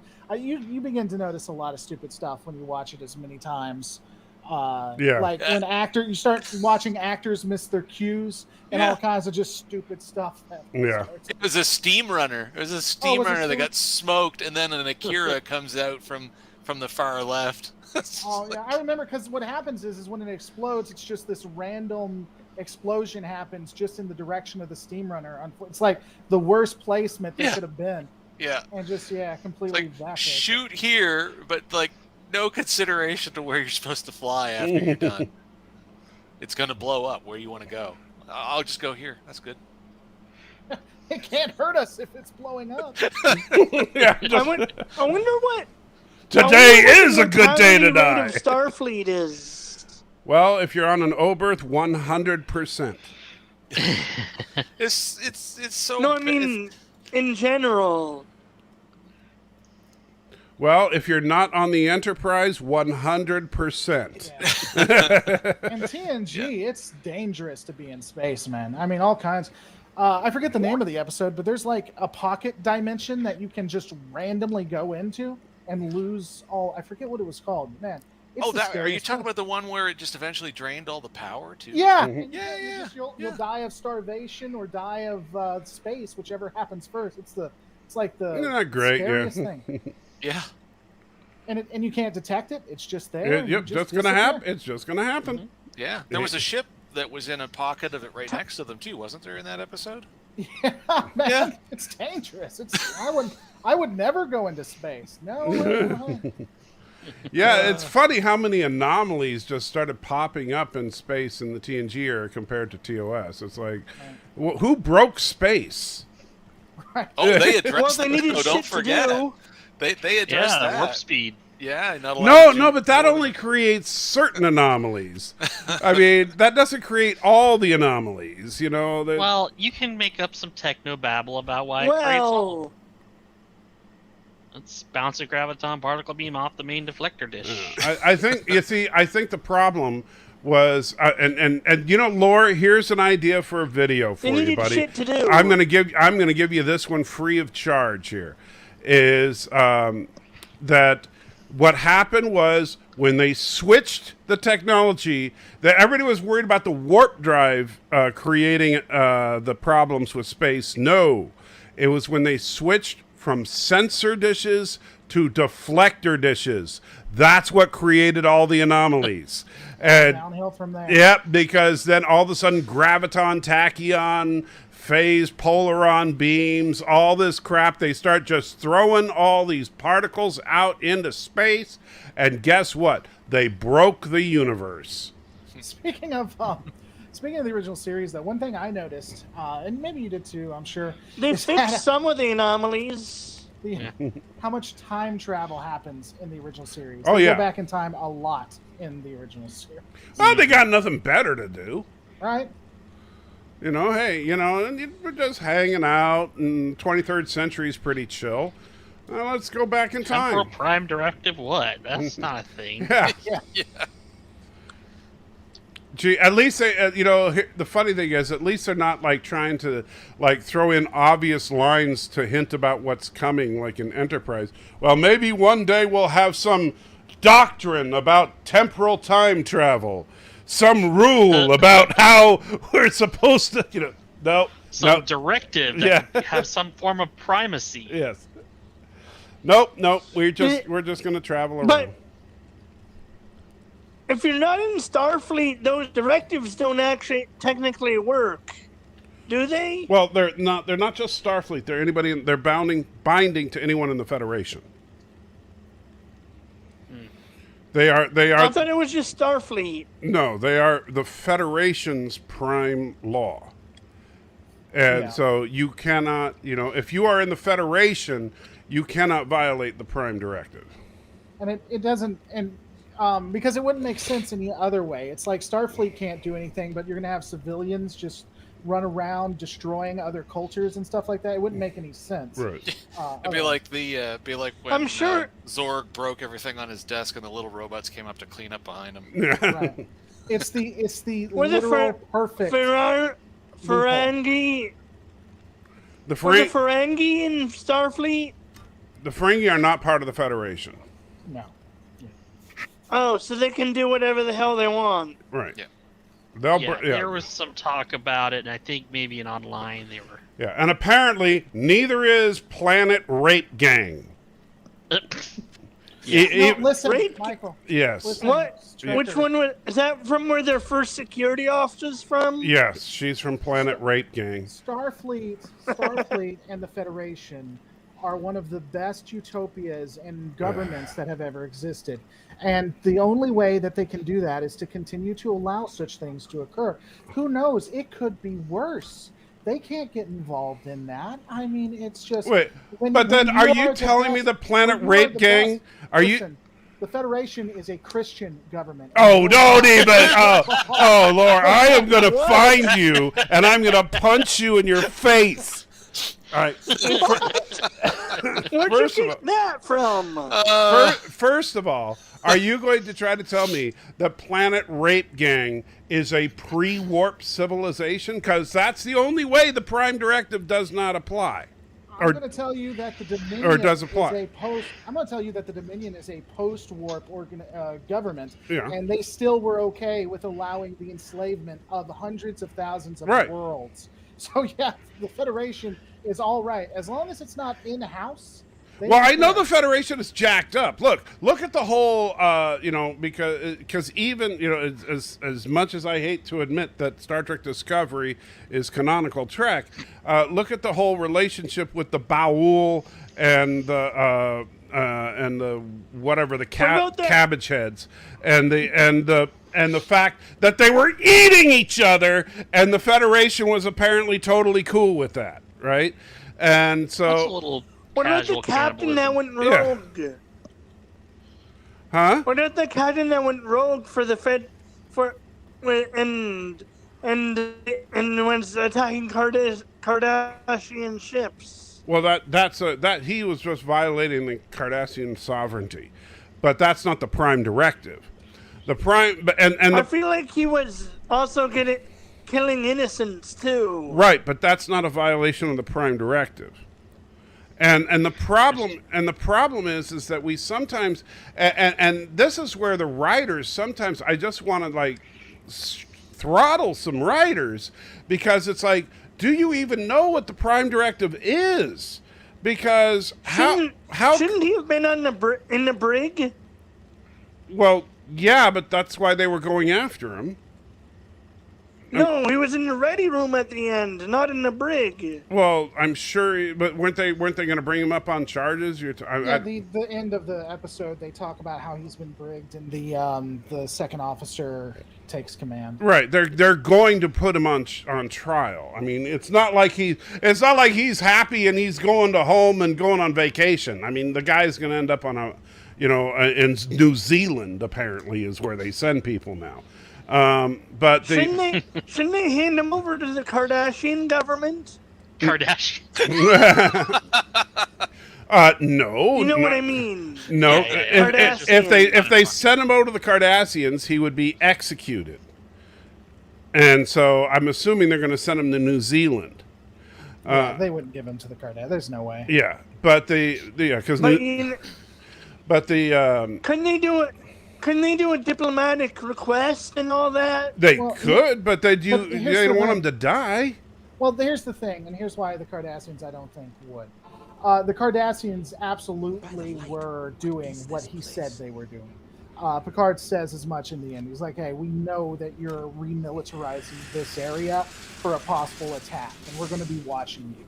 So as soon as they realize that Starfleet knew what was up, I doubt they're going to fight him going to Federation court. I think everyone's just going to. Right, because if they actually do go for extradition, then they know Picard's going to bring that up at the extradition hearing. Right, it'll all come out. So Right. I think everybody just wants to ignore the situation. But you were going to say, Mike, about the some of the frustrations with the writers and the Prime Directive? Right, it's that they don't understand what the Prime Directive even is, because the Prime Directive is, and it was established in Bread and Circuses when they really start to spell it out, is that it's about pre-warp civilizations, specifically. And so it's, hold on, it is not about if a culture has warp drive, the Prime Directive does not apply. Period.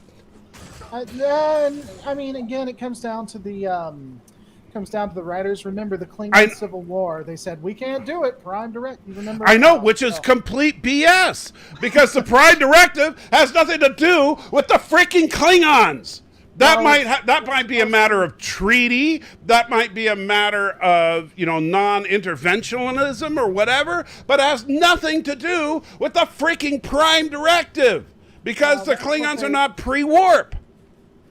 I think that it molded in TNG to mean intervention as well between which is certain things. stupid. Okay, well, I mean, they treat it like a religion, literally. I know they do. I know. I mean, like, Picard will sit there and talk about the dangers of religion and tribunals and witch hunts and all that, and meanwhile he's doing it all in the name of the Prime Directive. Yeah, it is the worst interpretation of an atheist that exists. he says religion is so bad and has literally replaced religion with the Prime Directive. It is the worst atheist that has ever existed. It's. Oh, I'm sorry. It's just one of those things that really bugs me, because the Prime Directive is pretty clearly spelled out, and it is literally a law, and it's so.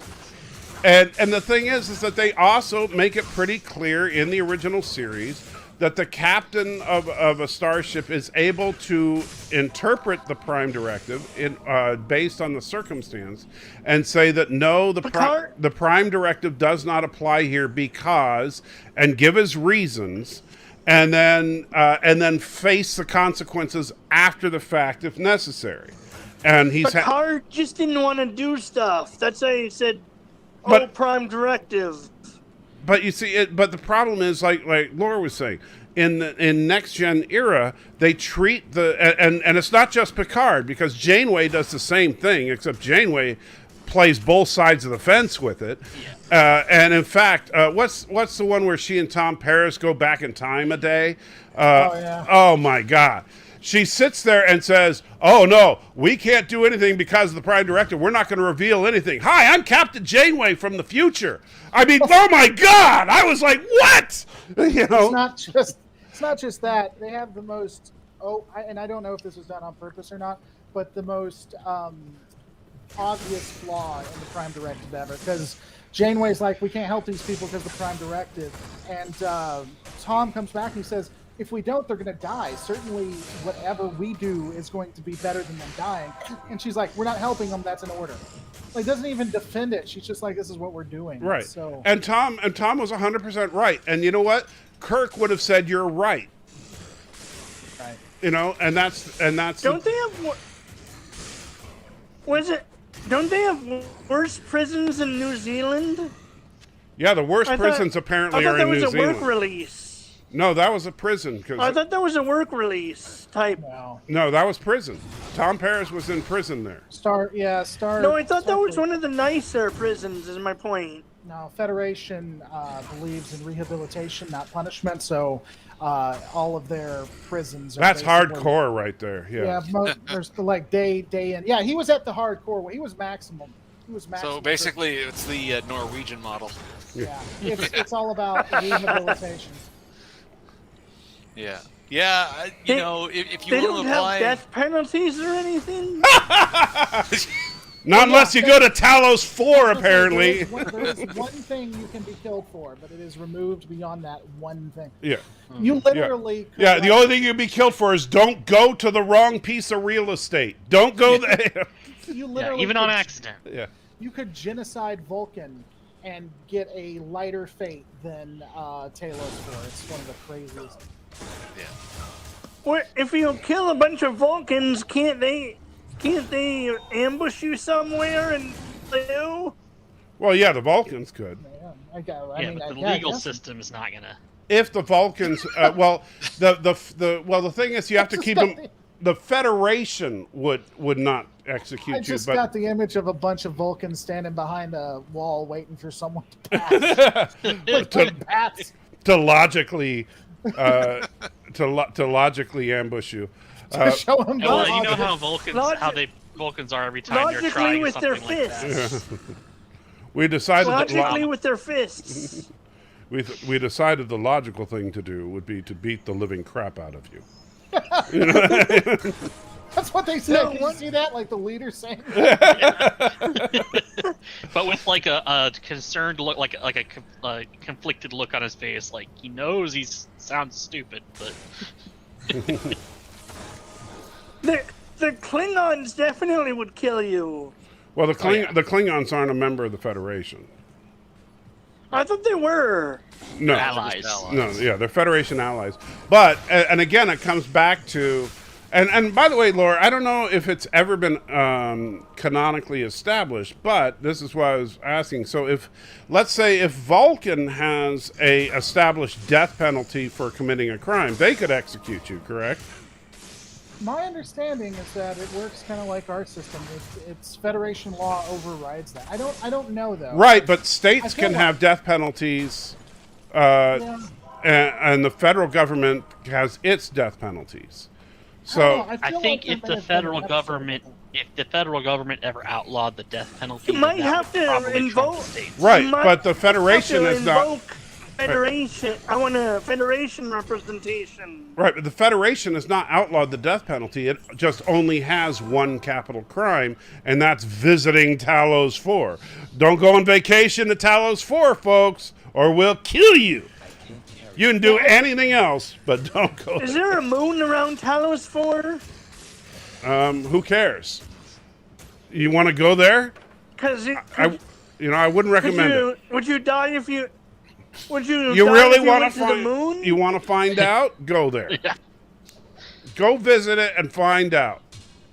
That's And- actually what's happened. Like someone's went to the moon and just sent a message to Starfleet, been like, "You can't touch me. I'm not there. Can't touch I'm me, not on can't that touch me, ship." not doing anything. And then you can just see it at the Supreme Court. Well, actually, technically, being on the moon is the same because that's still Talos 4. You know, just like being on Earth's Close moon is being on Sol just say- 3. So you're there, buddy. You are there. Well, they- Crap, you know. Or they just send a ship, kill you. Oh no, they'll put you on Would trial. they do a trial, or would they just send a ship to kill you? No, they put you. Remember, they put Spock on trial. I'm pretty sure they don't send Starfleet ships just to Yeah. murder you without court. That feels kind of against how Starfleet. What if you works. didn't go to Talos 4? You just sent a weapon of mass destruction to destroy the planet. That would be a crime, but that would not be the capital crime. Remember Spock? Yeah. Spock was going to be charged with a crime for opening up communication with Talos 4, but then when they found out the Enterprise was going to Talos 4, they said that would invite the death penalty. Yeah, so I Yeah, guess that even one never just made being much near sense. it- Yeah, I guess then even the moon you could get killed because just being near it was against the law. Yeah. Yeah, because wasn't it their telepathic ability or telekinetic? Are you sure they ability? wouldn't just send a ship? It was. Why? Yeah, they're not. It was quite the The distance, Federation is not a bunch of Just send assassins. They're not assassins. That's not how the Federation. They don't say. Just send. No, Just send a drone. that's I not. remember- Wow. I think we can all remember that classic TNG episode where the Enterprise was dispatched to specifically murder a Federation citizen before he had the benefit of trial. I think we all. Yeah, that's a great one. Hey, Captain Picard, send a drone after this guy. He broke the law. Never mind. Oh, what wait. law, I'm just sorry. do it. I forgot. That's Picard Season 2. Oh, right. You know, the sad thing, that probably will What? be in Picard Wait. Season 2. You're right. You're right, actually. I don't intend to watch it. I'll probably watch it just to give it a chance, but I can't carry anymore. Oh, I'll watch it. but, Why bother? oh, I'm going to watch it because I'm going to get a good laugh out of it. Watching Trek's how I make money, so I'll. yeah, you kind of have to, right? Yeah. What about the What about those killer androids that they stopped? Oh, they're going to They're forget still they. on the way. No. They're going to forget. No, they don't you'll exist. never hear about them again. They don't exist. Don't worry about But it. they're still on the No, they should still Kermit, be on they the don't. way. They don't exist. Don't worry about it. Yeah. They don't. They do not. That was like a whole year ago. Yeah. Who would remember And anything Picard's about that? Picard's a real boy again. Good to see you. You know. Maybe they met up with the maybe they met up with those aliens we never saw again in TNG. The parasites or whatever, I forget the name. Oh yeah, the other little bugs from season. And they're living in the parallel dimension along with the Organians. They're like, yeah, they forgot about that peace treaty we imposed on them, but you know. But yeah, that was. But yeah, I did want to say, Laura, I'm glad I took your advice to give Lower Decks another chance. Oh sure, kiss up to Definitely Laura. got better. No, it was him that encouraged me. So. Well, yeah, I mean, Lower Decks is one of the only ones that I'll say actually watched it. Like, I won't necessarily say that for Discovery or Picard, but that's one of the ones I'll say actually watch it before you judge it, because I think it's good. Yeah, it started out a little rough, but Did they got have it? Did they ever investigate why Picard was on that roof and why there was an explosion? Yes, because nobody cares. Or did they just send him? No, yeah, nobody cares. Nobody cares. I think they actually said it in the episode that Yeah. if there was just a random explosion or something. I forget Yeah, what it was. and nobody cares. They don't care because Picard is just awesome, and robots and the Borg, and Riker has outdoor plumbing and shields, and anti-cloak scans. Yeah, I was gonna say it can detect cloak too. That kind of makes sense to a degree because after the Dominion War, they figured out how to break the cloak. But yeah, And well, it makes perfect sense on a cabin with outdoor plumbing. well, that's what I thought. yeah. He's Well, they just also want that a rustic high. feel. Isn't he also a well-known figure too? Riker? No, he wasn't really. Are you good, no. kidding? No. All right, Riker. From the No, you see. Hey, let me ask you this. You know who Lyndon Johnson is, right? Right? Okay. Or wait. You know who General Douglas MacArthur is, right? vaguely. Okay. Do you know who General Douglas MacArthur's first assistant was? No. Yeah, some fat guy that eats hot dogs. Nobody cares. All right, so that's Riker. Yeah, I mean they may be rewriting that in Lower But- Decks to make it more. But why did important, he have? Why did he have all those defenses? Because he's also paranoid. Mm-hmm. We all know Miles O'Brien. And actually, you know what it is? Here's the thing. See, Riker is a paranoid nutbag, right? And he called up Miles in his cabin with outdoor plumbing, and he was like, "Yeah, I need shields and I need anti-cloak scans." And Miles is like, "You're freaking crazy, right?" So he's like, "Okay." So he just puts in a little computer monitor that just goes voot, voot, voot, and so it doesn't do anything. It just makes the sound so that he thinks there's shields and an anti-cloak scan. So whenever Riker says that, it makes the sound for him. That's all it is. It's just a toy. But didn't they actually do a computer effect that was scanning? No, there's nothing there. Miles just put in a toy so that Riker will feel better. I thought that's it did, all I it- thought they did though. He's joking. No, I'm absolutely serious. He thought it That's- was Tom. I thought- He thought it was Tom Riker, and he wasn't going to be fooled again. So Yeah. No, Hey, I thought they transfer did do clones. I thought it did start scanning. He calls it the bunny corn paradox. it says it's scanning, but technically, I don't think we ever see an effect. We Right. don't. It says it is, but I think Right, there's no Riker's right, sensors, there's that no we never shields, technically there's see the nothing. effect. There's nothing there. It's just a little noise machine. It's just a toy that he got. What happened, here, the sad truth of it is, it was like, Miles felt bad about what happened to Riker's kid. So he took one of his son's old toys and souped it up and used it. I mean, it's kind of sad, really, but that's the truth. You also thought about how stupid it was when you think about it that they couldn't save his kid. So Mhm. it was that played a pro. Right. Man, we need a robot part, and Miles is like, well, I got a whole box of robot parts. Which part you need? You need a know, leg, I a just love how head. the Federation was like, "Sorry, we're not going to save children. Yeah. Yeah. Well, We're too afraid that one robot is going But to wouldn't- just kill us all." When say has it ever nothing- stopped them from doing anything? Yeah, exactly. And to say nothing of the fact that Lore was still around. That was the thing that kind of burned me. Oh It's no, like, Lore! yeah, You see, so- Lore, he's not still around. Oh yeah. He's just pretend. He doesn't exist. They'd only had one brother, and that's B4. And he didn't work. Because nobody watched anything except for Star Trek Nemesis. That was the only thing that anybody at Picard watched before making Picard. Yeah, they had a call for writers, and they just watched whatever the last piece of Trek was. But what happened? But was Lore still around? Well, because he doesn't have anything else to do after he just finished his video, so he's hanging out with us.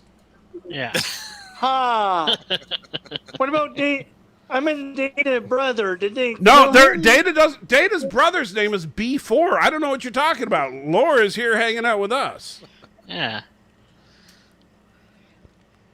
That's my impersonation of one of the writers of Picard. But yeah, if they were following it, Kermit, then yeah, for sure, Lore was still around, B4 was still around, and Data was. Yeah, and clearly, I mean, the last we saw Lore, they had disassembled him, and when he was they had him stored up somewhere, right? They probably sent him to the Daystrom Institute, I'm sure. Right. Mm-hmm. The same institute that had B4's body. Yeah. Yeah. And I loved how. Actually, one of the most crusty things for me and bad. Well, you can call it set design, but because there's no sets, it's not a set. But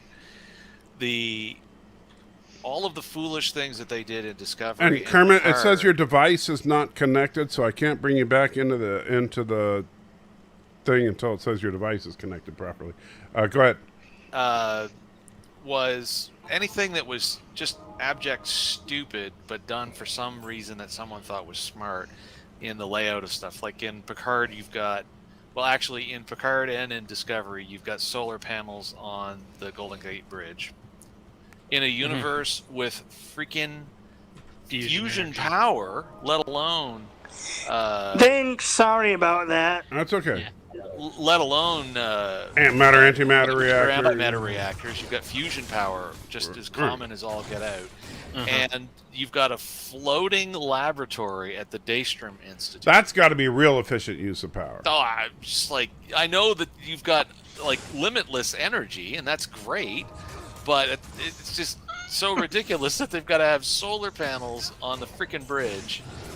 And yet they've got so much energy to squander that they've got a floating laboratory just over your. Well, they got to do something with all that solar energy they're collecting. Could it be possible that those were from? Who says it's efficient? Could it be possible those were from an age that they didn't have the perfect power source? They just didn't take them down. Oh, so they were a memorial. Right. No, they're just lazy. Right. They just left them up there. I mean, I don't know. Yeah, but then why? Stop. But wait, The Daystrom aren't they? Institute maintenance is lazy. But aren't they still there in like the 32nd century, or have we seen them there? I'm trying to remember. When they go down to visit Earth in the 32nd century, are they still there? I don't know. I don't remember if we ever saw them. The Daystrom Institute maintenance is just really behind. Yeah, I guess. Yeah, no, it just funny thing. Like from a super nitpicking side, it was stuff like that really kind of that told me what kind of writing we were in for when they couldn't even deal with the stupidity of something like that. Like I even remember they even gave Stamets a line about the panels in Discovery, but we save the environment because we put panels on the bridge. Yeah, that's great. But then we invented freaking fusion power, Right. and everything changed. Yeah. Well, you know what makes more sense than I can still see windmills on top of all the old houses here in Tennessee. Right? Well, yeah. I mean, I don't get too upset. I think that is somewhat minor because I could see them trying to push like a point like we should move to solar power or something. So that I kind of give a pass, but you're technically right, you know. So Yeah. I don't disagree, but Technically right, the best kind of right. Best kind of right. Yeah.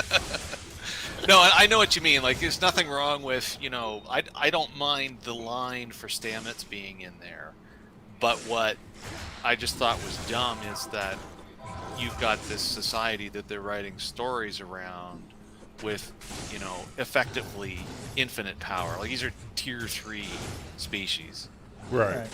And they still make it sound like solar panels are cool to have on things. It just... Well, they obviously are. Maybe it's an option. Yeah, it's like a aesthetic. a Prius where you get the solar roof, so you get your new Crossfield class, and it comes with the option for solar panels on the outer ring. Well, these new starships, they're powered with a matter-antimatter reactor. Now, if the matter-antimatter reactor fails, we've got fusion reactors as your backup power. Now, if your fusion reactor power fails, guess what? We've got fission reactors that we can back that up with. But if that fails, we've got solar panels, folks. That's right. And it only solar takes panels. you 3,800 years to charge the warp core. Yeah. Oh, and don't forget though. I guess we have to be a little generous though. Really, there was one engineer that was making a makeshift solar sail That's true. to save them from the whale. You see? Now you don't need to make a makeshift solar sail. There's one included. Yeah. It's in the emergency supplies.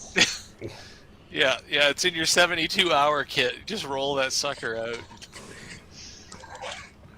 You don't want to have to make a makeshift solar sail. You want the real thing.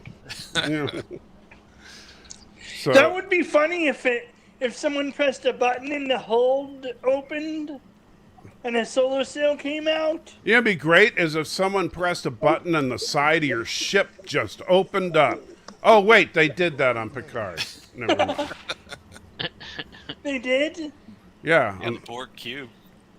Oh, yeah. Yeah. Now, that was just awesome. That was like the best thing. Somebody's feeding back. Daniel. It's It's Daniel. Daniel's feed. I'm going to mute you, Daniel, unless you got, just to see if that's where that's coming from. Anyway, yeah, that was so awesome. I got to say, that was the most brilliant thing. If you're gonna do anything with Star Trek, Well, and then the other thing, even if you gave them they rigged it up with some kind of weird failsafe, and even if you gave them that the Borg drones had somehow managed to lose their ability to survive in space, it's like 7 and 9 plugs in and everything basically becomes pure thought. But they treated it like she was still issuing commands, so that in the plot it gave time for, the nefarious actions to take place, and it's like they just didn't understand what they were writing for when they did that. To be fair, Voyager did that though.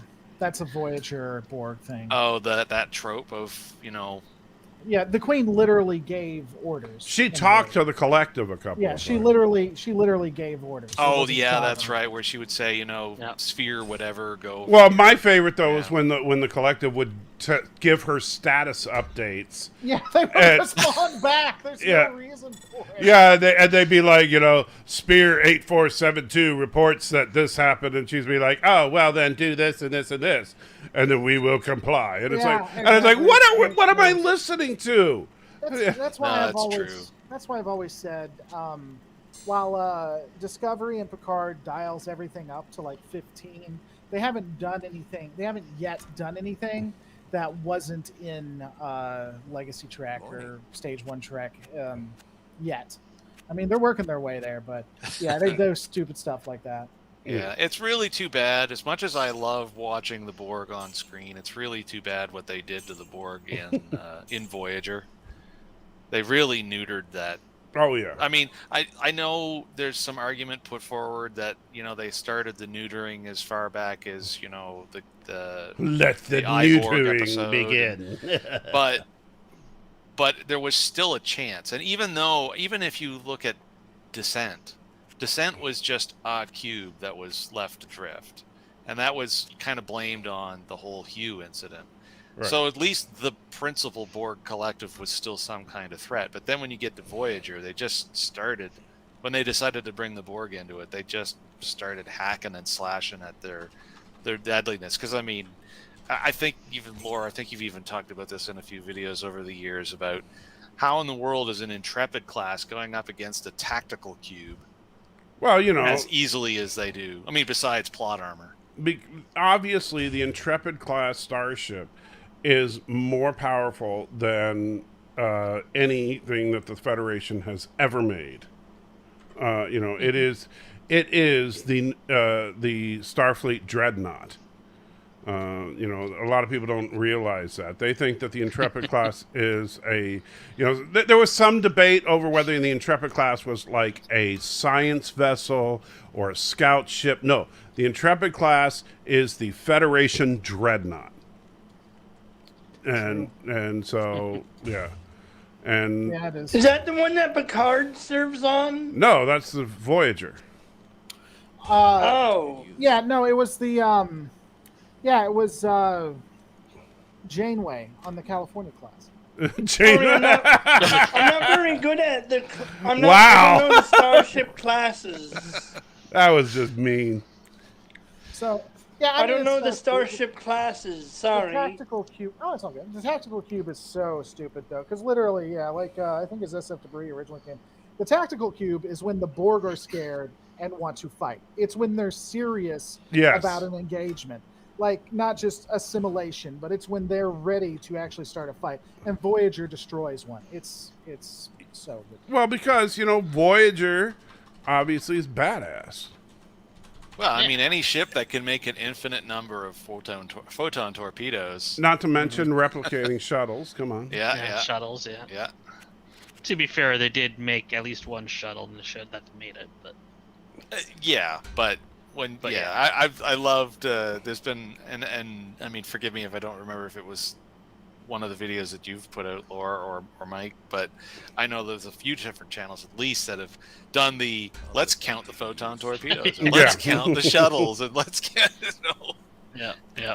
Oh, it's crazy. Yeah. Yeah. If you look at and how many different kinds of beams can they emit from the ship? Yeah. It's like between tricobalt How devices many- and beams, that ship has got more. And You how know- many uses can Neelix find for Leola root? So I know they were trying to. Hey, come up with Neelix did the best he could with what he had. I was about to say that the writers did the best they could with Neelix. Well, the funny thing is everybody gives Ethan Phillips a hard time for Neelix, but honestly, I think the worst thing about Voyager was the way they wrote Voyager, and I mean the ship itself. because it seemed like every week they were just giving the ship some random new ability. And Except highly efficient replicators, because Neelix needs a job. yeah. I mean, this ship could catch a cold, for God's sake. Sorry, Neelix, you're out of the job. We just got new replicators. Yeah, I don't know.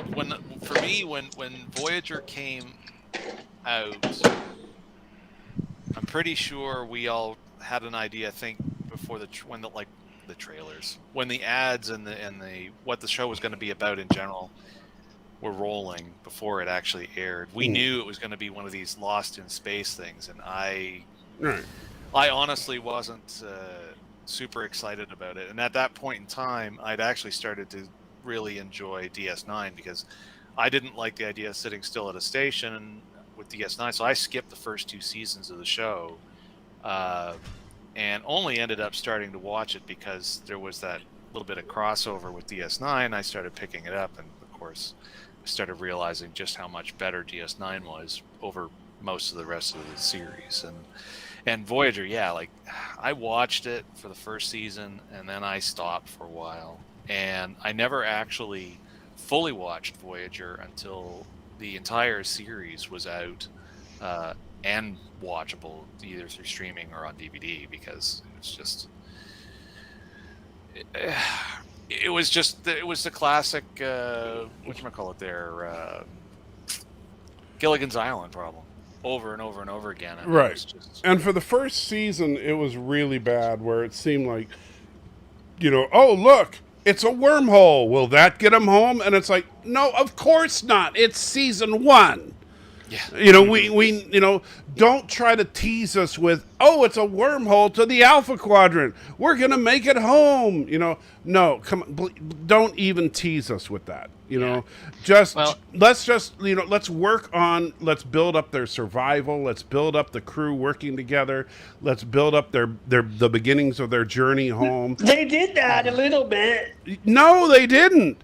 You know what? 3 episodes into season 1, they're a fully functional crew working together. Yeah, all the conflicts were fixed almost instantly. It was pathetic.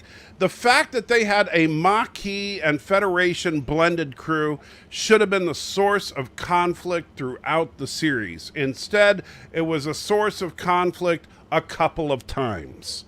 And mostly burned up with the whole Kazon thing. Right. And yeah, Seska was the Seska story was a source of conflict. Okay, great.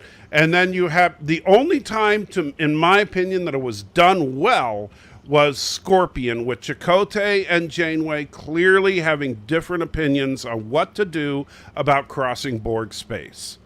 And I thought that was well done. It was well written. I liked the fact that both of them had valid points, but Chakotay ultimately acquiesced because she was captain, but expressed that he was wrong, and that they created a backup plan based on his skepticism.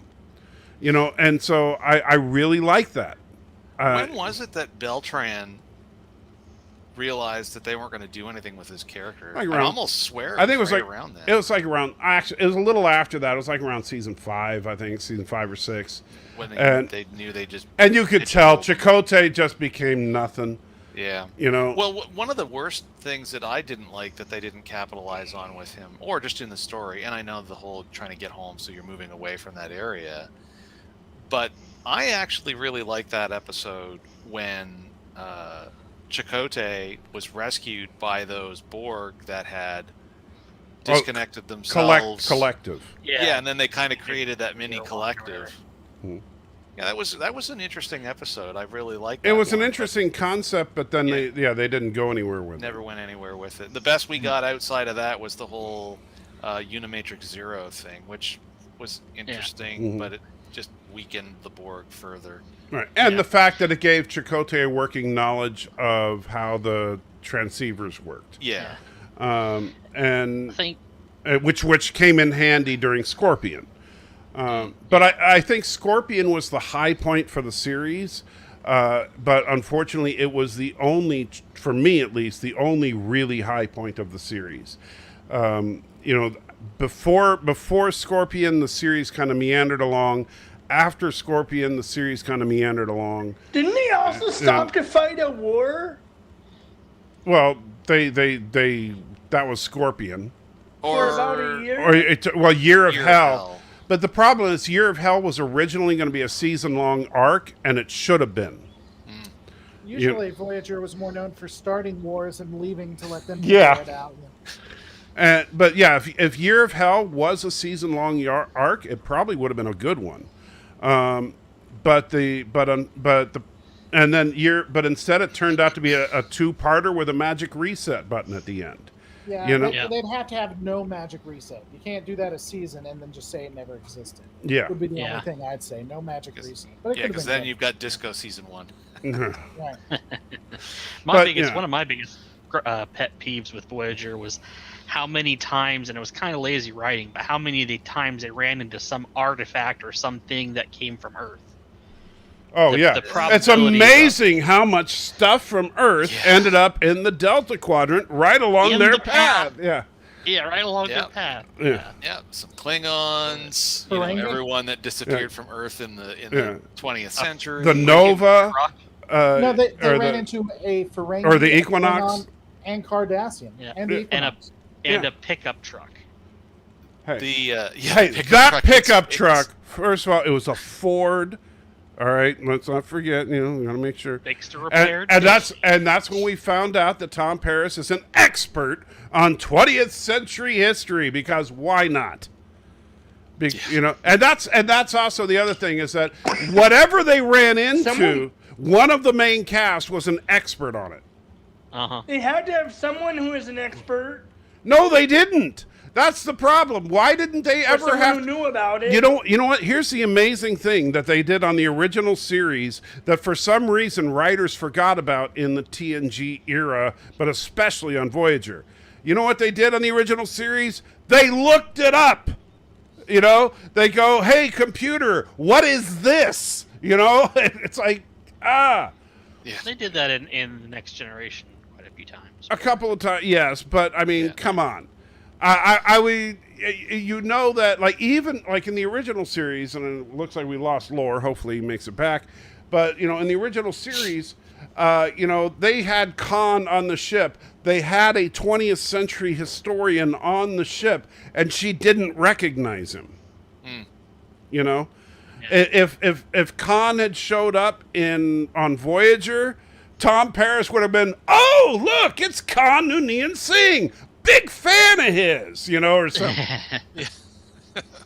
The one thing that they did do with the whole "isn't this convenient" that I did like, and actually was kind of set up correctly, was the whole the two Ferengi that were on that planet, because they got stranded there from the unstable wormhole from I will TNG. give them that. From TNG, yeah. Except that that, was boy, good. what a coincidence that Voyager just happened to come along their way. But if You it gotta was suspend disbelief a little there. Yeah. if they hadn't have been so aggressive with all the other times that there were so Yeah. many conveniences, it would have been better. But yeah, I would have given them that, because at least that's like a member berry thing. And Oh yeah, you I'll give them that. give a That little was bit of- good. I'll give them that. Yeah, but yeah, like Was it the same actors? I'm trying to remember. I'd have to look it up. While you're Wouldn't looking, surprise I will be right back. I need to use the Jaloja machine Some here, days. and so keep the audience enthralled, and hopefully, I'm sure that they will be. Does anybody remember what that episode name was from Voyager? No. Ouch. There's like a season 5 or season 6, if I remember correctly.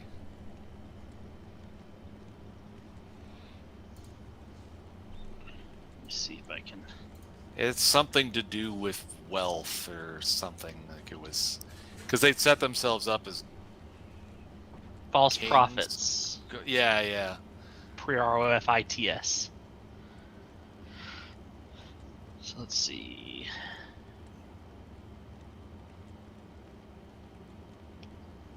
Was that season 6? Was it then? That was season 5. 5? Blind. Episode 3. Infinite. Oh, was it? Night Drone Extreme Risk. I think that No. was. Let's see. In the Flesh, Once Upon a Time. No. Season 6? Season 3. Sorry, season 3. Three? Episode Was it 5. that far back? Had it Okay. backwards. Yeah. Yeah, okay. Season 3, episode 5. Funny thing about Ferengi is quite often the actors are the same for quite a lot of them. Just because of the Eridor and whole Cole. height requirements. Yeah. Leslie Jordan was one of the actors, Mm-hmm. and the other one I think is Michael Ensign. It does. Yeah. Under the characters on Memory Alpha, it only gives one played by. So. Okay. Let's say. Probably was the same. Yeah. Yep. But no, that one was fun, and I Yeah. like member berries when they're done not too frequently. Yeah, subtly or. Yeah.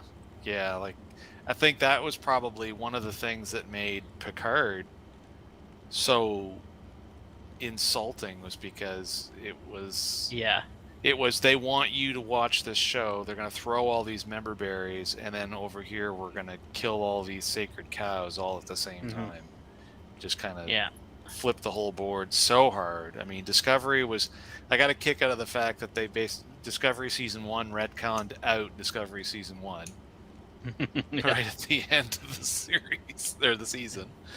But Picard just is like, no, number of Fs given is 0. Yep. Yeah, and I was going to say about member berries, how Lower Decks does it, where it's excessive, but it's because it's what it is. You know. Yeah, it's kind of like what they were facing even with Star Wars. Whatchamacallit there, Episode 7, Force Awakens, where they just threw everything at the wall and hoped that that was good enough.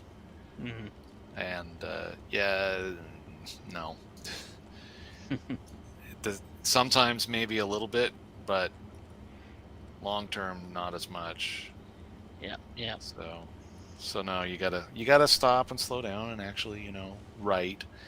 And that's and the sad part there is, and I brought this up a couple times talking about Star Wars stuff, is that if you watch the cartoons, which are canon, the writing for most of them is excellent, and the continuity is excellent, and of course, very much a lot of thanks goes to Dave Filoni, if you're at all aware of the people that are behind all of that. But I mean, those cartoons, the Clone Wars, Rebels, and now Bad Batch, show just how much you can develop within a particular storytelling universe, even in the face of the idea that maybe we've told all the stories. Well, no, that's just being lazy to say that maybe you've told all the stories. You need to settle down, put a little bit more effort into it, because frig man, if you can get... So we get 7 seasons of Clone Wars, 4 seasons of Rebels, and so far a season of Bad Batch. Bad Batch. So that's, here's my weekend math. So that's 12. There we go. So you've got 12 seasons. That's of 5 seasons. That's 3. So you've got... Yeah, exactly. Yeah, Another I'm only smart enterprise. when I'm getting paid to program. After that, I'm like 2 + 2. You got 12 seasons of stories that, dwarf the 9 movies in the total number of hours, and they're still going. and you've also got the Mandalorian, so you've got 2 seasons of Mando. Yeah. Now, obviously, they're shorter seasons, but you still got that content as well. So yeah, yeah, it's one of those things. It kind of circles back to something I harp on a lot, but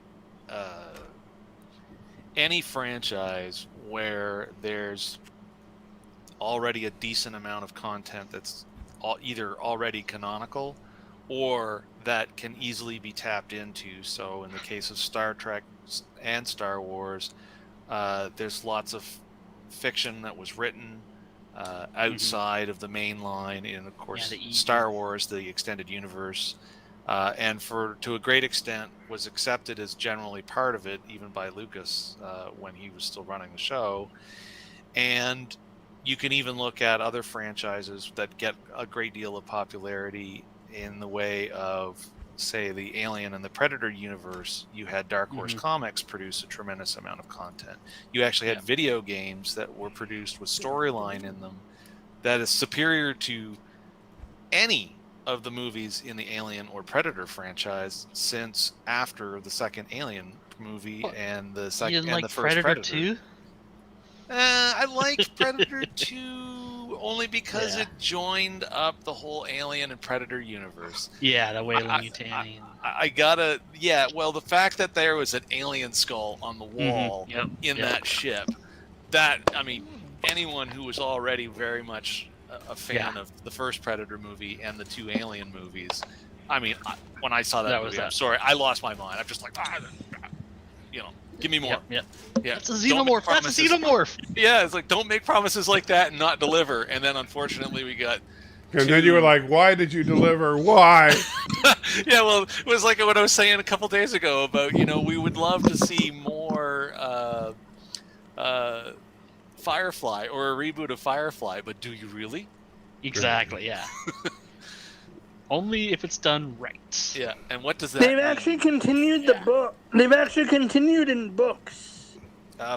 Firefly, they did one small book, graphic novel, really short graphic novel that fit between episode 14 and the movie Serenity, but they never did it. They've never done anything official that I'm aware of outside of that. After I've seen Serenity, books. it was over. Are they? I have not, but I don't know Jack. But yeah, like the. I don't know how. Honestly, I don't know how official they are, but I've seen them. Yeah. I know I have seen those books. Well, and like, it would certainly not be impossible because, like I said earlier, there's Star Trek books and there's Star Wars books, and then everything that was produced by Dark Horse for Aliens and Predators. Oh yeah, look at all this stuff. Yeah, Firefly Return to Earth that was Volume 1, and there's all kinds of stuff in here. Holy cow! They returned to Earth? There's a book, a hardcover called Firefly Return to Earth that was.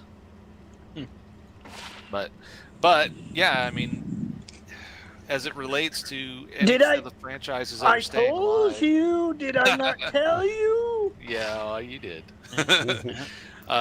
Pertaining to franchises that are still alive, it's just one of those things. Like I say, I harp on it, but it's the frustration of there's few reasons why your writing should be this bad. Right.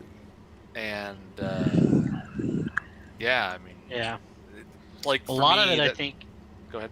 A lot of it, I think, is there's some laziness, and also one thing kind of goes back to why you don't see a whole lot of original IPs anymore. Everything's a remake or a reboot. Is the fact that it costs so much to make movies and shows these days that the studios are reluctant to put that much money into something that they're not sure about. And even when they get something out that is interesting and compelling, sometimes the cost still exceeds the cost benefit analysis. Like I don't know if any of you guys watched Altered Carbon, but I was a huge fan of season 1 of Altered Carbon. And I like season 2. Season 2 was surprisingly good, considering I was I mean, I have nothing against what's his face that took over the main role, but I really like the guy they had playing it in the first season. So Yeah. I thought for some reason I thought Altered Carbon was an anthology show. Must be. Oh no, I'm thinking of a different show. I know. Okay, never mind. But because of the sheer cost to produce Altered Carbon, the viewership level wasn't high enough, To even for justify Netflix, to justify producing a third season. So we never got a third season. We got an animated 2 hours, I think it was in length. We got an animated special, and then that was the end of it for Altered Carbon. So yeah, even when they're successful, depending on what it is, especially in the sci-fi realm, it's extremely expensive to crank out certain types of things. I mean, The Expanse, my favorite thing to prop up, it got toasted because of cost, not because it wasn't getting I've only viewership. seen up to season 2. Oh, and you need to watch it, man. You need to watch a lot more. Oh my. Oh yeah. Where that girl died alone in the bathroom. Oh yeah. Yeah, in the you've hotel. got gets a. Yeah, you're just scratching the surface of what's my going goodness. on, man. Oh, I know that. I like that United Nations woman. Yeah, you. Oh, Ava Sarala is one of my favorite characters. Yeah, in the you. show. Oh yeah. Christian. Yeah. Yeah, you have. Yeah, dude. You think you know? You know no. Oh yeah. Yeah. You have. It is so much bigger. Yeah. Oh yeah. And so, yeah, that show is ridiculous how big that show is. And the funny thing is that everybody said, "Oh, The Expanse." I tried watching it, but the first season, it sucks. And it's like, dude, you don't know. It's like, it's so. It's actually kind of sad what happened to the girl. Well, Yep. yeah, but you wait till you see what events she put in motion. That's the Yeah, thing. season 3 really takes it to a whole new level. Yeah, They're bad events, right? well, heard things. Depends on your perspective. yeah, they're events. Yeah. They are events. Yeah. Mm-hmm. But yeah, Lots season of 3. things happen. Yeah. Many things. That Many United things I've Nation- watched over and over. The United Nations woman isn't that dumb. Oh no, she is not dumb. Not even a little. Yeah. She went to her friend because she feared, she wanted to know what was going on. You know, he has got to be one of my favorite gray characters that's ever shown up in a show. Who's that? The spy. I can't think of his character's name right now. The yeah. one that Ava Sarella basically pulled out of retirement. to Oh, come and yeah. help her. That guy's character and the way he played it. Does It he was save her good. life? We're not gonna tell you, dude. Yeah, you you need don't to watch. spoil I'm not asking how. I'm asking. No, does we're not. he? No, we're not Not even telling gonna you. tell you that. You need to watch You it. gotta watch the show, man. Or I could look it up. No, you need to watch it. Don't spoil it. Don't ruin it for yourself. You gotta watch it. Yeah, It's awesome. trust us. You need to just watch it. Yeah. But you know that they actually wrote the final episode of season 3 in a way that actually closed the show In case just they- yeah. enough in case it couldn't get renewed because of just how hard it was to deal with the cost on that. And I mean, even other shows actually that are not even science fiction. If you look back at what was that show? It was CBS. It was the one where They everyone did that sent with them Bones peanuts. too. All right, Kermit, The let, one- let people talk, okay? The one where they sent all the peanuts into CBS studios because they canceled it after one season. Oh yeah. The one, it was like nuclear war that was propagated on the country by secret agents within the United States. And what was that show called? You talking about where was it the show that was all about? It took place in one city that was like the city that was not a. The Colony. No. But But that's another science fiction one that got nuked because of cost.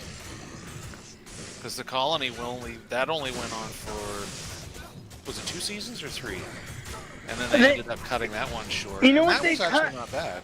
You know what they cut with the worst ending? The Terra Nova. That one I never watched. Is that the dinosaur one? Yeah. The bad guys spend half the season trying to get the city, then they walk right out of it. What was that called?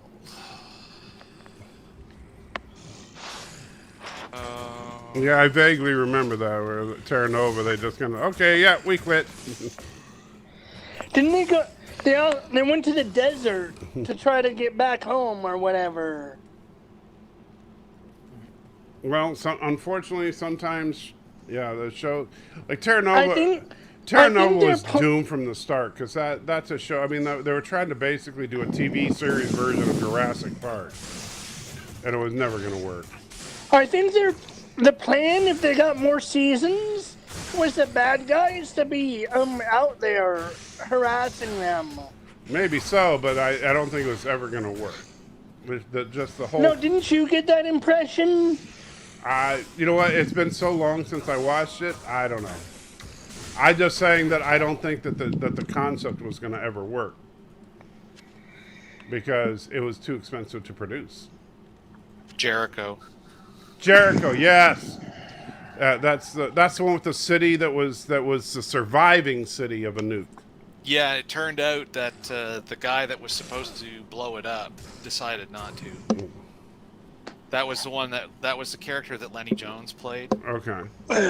See, I didn't know that. I watched the first few episodes of it, but then I heard the show got canceled, so I stopped because it was too good. Yeah, he actually had the bomb hidden in his shed in his backyard. Okay. And what are you doing? Makes me think of The Stand. yeah. My favorite character in The Stand is Trash Can Man. Oh yeah. Yeah. Although I am enjoying Foundation so far. Hopefully that. Oh, how is that? Considering it's stuck on Apple Land, which means. Well, that's because Apple's the only one willing to finance it. Well, actually, here's a good question. You have to have a piece of Apple hardware to watch their content, don't you? As far as I know, yes. You have to have an You actual. can find it online if you know where to look. Yeah, I try not to sail the high seas. Yeah, Kermit, we do not advocate piracy on this channel. I didn't say I Yeah, but advocated it. yes, you did. So stop. All right, fine. All right. But yeah, unfortunately, I won't own Apple hardware, so cut out. I understand that, and I actually only have it because my wife's stepfather gifted me an Apple TV box because he knew what a fan of the book I was. Yeah, I remember you were saying that you had received it in advance there a little while ago. Yeah, he gave it to us for Christmas. Yeah. And so and so far I'm really digging it. I haven't watched episode 3 yet, but I'm probably going to watch that tonight after we wrap up the stream. But the visuals are stunning, which I wouldn't expect anything less. But I mean, it does feel like you're watching a movie. The acting, it feels like it's directed by someone who knows how to handle their talent. And at no point do you feel like this is a guest star who they just got someone that they could afford. Cool. And I was a little worried about that because I know that over the course of this show, it's going to have a lot of guest stars. And hey, I didn't even realize, so Thomas and John DeMarco here, I wasn't looking at the chat. Good to see you guys. John, you should be up here. What are you doing? Come join the panel. Yeah. Actually, my wife just got home from work, so I am going to bow out. Oh, I see how you are. Hey, see. She doesn't want to get cheated on, right? You just you just don't want to have to explain the whole Barbie doll thing. Too many more people come along, and then her Barbie doll. What's this? look over my shoulder. Yeah, look behind Jason. He collects Barbie dolls, and he doesn't want to have to admit they're his. Hey, listen, we don't judge here. Yeah. We don't? Well, All right. You sure about that? Well, Well, and I just got accused of throwing her under the bus. She heard me down the hall. see, we got you. That's my goal. Get you in trouble. Well, you tell the wife that I'm that it's all, you can blame me. That's fine. But you have a good time when with her and abandoning all the nerds online that depend on you.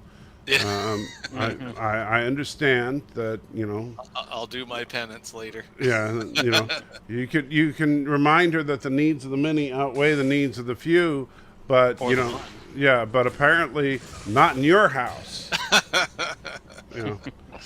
So we get it. You think you're special. Yeah. Being married is special. Yes, it is, Kermit. Oh, I'm not saying it's not. I'm just saying that, Jason should... Actually, I think you kind of did. No, I'm just saying that Jason should care more about us than his wife. Yeah. That's not fair. He's just jealous. He's jealous That's that he's also not spending his very time nice. with somebody else. Yeah, No, it's always a pleasure to have you on, Jason. So Thank you. you get It's to always it. fun to And It was fun, Jason. Tell her that as penance that I told her you should get a used Apple TV box. And Saoirse says you can get Apple Plus on a PS4 or PS5. I think my Samsung TV has an Apple app. Okay, so there you go. So apparently there are alternate ways to do it. Okay. How many episodes are on? How many episodes are on Foundation? I think it's 10 episodes for this season. I don't know how many seasons they're planning.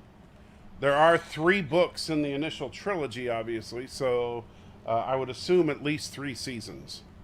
For all mankind. This is yeah, I've read those. I gotta watch that. Yo, man, let me tell you, man, and if you like the books, you're gonna love this show. Awesome. And so, yeah, I got my copy of the trilogy right here. Yeah, the Foundation. Oh yeah, Foundation that's a good series. one. You know what? Classic. You know what else they could do is wrap themselves up in tape. For the Fast and Furious in space. Oh yeah, they could do that. Okay. Well, on that comical idea, That was a callback.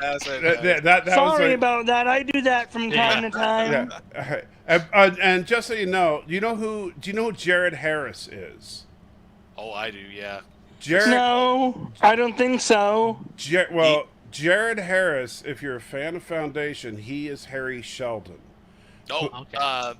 yeah, Kermit, you've seen Jared because you've watched 2 seasons of The Expanse. I don't even know who half those people are. You know the guy with the kind of Jamaican accent that's the head bad guy on Sirius Station? Yeah, I think so. That's Jared. That's Jared. Oh, he is awesome. Yes, and he is Harry Sheldon, so he's the guy who creates psychohistory and is behind the whole thing, and so he's basically the linchpin of the series, and they could not have picked a better guy. He is great so far. I absolutely love him. Yeah, and he also did the lead scientist on the Chernobyl series. Yeah. Tell me, do they show the Empire disintegrating? Well, so far there's only 2 episodes in, but yes, you're seeing some serious like the terrorist act that starts the whole beginning of the end of the Empire. Where oh man, holy crap! Like I don't remember. I'm trying. It's been a long time since I've read the books. Was it the Star Bridge? Was that the attack that started it in the books? I'm trying to remember. No, they were all dragged before the Emperor. No. Not. I'm not talking about the trial. Council. I'm not talking about the trial. I'm talking about after the initial trial, and what convinced them to go ahead and let him start the Foundation project. I don't know. But Anyway, there's a terrorist attack that, wow, the visual effects were like, dang. Man, But you're gonna get Apple some money out of me. yeah, it's a terrorist attack that leaves over 100 million people dead. Damn. Yeah. So, yeah. That's like more than 99 million people. Yes. It's a million people more. Anyway, Jason, get out of here and tell your wife you need to get I'm Apple gonna TV. have to watch this. Exactly. Have a good one, guys. All right. I'm gonna have to watch this series. I'm telling you, it is really, really good. I'll have to look into it. You know. And John, how you doing? Good, thanks. Good to see you, Mr. Guy who wins the stream when his wife gets home. Yes, I do sometimes. Well, usually on Thursdays. So. Yeah, several people in the chat were pointing that out. Yes, I know. I'm a hypocrite. I admit it. Aren't we all hypocrites in our own way? Exactly. Nope, not me. Well, you know what? It was one of those. It's funny because I was a pastor friend of mine told me once that that he was talking to someone who they were saying, "Oh, I won't go to your church." He's like, "Why is that?" And he goes, "Because churches are full of hypocrites." And he goes, "That's okay. We got room for one more." And, Well said. yeah. And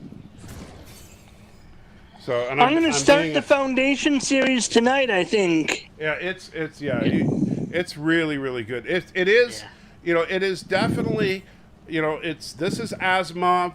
This is not iRobot. Okay, so they did not sit there and try to, you know, this is not Will Smith and oh hell no, this is Foundation. iRobot had some fun moments. I'm not saying it didn't, but my point is this is not like an action movie with the Foundation name on it. This is Foundation. Okay. Nice. So. But it is action elements, a lot of them, right? Well, there's action elements. I mean, like I said, there's a terrorist attack that leaves 100 million people dead, but it's not like pew pew Star Wars, right? There is like, for example, there's retribution on the people who are accused of causing the terrorism, the terrorist attacks. But think about this, and the interesting thing about this is, remember, Foundation was written decades, I will repeat, decades before 9/11. You know, as in plural decades. You know, when was Foundation written? In like the 50s or 40s? I don't remember. Something like that. Yeah, but I want that clear because, you know, there was a big terrorist attack, and then the government overreacted to said terrorist attack. Isn't that normal? Realistic. Yeah, The government overreacting? yeah, I know. No. But the government was also warned in advance by Harry Sheldon that, you know, hey, the empire is going to crumble. And, of course, what happens when governments overreact? Well, then it sows dissidence, right? And so we start to see that the very seeds of the crumbling of the empire are caused by the empire trying to prevent its crumbling. Yeah. You know? And so that's actually, it's very interesting as you're watching the empire begin to unravel. But it's definitely, How you know, many people live in this empire? well, it's an entire galaxy. So Trillions? yeah, trillions of people. Is it only humans, or do they say? No, it's just humans. The Foundation is basically the ultimate expression of human evolution. So this is Asimov's vision of mankind's ultimate achievement of becoming a galactic civilization.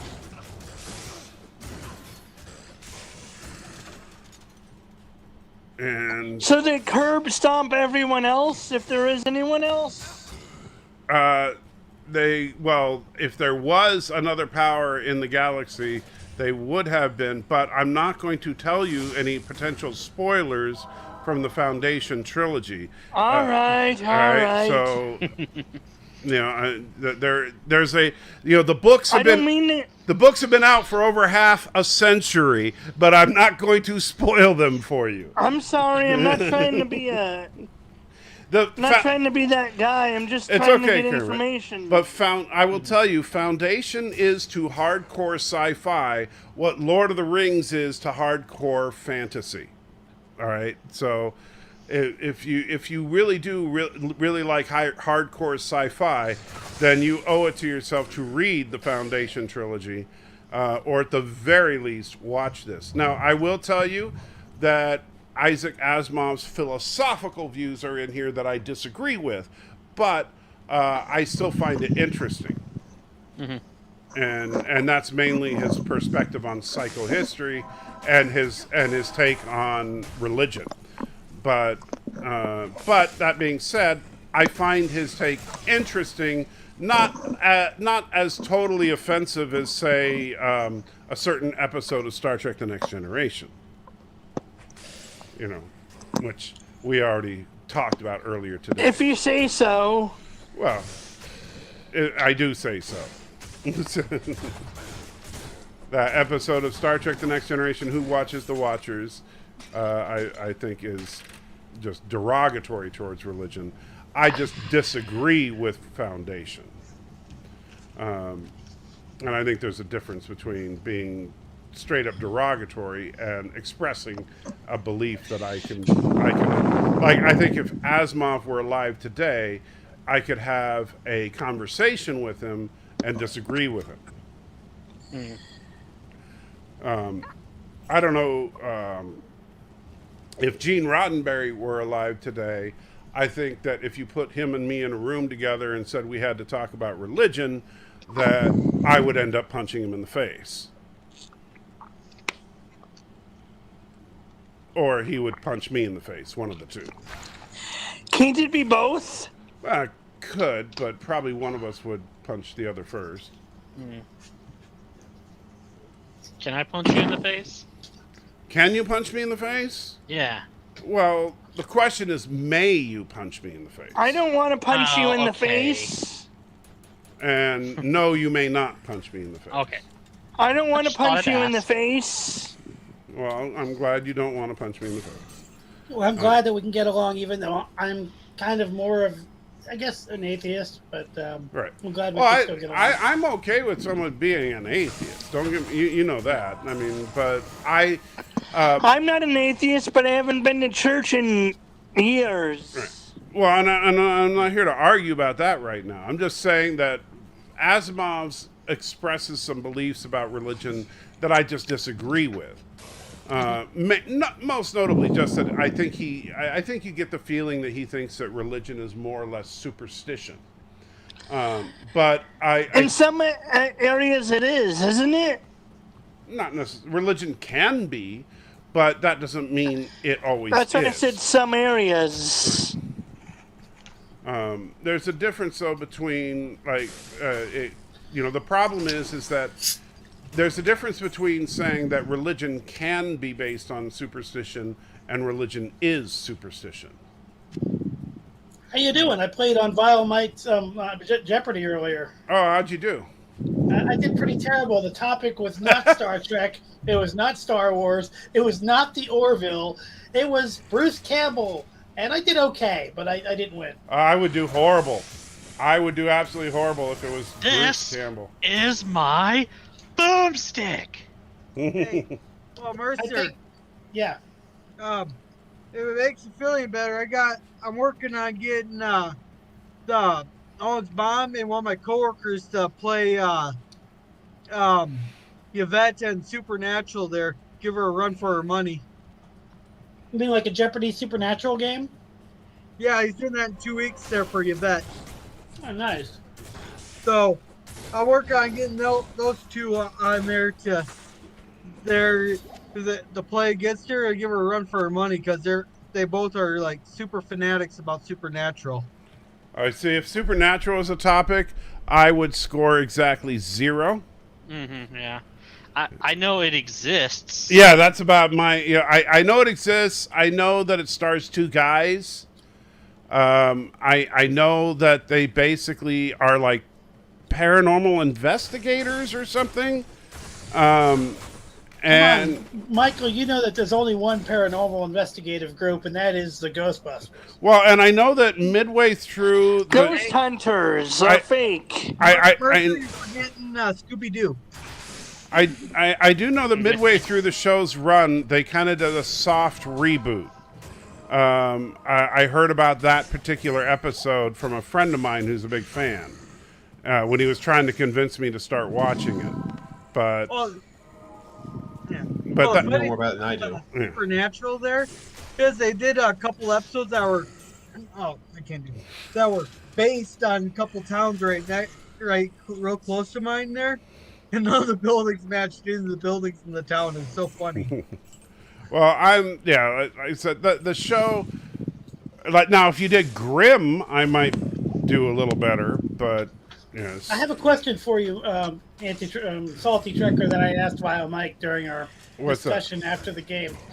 Do you think they'll ever come up with a new property in the next few years that will last 50 years? Something that with the lasting power of Batman or Star Trek, something that is of itself not a reboot, but just something new that has that kind of mythological staying power. It's hard to predict that. Well, Mercer, they can't come up with new stuff now. They're just doing like Disney's just doing reboots of movies they already made. That's what I'm. It's hard to predict this shit. Yeah. Well, I'm just hoping they come up with something, you know. I think the question of can they? Yes. Will they is the real question. And will they? Probably not. I don't. No, I wouldn't even bet. I wouldn't bet on that, Kermit, because I think they eventually will. Sorry, it's a cynicist in me. That's all right. Well, there's two parts to that, though. There's can they come up with it, and will it get funded? Well, that's actually because I think that's the landscape is changing, and because we see that right now, because we see more and more things are moving into the streaming world. We're seeing the slow, unfortunately, in my opinion, a little too slow, the death of the motion picture theater. But as these things slow down and they fade out, I think that we're going to see the demographics become a little more balanced. I disagree that we've seen the death of the movie theater. I mean, 2019 was one of the biggest years ever with $5 or $6 billion movies.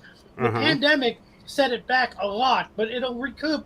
People will want to go to the movies, and I believe that wholeheartedly. Right. Well, I went to the movies the other day. I'm just saying, in the long term, it's still a way to get out. It's a way to take your first date. It's a way to take your 50th date. I understand that. Mercer, I think part of the problem is going to be is how much are they going to charge, especially with the way the prices of everything's going up. Right. It goes down. Movie subscription services were just about to take off before the pandemic hit. A-List from AMC was just about hitting its stride, and they were making money from you paying $20 a month to see whatever movies you wanted to see. AMC was finally starting to turn out a profit before the pandemic just reset everything. But movie subscription services, the theater experience, the idea that theaters add prestige to movies that you're going to stream later. You know, you put a movie directly on streaming, it's probably either going to suck or it's just going to be considered something that could suck. Well, you know, but if you put a movie out in theaters and then 4 months later put it out on streaming, it adds prestige to that title. It helps you in the short term to put it out in theaters and make all the money you can, and then it helps you in the long term because people will want to see that movie by the time it gets to streaming, and it has a prestige to that title. I don't. The movie theater model okay. let me just finish what I'm saying, please. I never get a chance to finish. The movie theater model. So some studios are realizing it's still the best model. It's been a setback. I think it's Apple and maybe one other studio, not Disney. They're finally starting to figure it out, but I think they can realize that the theater model is still the best way to make their initial amount of money before they put it on streaming. This day-to-day direct video streaming, they're losing money on it. They're losing money all over the place. Anyway, sorry, Well, I just had to finish that. One thing I wanted to comment on is you talk about people pay to see it in the theaters and they'll pay to see it 4 months. So I think what you have to take into account is that we're maybe not like most people, where we may be perfectly willing to see the movie again 4 months later. I think most people will watch it once, and maybe 20 years down the road they'll see it on TV and watch it again. All right. But think about this. If the movie played in theaters, and even if they didn't get a chance to see it in theaters, the fact that it played in theaters gives it a prestige. Whereas all these movies that Netflix is making directly for streaming, 1 out of every 6 are good. Or at least have decent stars. And they usually turn out to be pretty bad anyway. Like that new one, Red Notice, with the 3 biggest stars on the planet, looks terrible. It's got The Rock, it's got Gal Gadot, it's got Ryan, what's-his-face, from Deadpool. It looks totally generic. But the point is they make these movies, and after looking at all your streaming options, you're like, they all kind of look the same. But if you put a movie on your streaming service that was once in the theater and once had decent word of mouth and maybe decent box office, and then you put that on streaming, the person's going to be like, well, that's something I kind of wanted to see, and maybe I'll watch it. Just like home video did.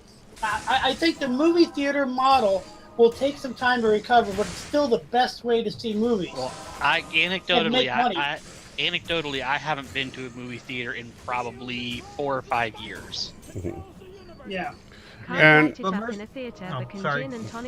first of all, Alex Bogey makes an interesting point. Thank you for the $1.99, Alex. That you can't light it up. Can't light up in a theater and have a gin and tonic. And actually, in some theaters you can have gin and tonics. Yeah, but you can't light up.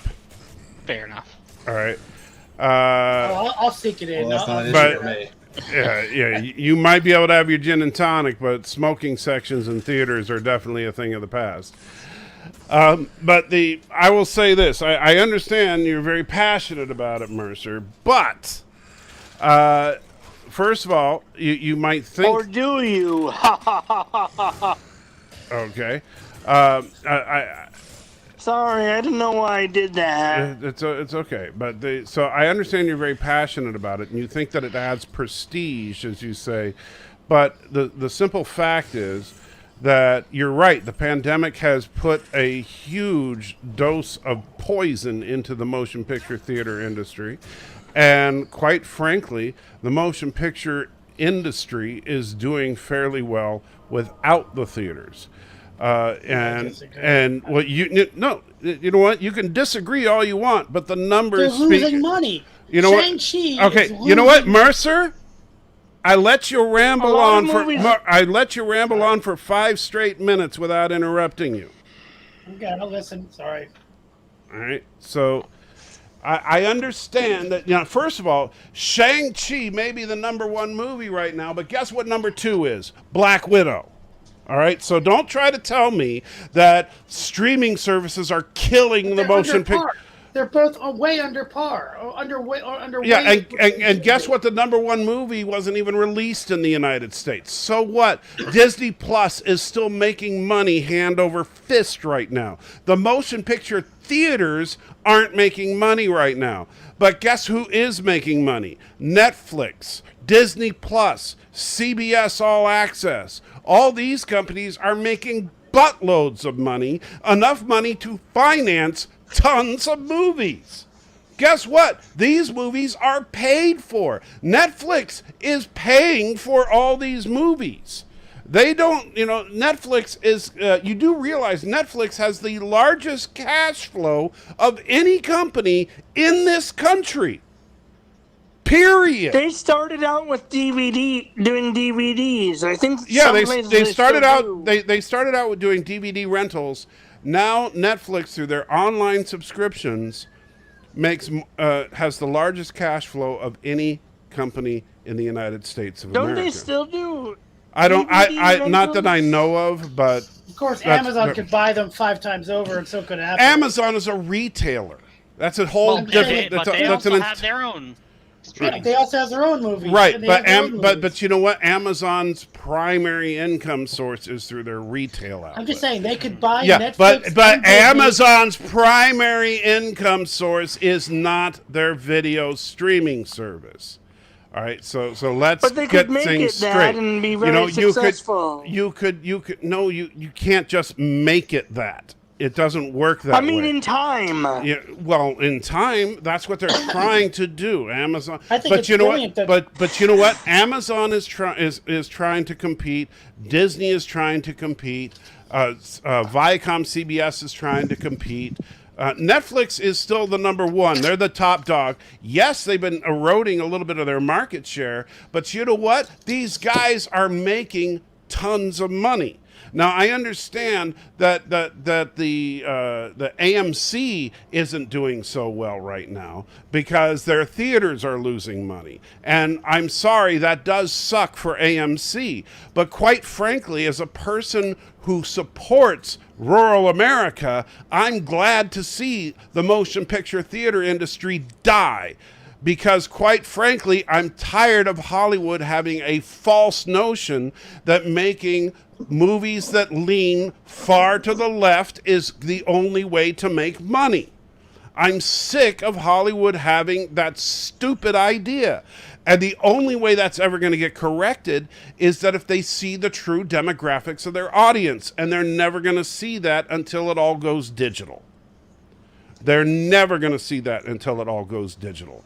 And fortunately, since internet is becoming more and more pervasive, even in smaller and smaller communities, now if you live in a community that only has 5,000-6,000 people in it, you still have high-speed internet available, and that's a good thing. So people can still get their streaming services in the smallest of towns, and guess what?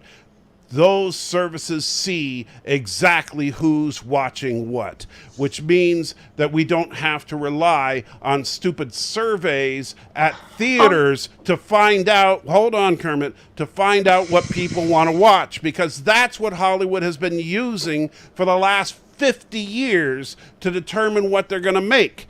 Is they go to exit surveys at theaters in large markets to figure out, oh, what did you think? You know, where do you think Cinema Score comes from? Why do you think all these crappy movies get an A+ rating on Cinema Score?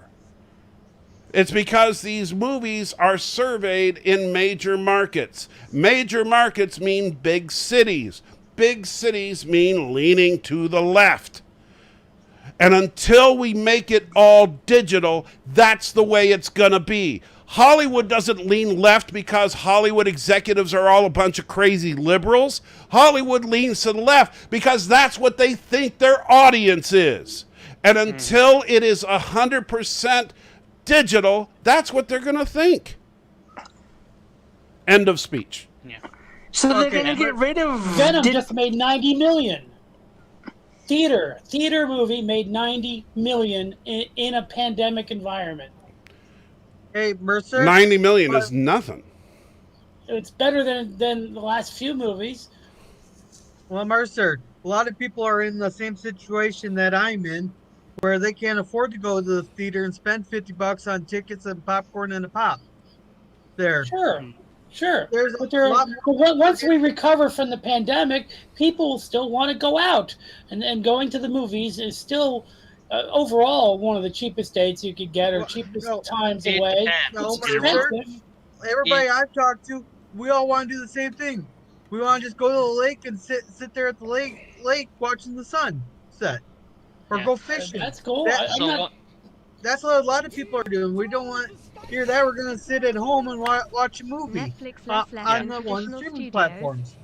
One point I wanted to make too is talking about it being a cheap date. You know, where I kind of, I don't say grew up, most of my later young adult life, I grew up, it was, you know, if you wanted to go to the movie theater, it was a minimum 30-minute drive, and that was to kind of a cheap, you know, not so great quality movie theater. If you wanted to go to a big movie theater, you're driving an hour.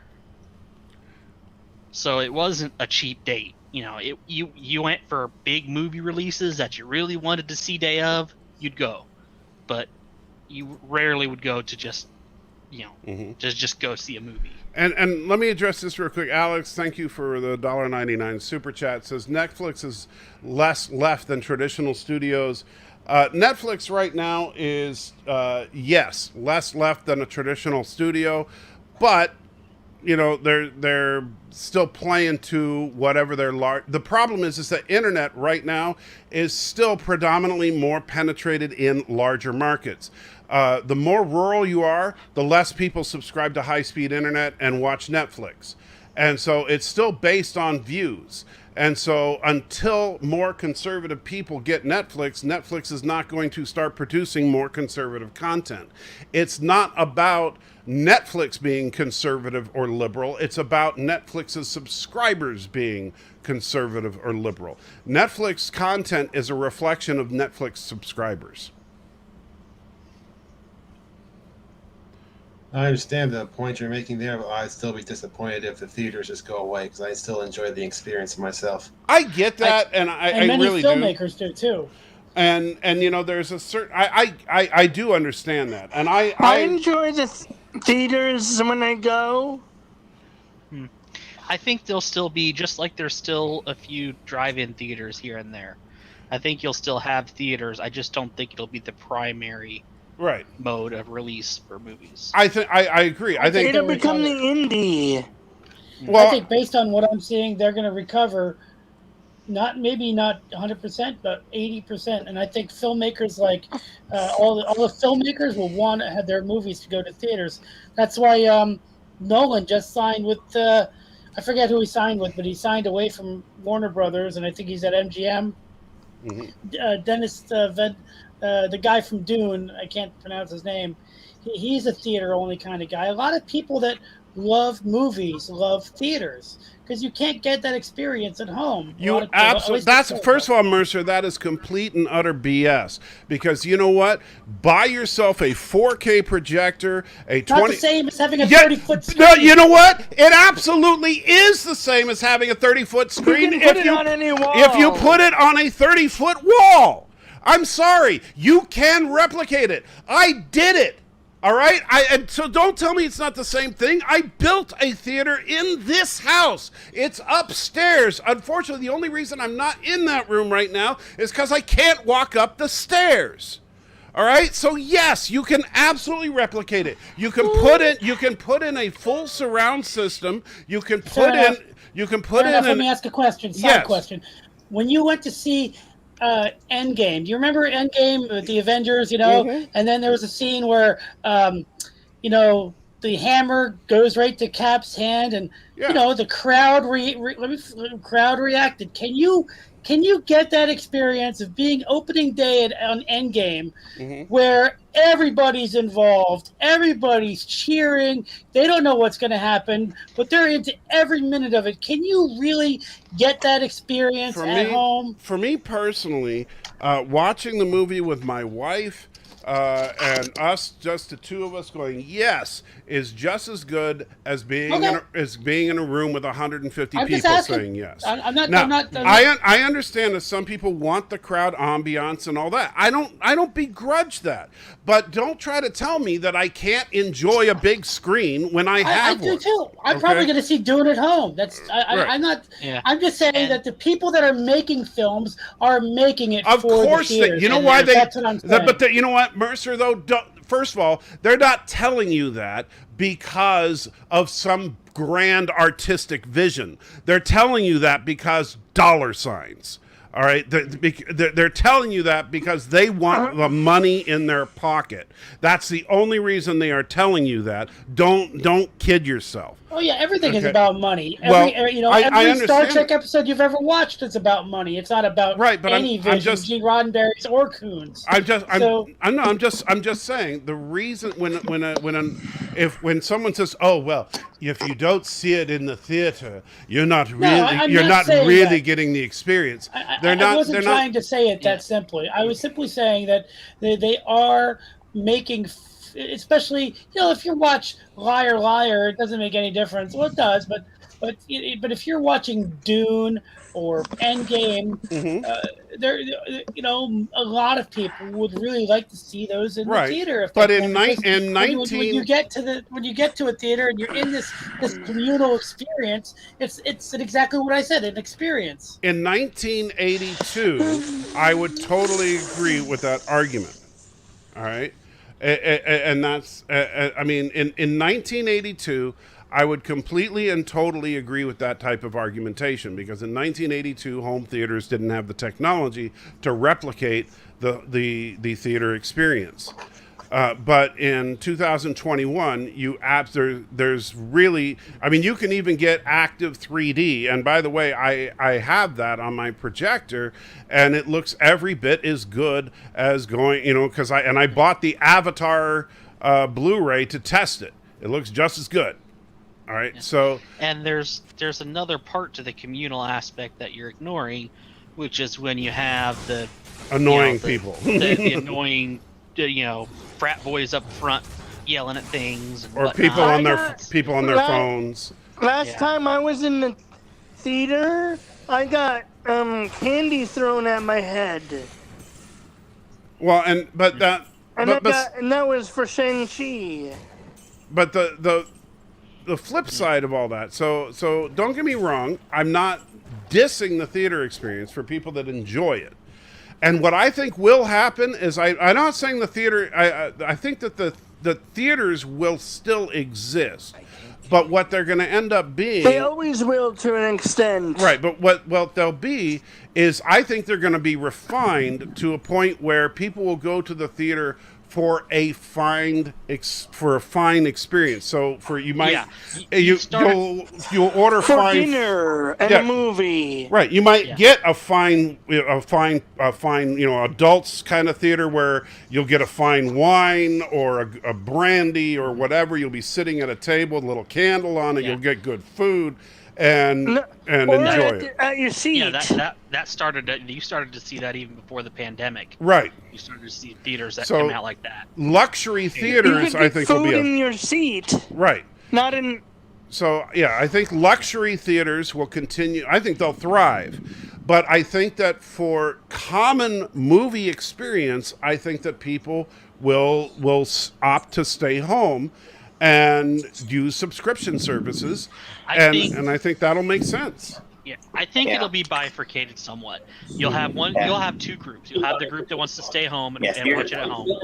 You will have the group that wants to go out to the theater for their movies, and so you're not going to see maybe the 20 screen megaplex anymore. It'll be the 10 screen, or you'll see a downsizing.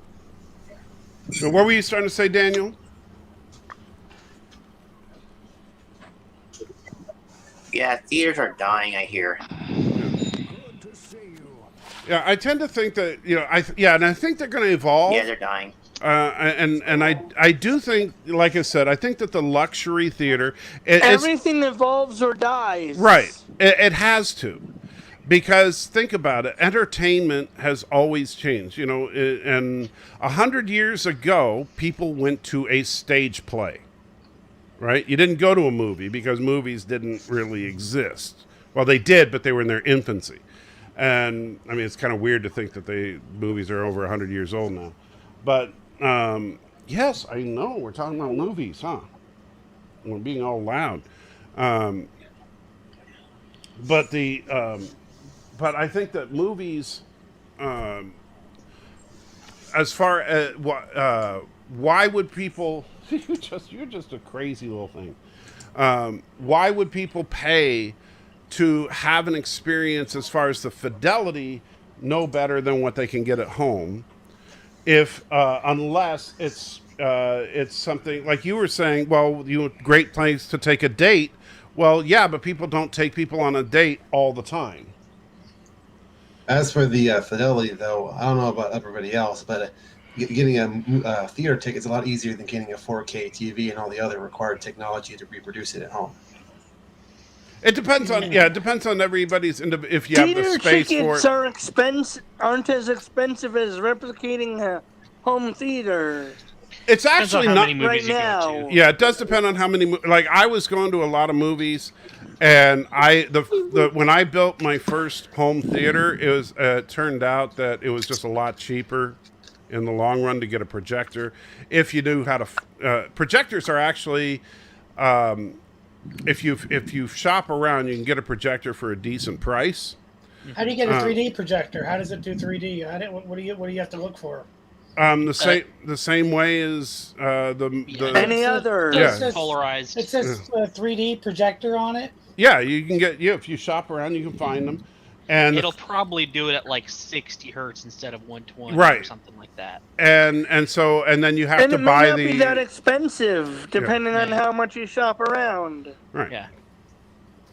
And But all the and then you have to install it. smart, all that equipment can cost you a pretty penny. And the other upside to it too is if you do have that home theater set up, now you can watch your TV shows or you can watch older movies that you would never see in a theater. Right.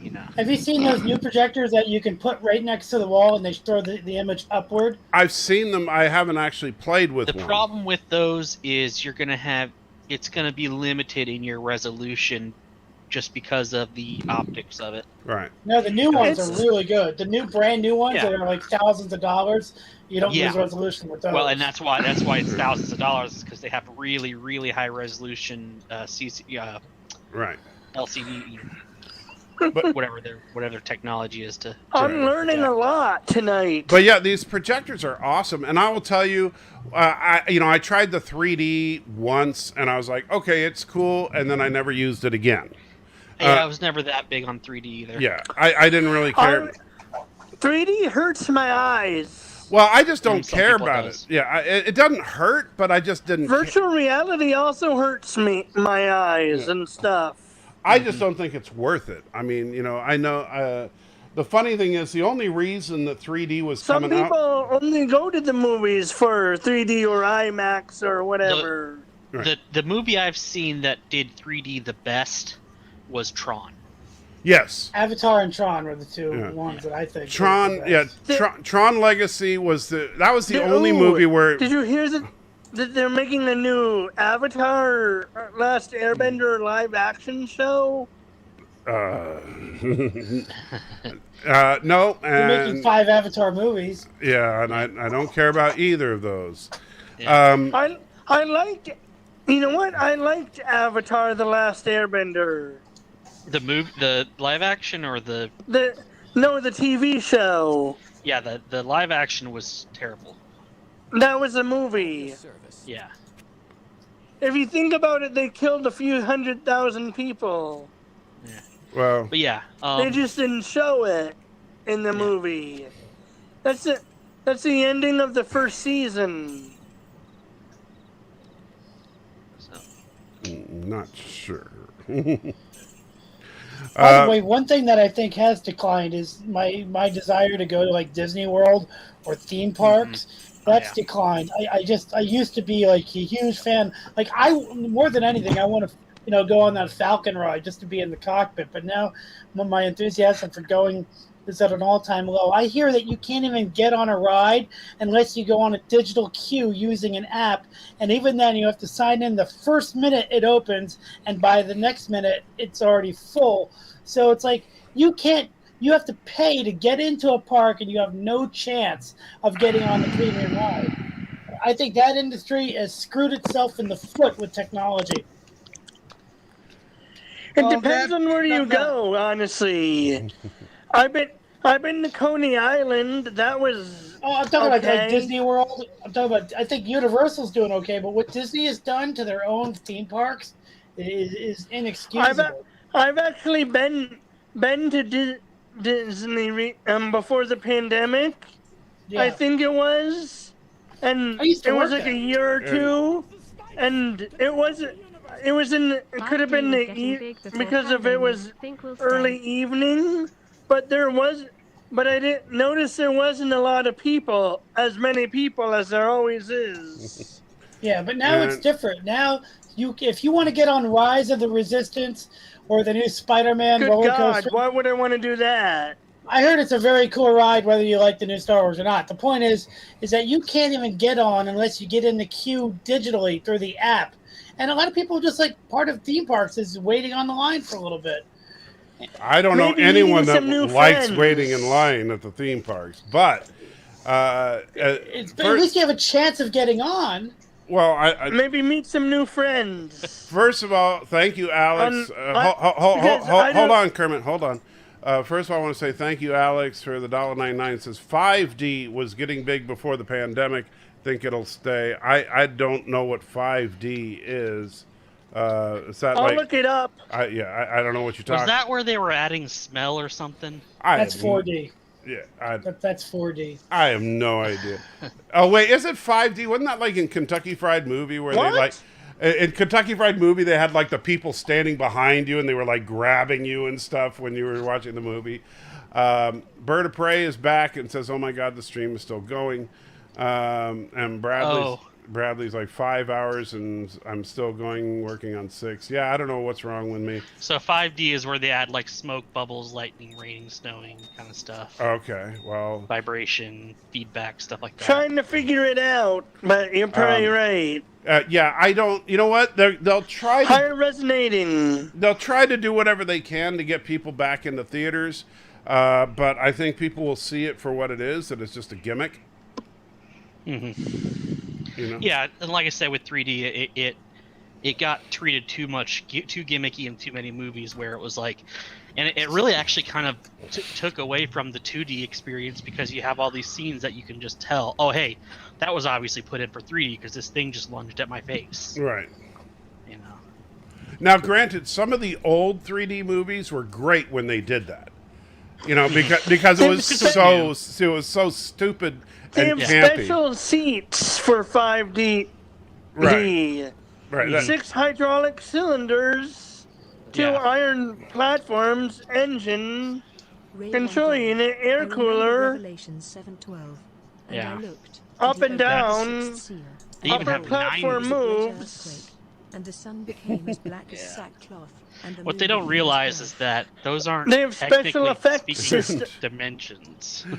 And They Rage. have special effects Wow. just of smoke, bubble, lighting, raining, snowing, sweep leg, wind, Yeah, fire, sounds. vibration, Okay, yeah, it sounds horrible. I think we can and a all. punch of a button. As a person with MS, I don't want it. All right, I get it. No, thank you. Sorry about that. Yeah, I already hurt enough just sitting in a regular chair. I don't need to be I don't need it to be a torture chair.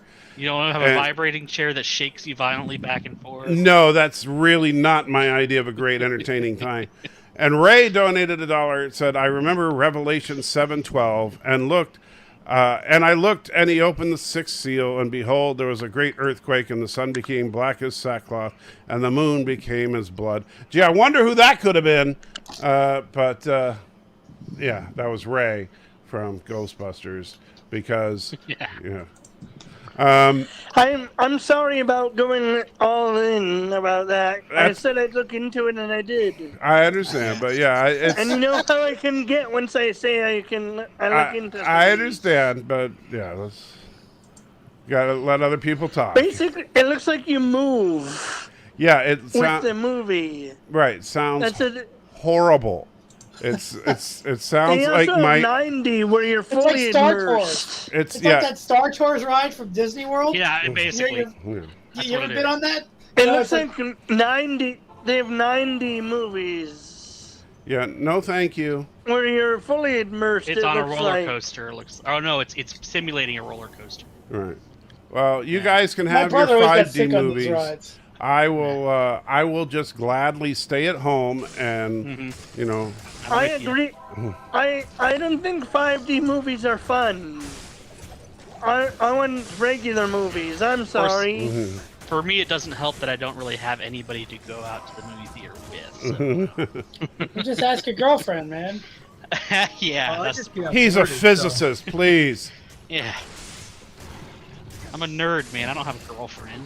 I remember Ebert saying at the time, and Ebert has obviously passed away years ago, but he said that he didn't like 3D movies because they make the image darker, they make it smaller, they take away from your immersion. By trying to immerse you more into a movie, they actually take it away. They take away the narrative, and they take away what you're used to going to experience when you see a movie.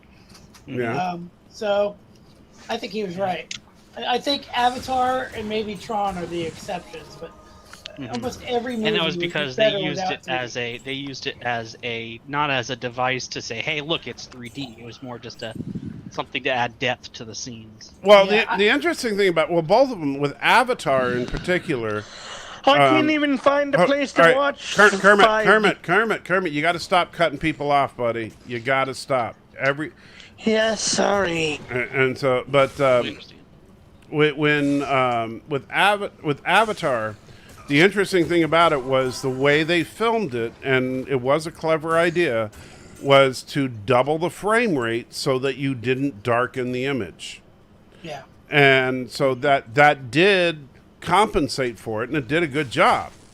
My favorite sequence in that movie, I'm sorry to interrupt, but my favorite sequence, because you just didn't know what was going to happen, is when he has that night where he's by himself. He's in the Avatar body, and he's being hunted by these like panther things. Mm-hmm. I thought that was amazing. That whole sequence of just him being on his own. I for a whole night. thought the whole movie was just gorgeous, but the problem is that the movie in and of itself sucks. It's just that it was beautiful. You know, then with Tron, It was Pocahontas in space. yeah. Then with Tron, the thing I liked about Tron was it was the first time where the 3D effect felt like it was an actual part of the film. Because the 3D effect itself was simply the effect of them being in the computer world. Mm-hmm. And so I really thought that was a clever way to make it so that this is a way we're differentiating them being in the computer world versus them being in the quote-unquote real world. Plus, they had Daft Punk in the movie. So that was Having Daft Punk for the soundtrack made it awesome no matter what. But, I mean, that just meant they have the world's greatest soundtrack that was not orchestral music. But the fact that they used it to that effect was very, very clever to me, because one of the problems with 3D is it has a certain unreal feeling to it. Mm-hmm. And in this particular case, they use that to say, yeah, because this is a synthetic world. It's kind of similar to how if you have a modern HD TV, when I first got one that has high frame rate that does 120 frames per second, and you watch something and you're like, there's something weird, something's not right about what I'm watching. I hate HDR or HDF or whatever. Well, but now I like it. It's weird. Yeah. Well, it's funny because like when Peter Jackson did The Hobbit at 48 frames, I actually really liked it. And I was one of the very few people that did, because most people was like, "Oh, it's disgusting! Stop it!" But I thought it was great. And unfortunately, of course, since I'm the only person on planet Earth that actually liked it, nobody else made a movie at 48 frames. But I got that right in the middle of watching Game of Thrones. Mm-hmm. And so going from whatever, I think it was, I don't know if it was 30 or 60 or whatever to 120, it was just like, it was weird. It was like, am I watching a soap opera? It was, the ending was a soap opera, kind of. Well, yeah, let's not talk about it. Yeah, we don't need to talk about Game of Thrones. What are you talking about? They never ended it. They stopped. Game of stopped Thrones, showing no. it the last season. The Game of Thrones does not exist. I refuse to acknowledge Game of Thrones. I remember Game of Thrones existing. It does not exist. Well, I've never It seen it. does exist. It does not exist. When What is about the the new books? Discovery coming out? When is the new Discovery? The books are never coming. The books are never being. It finished. does not exist. Doesn't Does When exist. does Discovery Doesn't- season 4 come out? Oh Who gosh. cares? Far too soon. Are you Yeah. gonna watch it? No. I'm gonna watch it. All right. I need. It's gonna be like Mystery Science Theater 3000. I'm going to need something to take my mind off the excruciating pain I'm in all the time. So that'll make adding to your pain. Yeah. Oh, wait, let me get this straight. What does it need to do to be actually good? What do they need to work on to actually be good this year? Review season 1. Pretend it doesn't exist. So let's see. If they send me a huge bag of weed, it'll be good. But it would have to be a really big bag. And I just realized, I'm sorry if somebody put anything in the chat because I just realized I can't see the chat. I apologize. President, how about Game of Thrones? Did you like it? It says Professor. So Salty, let me get this straight. Here's the release. Here's the release date, I think. Oh, good. When do we get to enjoy that crap? Thursday, November 18th. There you go, November 2021. November 18th this year. Woohoo! A day that will live in infamy. I've not seen past season 1. Well, I don't intend to. I regret watching up to season 2. So I didn't even finish season 2. Yeah. So Salty, you're in excruciating pain, and if you rid of it, you're subjecting yourself to more pain. Well, it's like Major Pain. You ever seen the movie Major Pain? No, it's on the list. I've not seen Major Pain, but it's one of those things that it's like, okay, if you have one type of pain, you expose yourself to another type of pain in order to distract yourself. Basically, in the movie Major Pain, he does something like that. Right. So, for example, I suffer from tinnitus. Sorry, I never pronounced it correctly. Is that how it's pronounced? It's actually pronounced tinnitus. Yes, it's not tinnitus. I had that too. Yeah. And so, which is a very annoying ringing in the ears, and it's very persistent. However, the best way to treat tinnitus, well, there is no treatment for it. There's no cure for it. But what you can do is engage in loud activities, and you can sometimes forget about it. So I'm helping you? Yeah, actually. On a related note, don't fire firearms with no hearing protection. Well, yeah, that would be... Is that why you... Okay. Yeah. You did some damage here. Yeah. One Thanksgiving, there was somebody with a there are different barreled AK. Yeah, there are different ways of getting it, but yeah. They call me dumb. They call you Yes, I think he is. Who's dumb? Apparently I you do am that? for firing talking about Matthew? about the earplugs.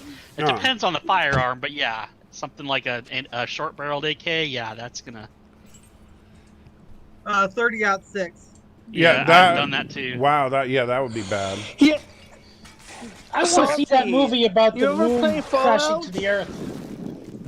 Oh yeah, that's definitely going to be on a mystery movie night with Matthew when that comes out on home video. I can't wait. How cool is that? Yeah. You ever play Fallout? No, I do not play Fallout.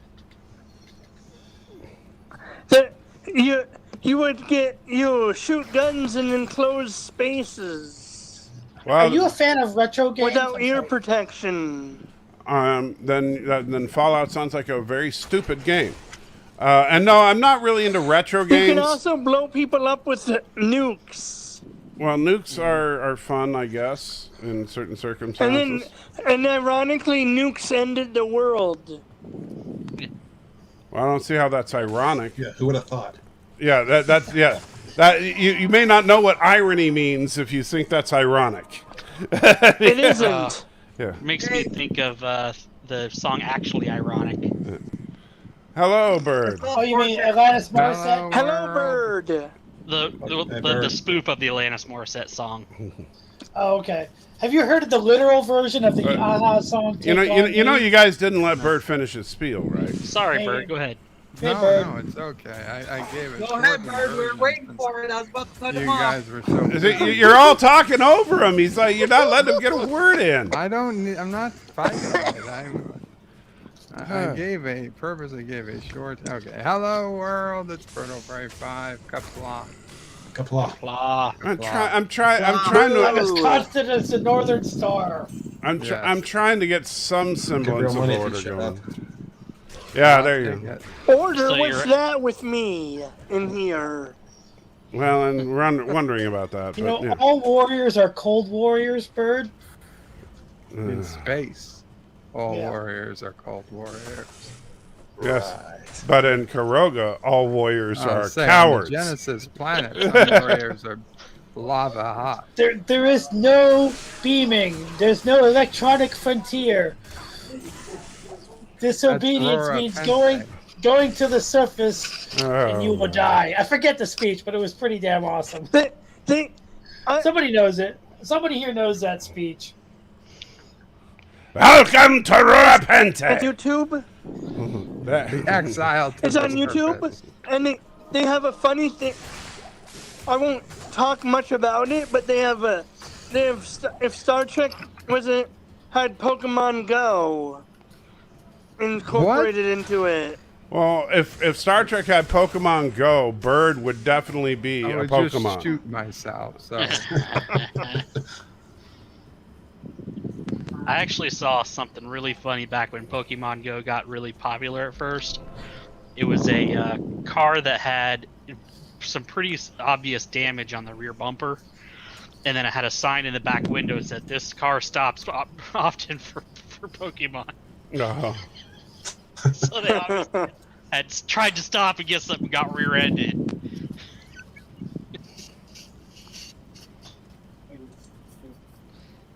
I did like the what the Orion said in Enterprise when they captured the crew as slaves. It was like, disobey and you will suffer. Obey and you will suffer less. Figures that would resonate with Bird. It's like the Warhammer 40k Klingon Warden thing $1. of This is the punishment Gulag will Aurora continue Temple. until morale There is no improves. stockade, no guard tower, Or beatings will no continue until electronic morale frontier. There we No go. magnetic shield So defense. here, thank you, Punishment means Klingon Warden, surface. donated $1. So thank you, Klingon Warden, and says, "This is the Gulag Roapente. There is no stockade, no guard tower, no electronic frontier. Only a magnetic shield prevents beaming. Punishment means exile from prison to the surface. On the surface, nothing can survive." Classic. Come on, Bird, aren't you going to compliment me? That guy was also Well done. Ira Graves from TNG, and he was also Witwicky's father, grandfather in the Transformers. Weren't a lot of actors same in go from series to in Star Trek more than once? Oh, yeah. Yeah, like the Yeah. big one is the guy that plays Shran, who I Jeffrey met. Combs. I can't think of his name, but I No, met no, him. no, no. Jeffrey Combs. Yeah, who also, by the way, is the Plays person who everybody. the Jeffries tubes were named after. Jeffrey Combs plays every character in Star Trek. Yeah, but in did- all of Star Trek. But you know about the Jeffries tubes, right? Yeah. The Jeffries Combs, that's the Jeffries tubes were named after him. Just ask Matthew. It's true. Do you think wait, is that true? No. Oh, that. No, Matthew said it, so it's not true. Yeah. Ironically, and here's where irony can be used correctly, the name of that Jeffrey was Matt Jeffries. But yes, Matt Jeffries was the person responsible for the Jeffries tubes. But Jeffrey Combs was responsible for several great characters in Generation 2 of Star Trek. Yep. Another little bit of trivia is Michael Dorn I believe, still holds the record for appearing as a regular cast member on the most series. Well, he's only a regular cast member on 2, right? Yeah, but you combine DS9 and TNG, it's a lot of episodes. Well, he's appeared in more episodes than any other character. Yeah, that's what I meant. Yeah. As a regular, yeah. Well, think about it. There were no other regular cast members. Miles O'Brien. He was not a regular on the Next Generation. Yeah, he'd be the closest, but still it'd be less. Well, Yeah, less 'cause he- episodes, but he was a. I think he was considered a regular by the end I of the don't run. think he was. Yeah, Worf was in 170 so episodes of TNG and probably 100 episodes of DS9. So that's like a lot of episodes. Almost 300 episodes. I'm gonna look it up. Oh, wait, but what about Jean-Luc Picard? Okay, now you're right. He's been in Picard. Okay, so that may be a record that's no longer. I was almost dead on with my Worf estimate. was also in one of the original series movies. I was almost dead on my guess. I said he was actually in 175 TNG and 102 episodes of DS9. My total guess was like 2 episodes off for each category. Nice. Yep.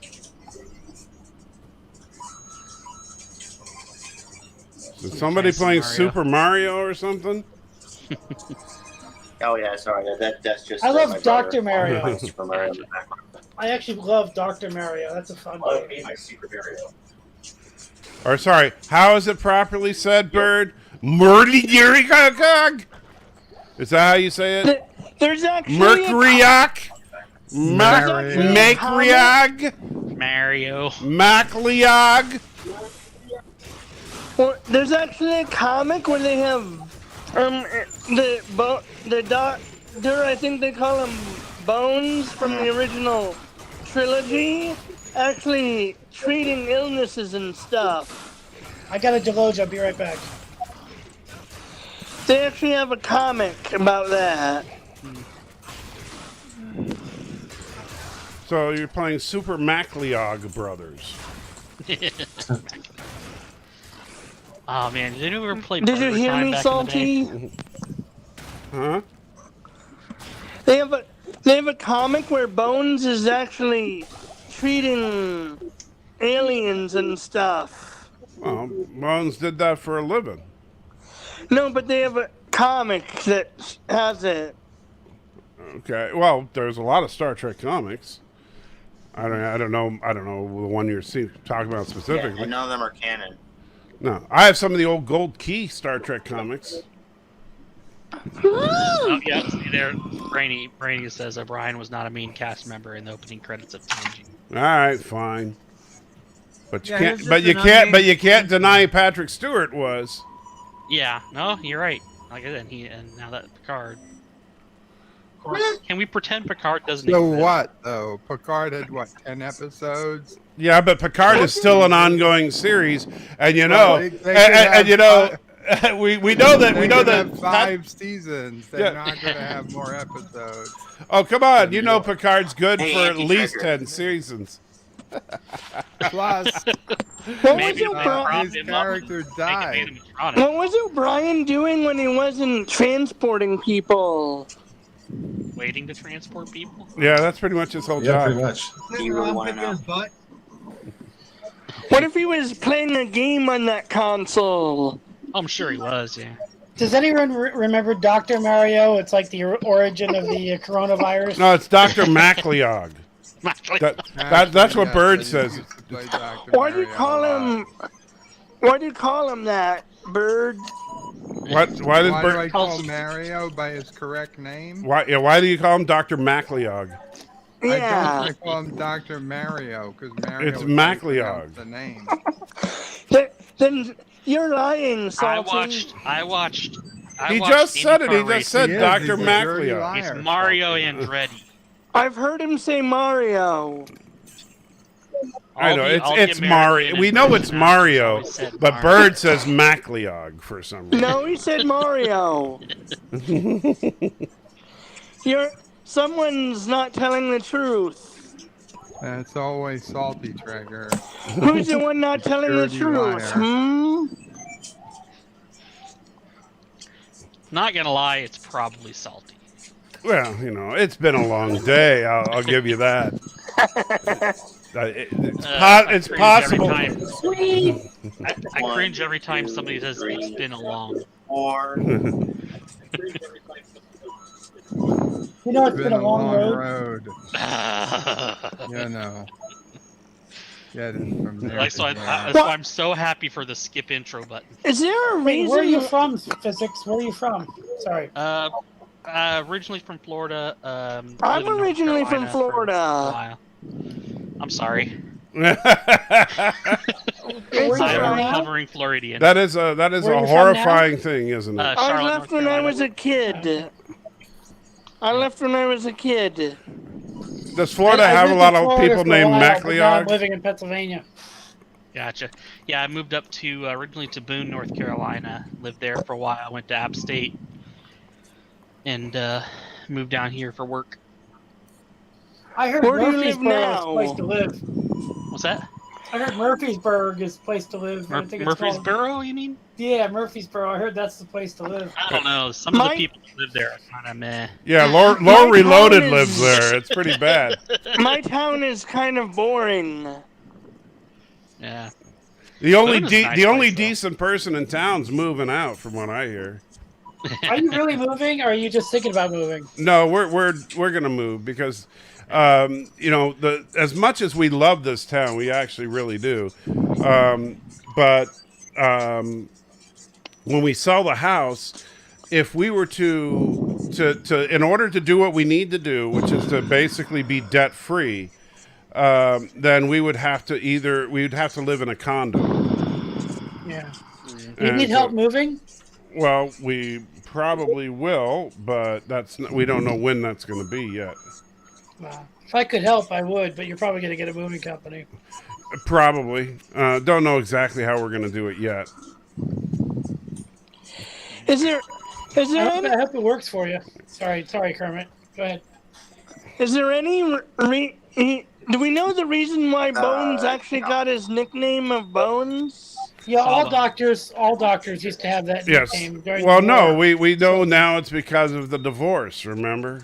Oh God, yeah. Yeah, that's the whole damn. I thing. choose to ignore that. What divorce? I actually thought that was a funny scene. I'm sorry, I thought it was funny. Yeah, okay. What are you I'll give talking you that. about?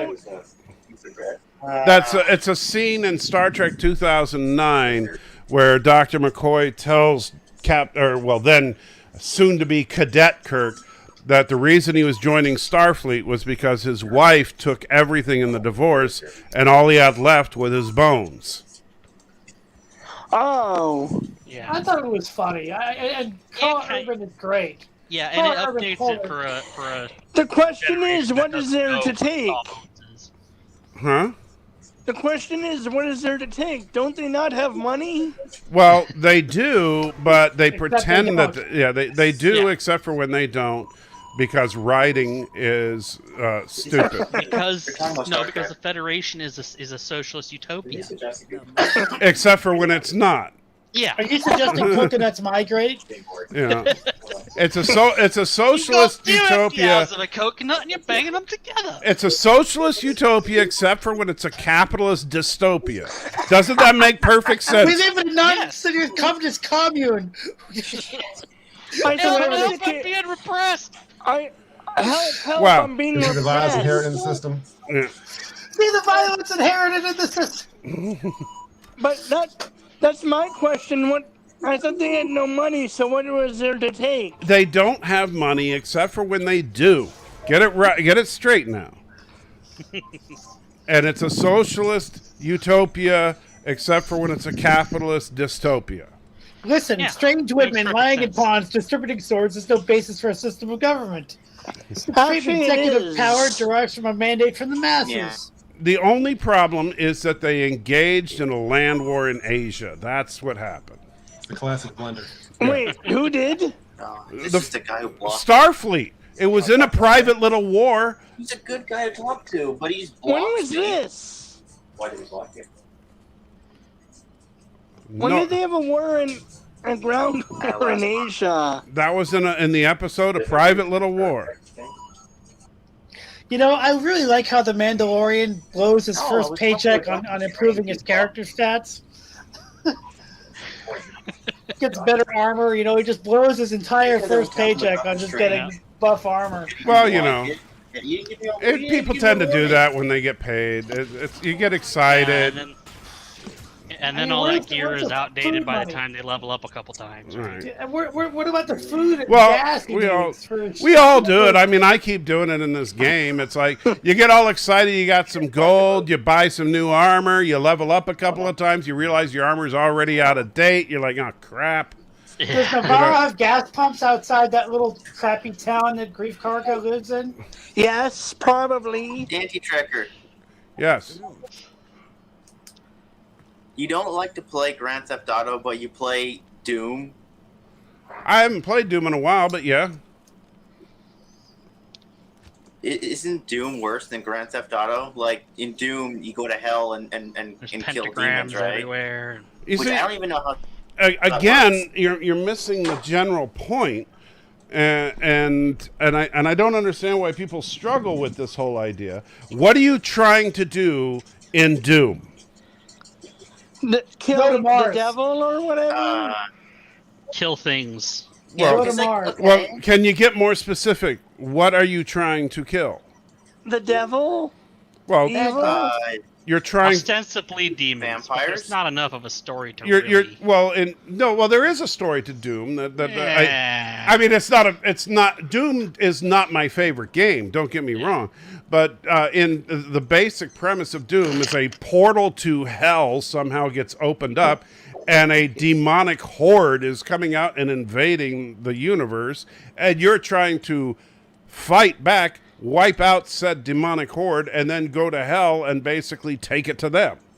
All right, so you're fighting against evil. You are not evil. You are the good guy. How does a portal to hell open? Did they ever explain that? I think they were trying to find a way. Depends on which version of Doom you're playing. No, they were trying to find a way to open a portal to a parallel universe. I mean, I think That's where one where you're version of failing Doom. here is that you're What's the assuming other, that in Grand Theft Auto you're the bad guy. You What are the look, don't give me the crap that you cannot. Look, the game is not called Let's Be Friends. You know, it's not Drive Your Aunt's Car. No, it's called Grand Theft Auto for a reason. Okay. You have to torture a guy. Good guy. But usually the people you're killing are bad guys. Oh, usually. Okay. Well, I mean, if you kill some civilians along the way, that happens. Mm-hmm. That's the only fun thing to do. Look, Beating a hooker to death is occasionally a thing you look. do, but I am not judging people that enjoy GTA. All right. What is your avatar physics? Huh? oh, What is- it's the what is it? The not Gadsden. It's a flag. What is it? Hold on. The what? But it's been Minecraft eyes. They come and take it. It's the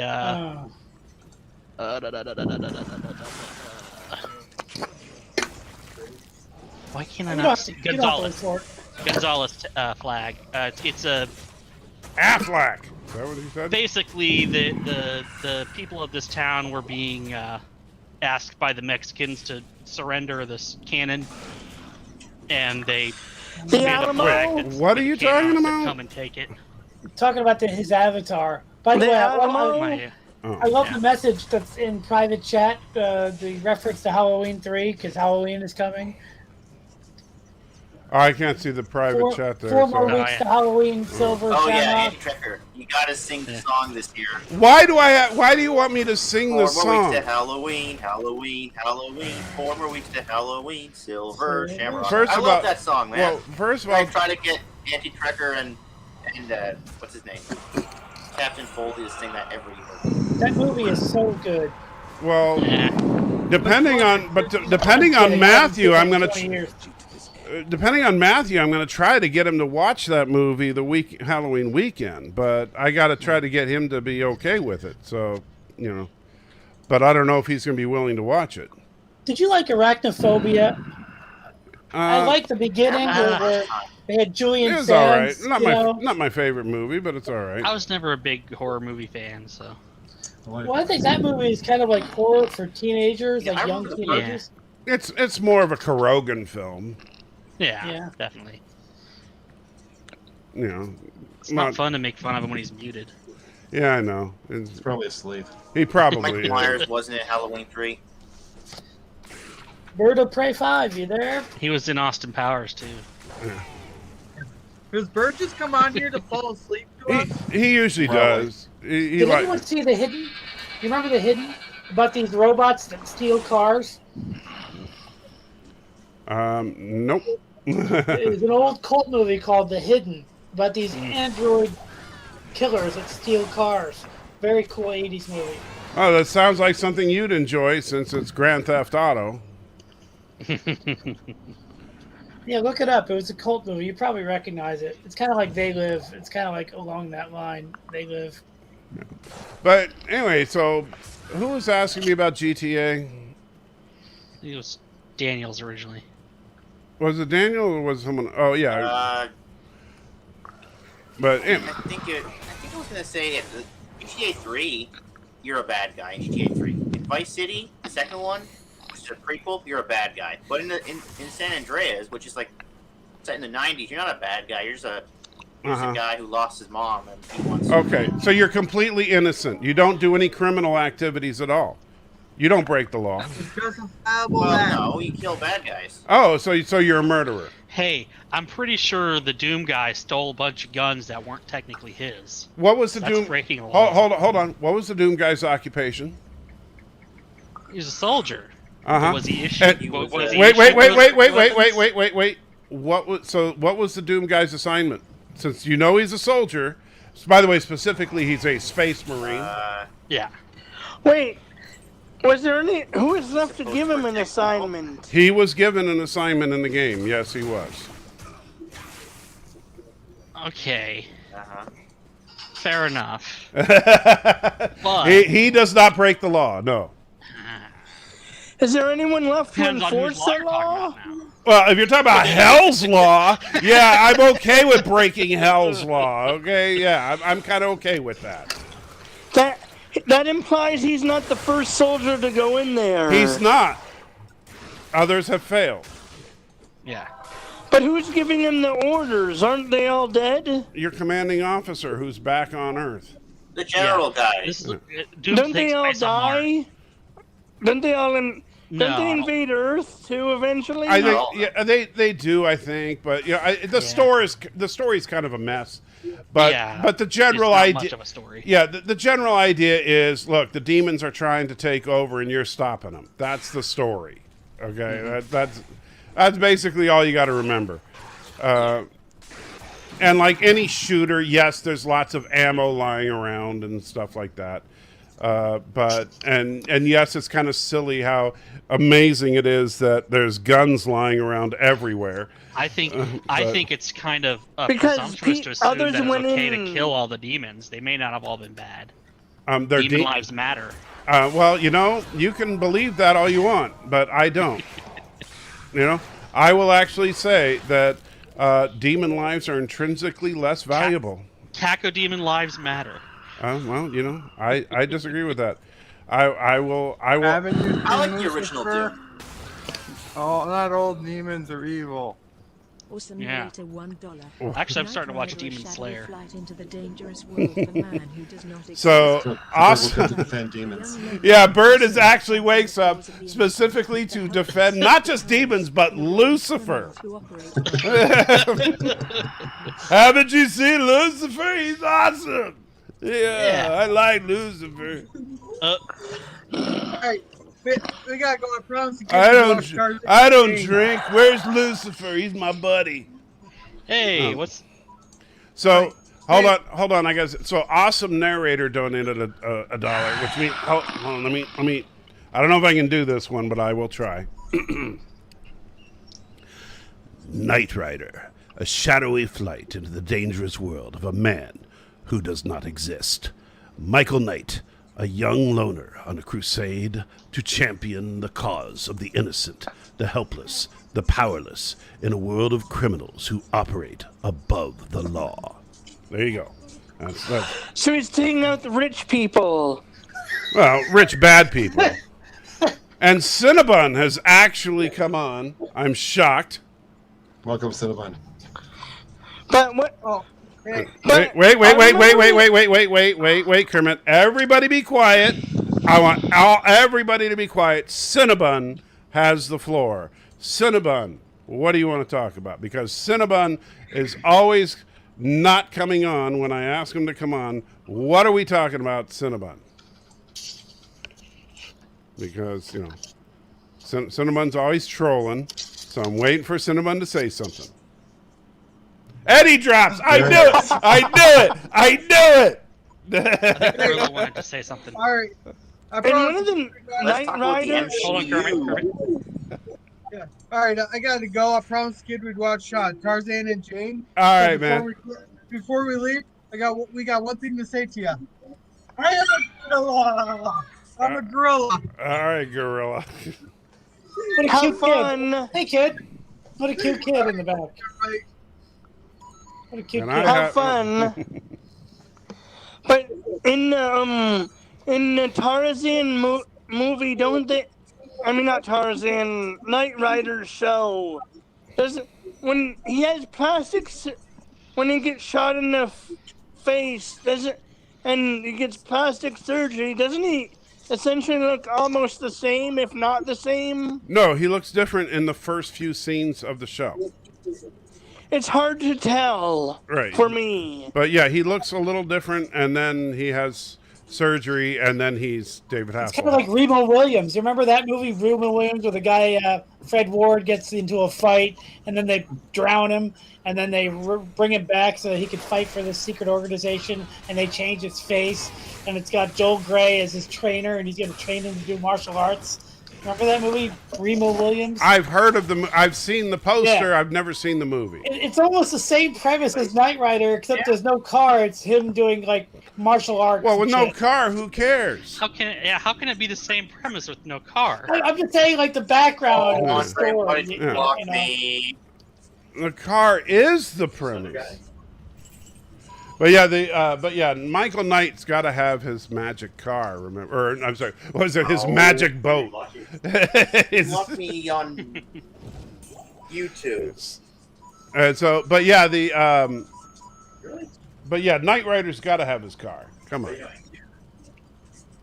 Yeah, my comments won't appear on his thing. You know. So anyway, but I like. I like Knight Rider, man, but I mean the car's the best part of the show. Come on. Yeah. Didn't Peter Cullen do the voice of Carr? Yes, I believe Yes. Peter Cullen was the voice of Carr. I love that guy. He's awesome. Christopher Reeve, his birthday was a few days ago, and the anniversary of his passing will be in a few days. He was the best Superman ever, and will always be the best Superman. You don't like the new one? I don't like the new one. He's kind of like one syllable at a time. You know, he doesn't really do anything for me. But I love Christopher Reeve. Everybody says one syllable at a time. No, he's just very. No, man. Tom Welling was the best Superman. Oh, come on! I mean, look, no offense, but really, you're gonna go with Tom Welling as the best? Are you sure you do mean offense? That's like saying Tim Dalton was the best Bond. Yeah. I love Christopher Reeve. I'm hearing things about this new James Bond that I don't know if I like. Well, it's all woke. Who knows? You mean Timothy Dalton, not Tom Dalton. That's why I said Tim Dalton. That's not in. I'm hearing things that it could be the end of James Bond. Well, if you know what I mean. No, it's the last Bond movie with the current actor. Daniel Craig. Yeah, with Daniel Craig, but I find him so boring. Those, well, I happen to like for those him, who don't so. know, I hated Skyfall. I gotta tell you, I hated that movie. Skyfall. Well, okay, well then don't talk about it because I happen to like Skyfall. It's just like they took three. They So took he talks Mission about Impossible. They took what Mission did I Impossible just for the say? first act. What did I then they just turned it into say? The Dark Knight. Then they turned it into Home Alone. It's basically Mission Impossible at the beginning with the searching for the list of spies. I can't win. Then it's I the can't Dark win. Knight. Where It's my live stream, right? Then it's like the Dark Mercer, Knight. And come then it's on, Home buddy. Alone. Mercer. It's a terrible movie. It is not. Whatever. He's like Matthew. He's worse than Matthew.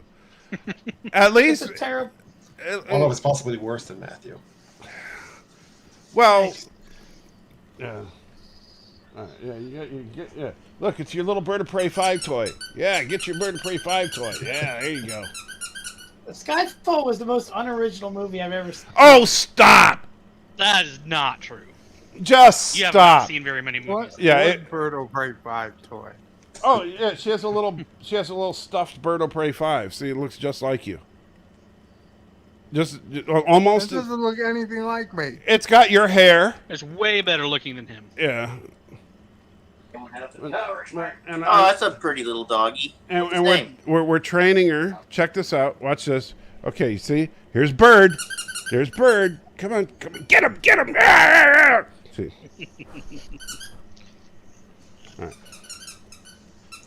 Normal's sleeping, so I can't share All her right. anymore. She's sound asleep. Anyway, Daniel, the dog's name is T'Pring. And who'd we just lose? Somebody dropped off. Kermit. Oh no. Okay. But that's okay. We're gonna be wrapping up soon. But anyway, Mercer, I understand you like to speak with hyperbole, but come on, when you say, "Oh, it's the most unoriginal movie ever made," dude.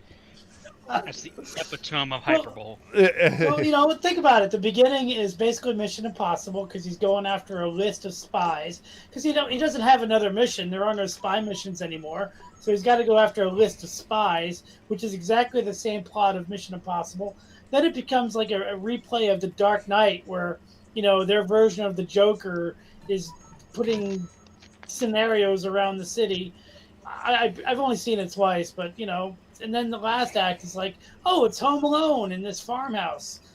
It was completely derivative. Yeah, because I remember in Home Alone when they attacked the house with a helicopter, and then they killed his mom. Right? I remember that part of Home Alone. Mm-hmm. Yeah, and the big fight in the ice. That was. I remember that in Home Alone. I barely remember. I've only seen it twice. Skyfall was the one where they had the all-wheel drive Aston Martin. That was actually just an Aston Martin body on a Ford Explorer frame, I think. Right, but remember in Home Alone when they killed the kid's mom? Remember that part? And oh yeah, and the really cool part of Home Alone. John Candy strangles her. Yeah. In the van. And the part in Home Alone where van with strangers. And you remember when in Home Alone when Joe Pesci has the minigun on the helicopter and just starts blowing the crap out of his house? I remember that. Yeah. So yeah, just like Home Alone. That was a cool thing. Except worse. Yeah. Now minigun, are we talking like M134? Are we talking 20mm Vulcan? I think it was some Vulcan. I'd have to go back and look. I mean, I haven't watched Home Alone or Skyfall in a little while, but Yes, I know. I stopped watching the. I stopped watching the. Bond Yes, movies Mercer's the being canon. silly. I know. Mercer's being silly. Anyway, I understand. Look, I'm not saying you have to love Skyfall. It is the thing about Skyfall that a lot of people, including myself, liked was that it was a return to form for Bond, and it was in fact the interesting thing about Skyfall was that the end of Skyfall was kind of the completion of the reboot of Bond. Yeah, but why don't they ever give him like a mission? Like here, you're just James Bond, and instead of continuing these stories about, the how he becomes Bond, well, I didn't. Why not give him a Right, mission? but I didn't hear from you, so I didn't know if to. Like here's your mission, Oh, here's an interesting fact about what they wanted to do with Bond. What's that? Okay, like what they wanted to do in remember anybody here watched Die Another Day in 2002? Yeah.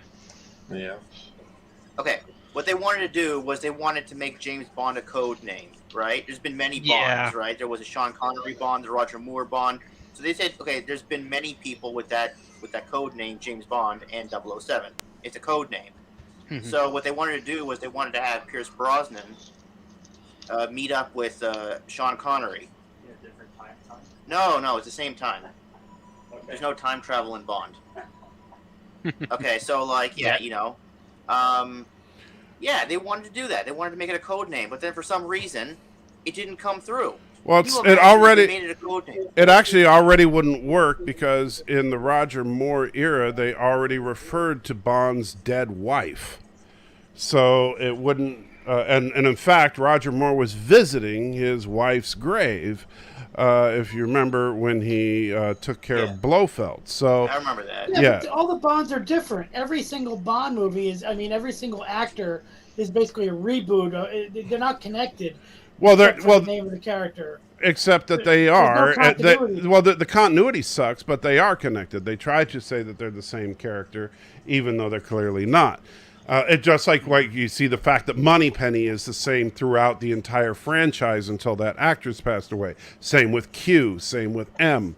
And so those actors were the same actors from Sean Connery all the way up to Pierce Brosnan.